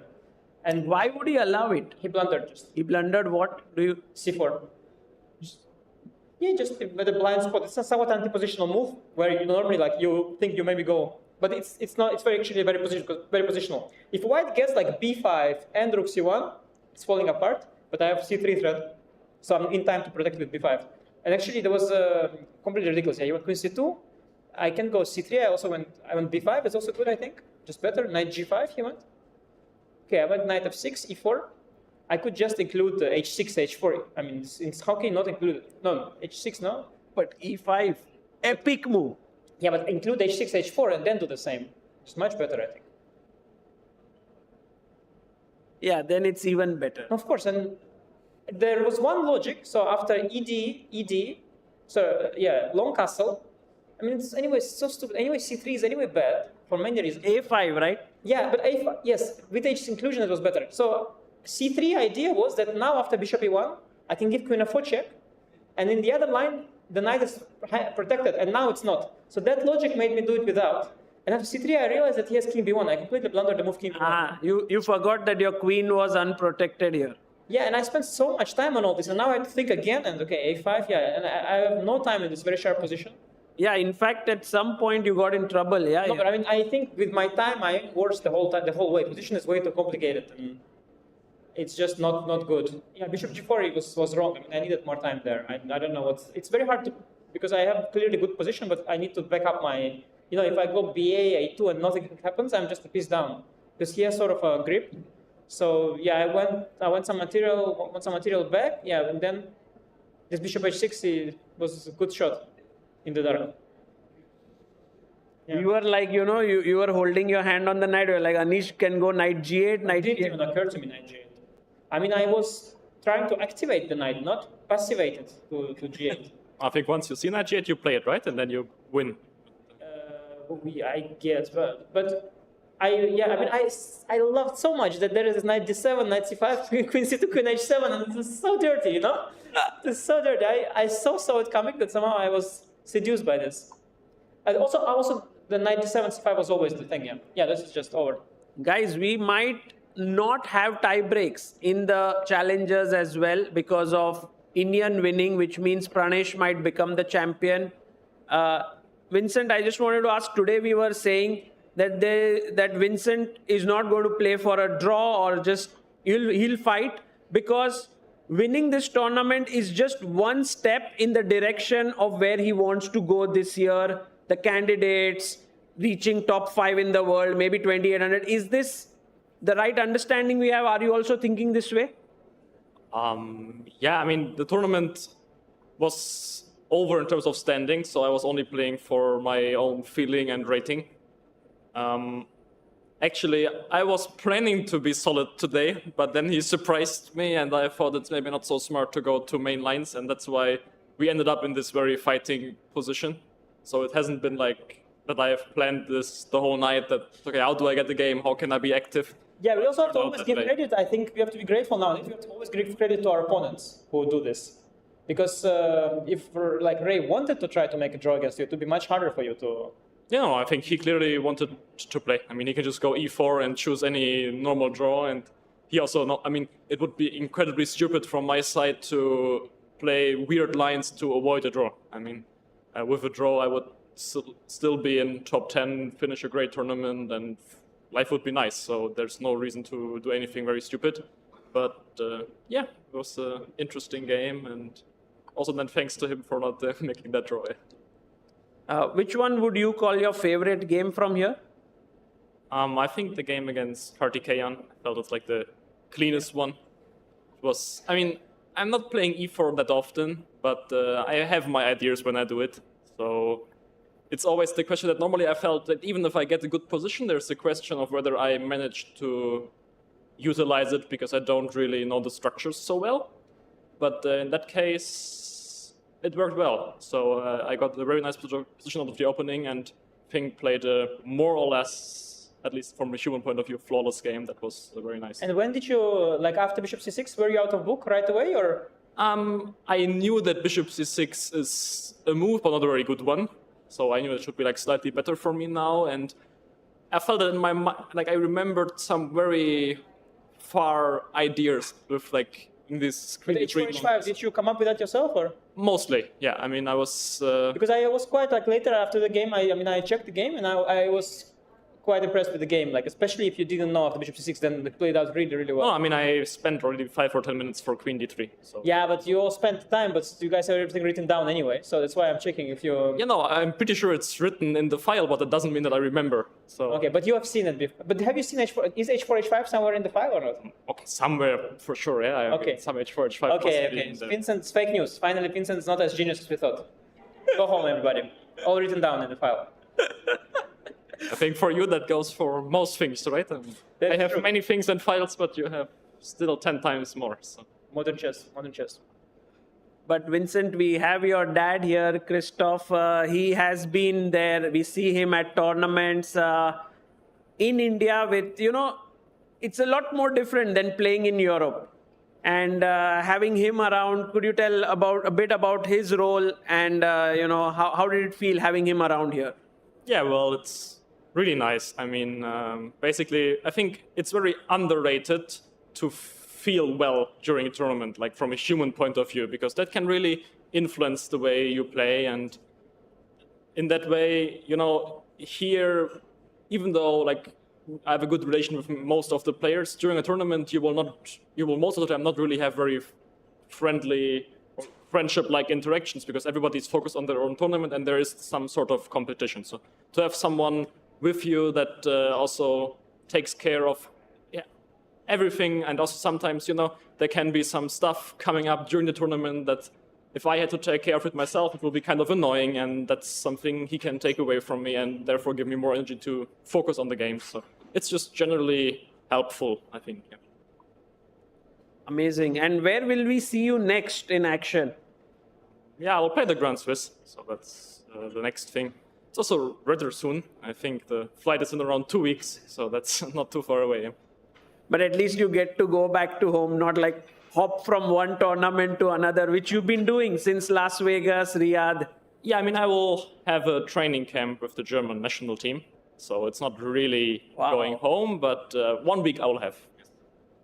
That's insane, yeah, Anish. This schedule of now top players changed completely, I think, in the last couple of years, no? Like, it's just back to back, or not? I think it used to be this, I mean, back in my day, it used to be the same. But then COVID, of course, disrupted the whole thing. And now we are recovering. But now players can choose. Like Vincent, for example, this sort of tournament, you don't have to play this tournament. For example, you could only play the World Championship cycle events. But of course, the ambitious kids and some desperate grandfathers are trying to keep good classical shape, and they play a lot. I mean, Pragnananda plays also crazy, yeah, like Kuki obviously as well, Arjun also, and Vincent also is playing a lot. And I think it's benefiting nowadays. Yeah, you have to play a lot because also before, when we were having these training camps, we were looking at the opening theory, and it was much more meaningful than now. You would look at the same position for like 2 weeks, and you would have gotten enough material to work with for next 2 years. People would never catch up. But now, sitting 2 weeks looking at the same position is just wasting your time. So actually spending those 2 weeks in Chennai, beating everybody, is a better way of spending time than doing this. So yeah, it's kind of a bit funny because I also have training camp, but not with the national team, but... Not with the German national team this time. Yeah, this sounds... who is your coach? Is it a secret or...? I'm not sure whether it's a secret, so I will not say for now. And guys, to both of you, what is your aim till the end of this year, 2025 end, if you could share? Well, maybe Vincent first. Yeah, so first of all, take the rating up, not down. And second of all, there will be World Cup and Grand Swiss, so playing well there and hopefully getting a candidate spot. That would be, of course, amazing. But already, if I can play good events and finish the year, that would also be fine, but of course that would be like the cherry on top. Beautiful. I was also like this once upon a time, like Vincent. I also wanted my rating up, and, hopefully candidates, but if not, it's okay. Now I know that you really need the candidates. You really need it. Before you know it, it's too late. So, yeah. So you would say the aim is the same? No, different. I used to be like Vincent also. But what would be your... I used to prioritize my rating and general growth or World Championship cycle. But,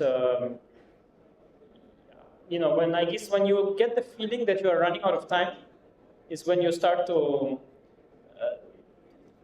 start to be more into the World Championship cycle than these things. And also, you've tried to improve as a chess player for 10 years. You failed, and you realize, okay, that it's all relative. You never improve, and you just, yeah.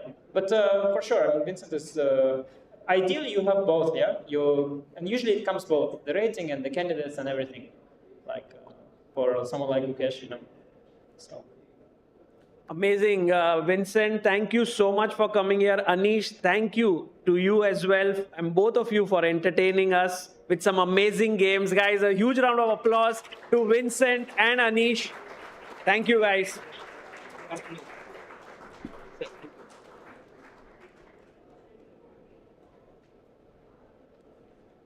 And guys, as Vincent and Anish perhaps go towards the fan zone, we have the final moments in the challengers, and Tanya joining us here.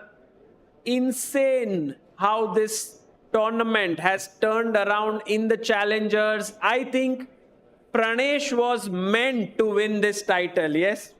It was written in the stars, right? You lose the last game and then you're staring at a tiebreaker. You come into the last round first as a sole leader. You're playing the lowest seed of the tournament, the underdog in the tournament, and you feel like you've completely done the hard part, you're going ahead, and then you lose that game. And then there are this chasing pack. You have to do it all over again if you're lucky in a tiebreaker. And the way it's all turned around, Abhimanyu losing, Liang losing. And it looks like Pranesh will go on to win the tournament in pole position. So crazy things happening in Chennai, but very well deserved for Pranesh. True. Although I think I've seen this endgame end in a draw once. That was, I think, Vidit against Dingliren. Yeah, in some World Rapid. No, it was Tata Steel. Tata Steel, yes. I've seen it happen once. So maybe Abhimanyu has also seen that endgame, and he's still hoping for some trick there. But of course, I think this game is... With 30-second increment and 7 minutes, I don't think Iniyan is going wrong here. There are certain positions in this endgame with a connected passer where you have to be careful on the 6th rank whether you push the G pawn or the H pawn. And I think H6 is the right decision there. That has been taken by Iniyan. In some positions, if you push the G pawn, you don't have the hiding squares for your king. But it looks like he knows exactly what he's doing. Yes. And just to put things into perspective here, guys, with this victory, Iniyan will move to 5.5. With the win in Adhiban's win, he moved to 6 points. What a tournament this has been for Adhiban. And actually, Pranesh will be the only player on 6.5 points. And so many players then ending on 6, right? Abhimanyu, we have Liang, Adhiban. Is there anyone else who 3 of them ended on 6? Wow. And the birthday boy wins again. Yeah, it's always just a trend. Yeah. Did you meet Adhiban? Not yet, but I think he'll be very happy. He'll be in a happy mood now. We'll get to meet him for sure. Maybe cut the cake later as well. For now, I think this is the game. You can see the pain on Abhimanyu's face, right? And I think the plan for White is pretty straightforward.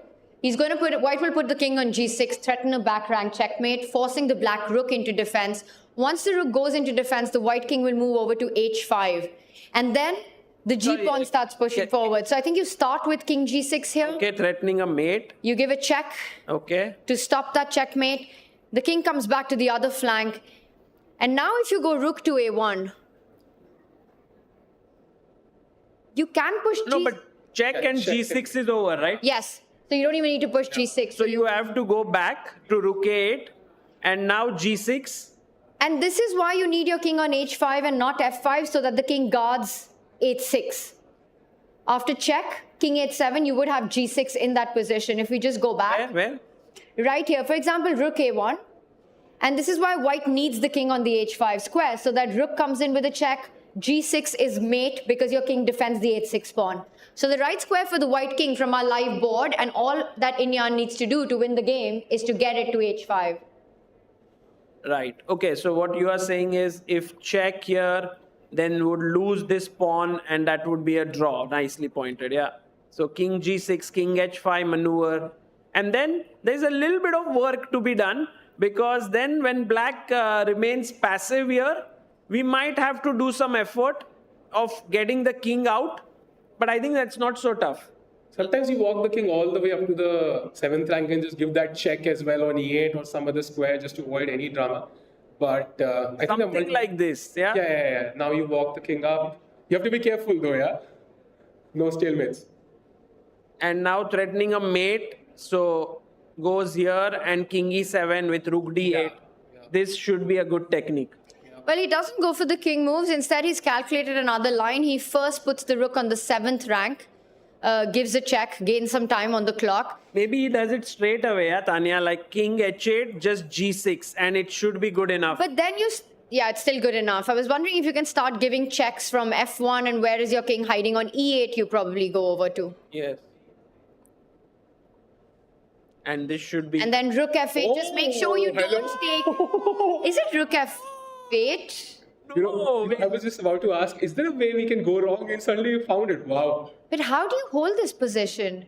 Is this a draw? Guys, this is not the live game position. Please don't be shocked. This is just analysis. All right, but he's played g6. Has he played it at the right moment? Because you have to be very careful. He has played g6. We could... Oh, but he went to g8. So he didn't give him this opportunity. To go wrong. And now he's threatening a checkmate. But what was that opportunity? Yeah, let's take a look at that. Let's try to find it. How is black holding this? Is it... Anyone black to play? Is it rook f6? Yes. Amazing. And you provoke g7 because once that's on the board, you move the king and the h6 pawn falls by... It's going. It's over. Maybe you had to set up this trick, this last trick. This endgame is tricky, a little bit tricky sometimes. If Abhimanyu holds this to a draw and forces tie breaks, that would be the biggest flip of this year, yeah? But he looks very dejected on camera. You know, Abhimanyu leading for the most part of the tournament. Exceptionally strong and tricky player. And feeling like if he does that, he gets that shot into tie breaks. He's checking, but the white king will just hide behind the rook. Walk across the board. Maybe he's even just coming back. He's just walking to the rook now, yeah? Check. But then once rook c8 goes, you need your king again, right? Oh, he's coming back. He's going to keep checking till the white king is as far as it can get and then bring his rook back to the 8th rank.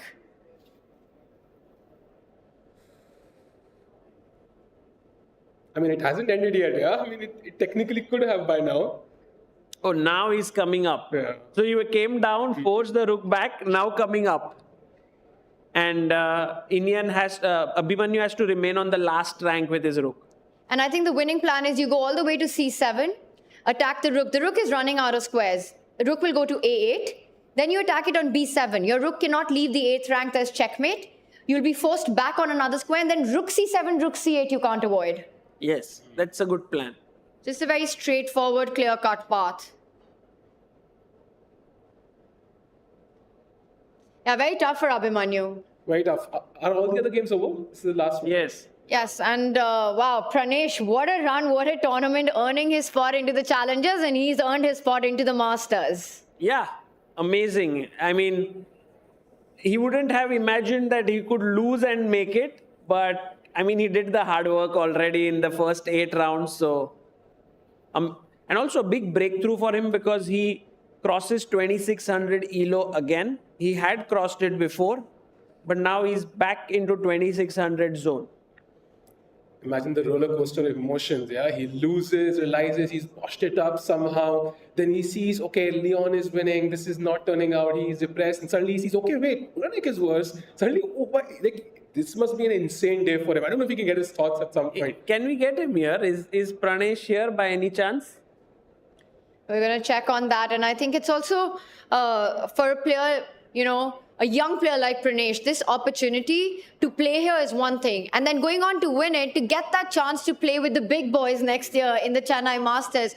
But also the prize money, right? Getting that first place because it goes right back into the sport. It gives them the chance to work with some of the very strong trainers, to improve their game, to perhaps go play some of those big tournaments. So it's, I think, a very, very important win. in his career timeline for Pranesh to come at this point. Absolutely, and he'll be back at the Masters next year, so that's a golden opportunity. And meanwhile, the last game going on, 8.5 minutes each, no stress. The king is walking up to the 7th rank soon, and Abhimanyu will have to resign. King G8. And that whole plan of just trying to trade the rooks, king b7, rook c7, and unfortunately for Abhimanyu, the black rook is helpless, the position is hopeless, and these are the last few moments of the challengers. Rook c7, like you said, Tanya. The fastest way to win here,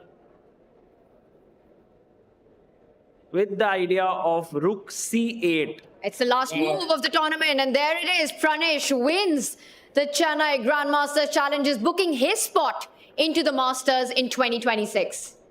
Yes, and look at Abhimanyu there saying, I should not have given a check. You can see the emotions in real time, I think. This really meant a lot to him, to all the players fighting for that spot. What a day for Pranesh as well, right? To lose a game and yet to become a champion. हारने वाले को कहते हैं. Wow, there we have Pranesh. Exactly. Oh yeah, he's the bazigar of the tournament. To lose and then to yet win. That's amazing. हार के भी जीतने वाले को बाजीगर. हार के भी जीतने वाले को बाजीगर कहते हैं. Great graphic there, by the way. And we'll try to get Pranesh here perhaps. But guys, all the games of the tournament have been completed. In the challengers, we have had some results apart from these top board games. We have Aryan Chopra beating Harika. We have Diptayan Ghosh beating Vaishali. And Iniyan winning against Abhimanyu. Adhiban beating Leon. And Pranesh losing to Harshavardhan. And in the Masters, we have a draw between Arjun and Karthi, a Wander and Vidit drew, Anish winning against Jordan, Vincent beating Ray Robson, and Nihal Sarin scoring a win over Pranav V. There we see the results, and Tanya and Sagar, I have a question for you. Yes. So in the first two editions, we saw how this tournament changed the life of one person each. It was Gukesh, then Arvind. Who do you think that player is now, potentially?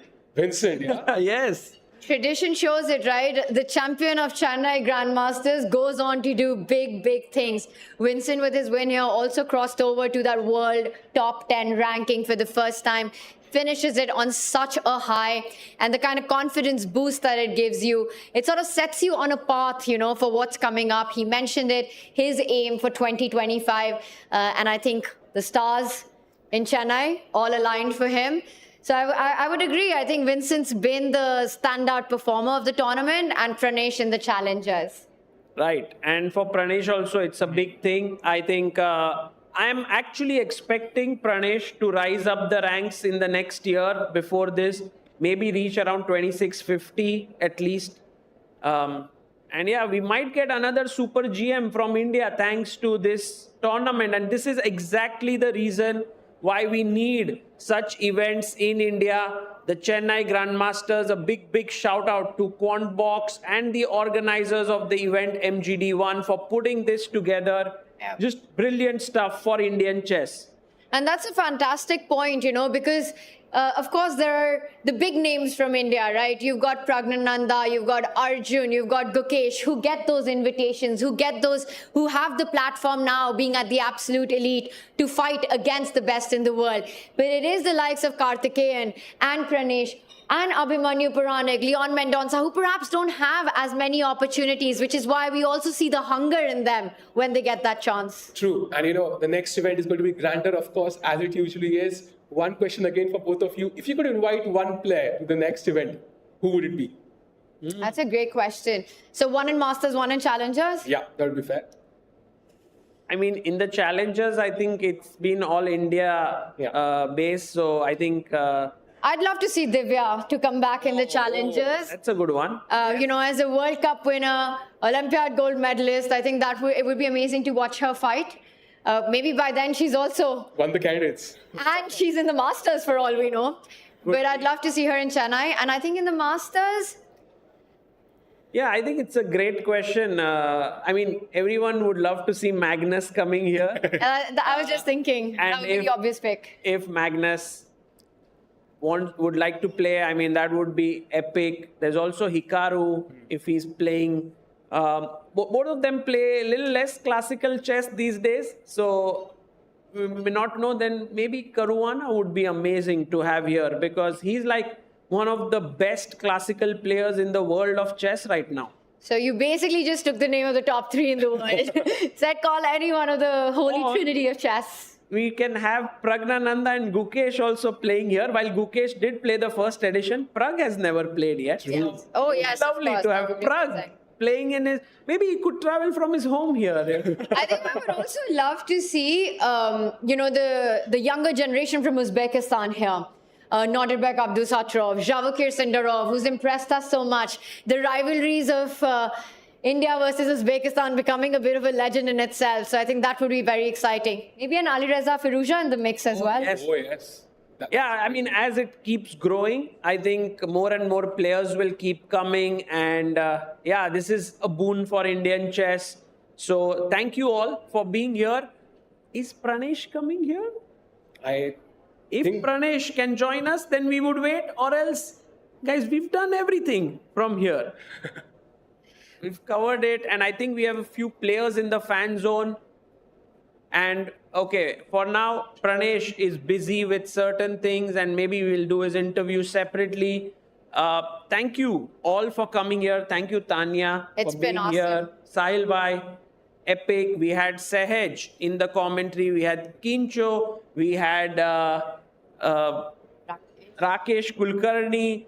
And it was such an epic 9 days we had. It started with small fire that happened in the hotel, and then there was a lot of fire on the board.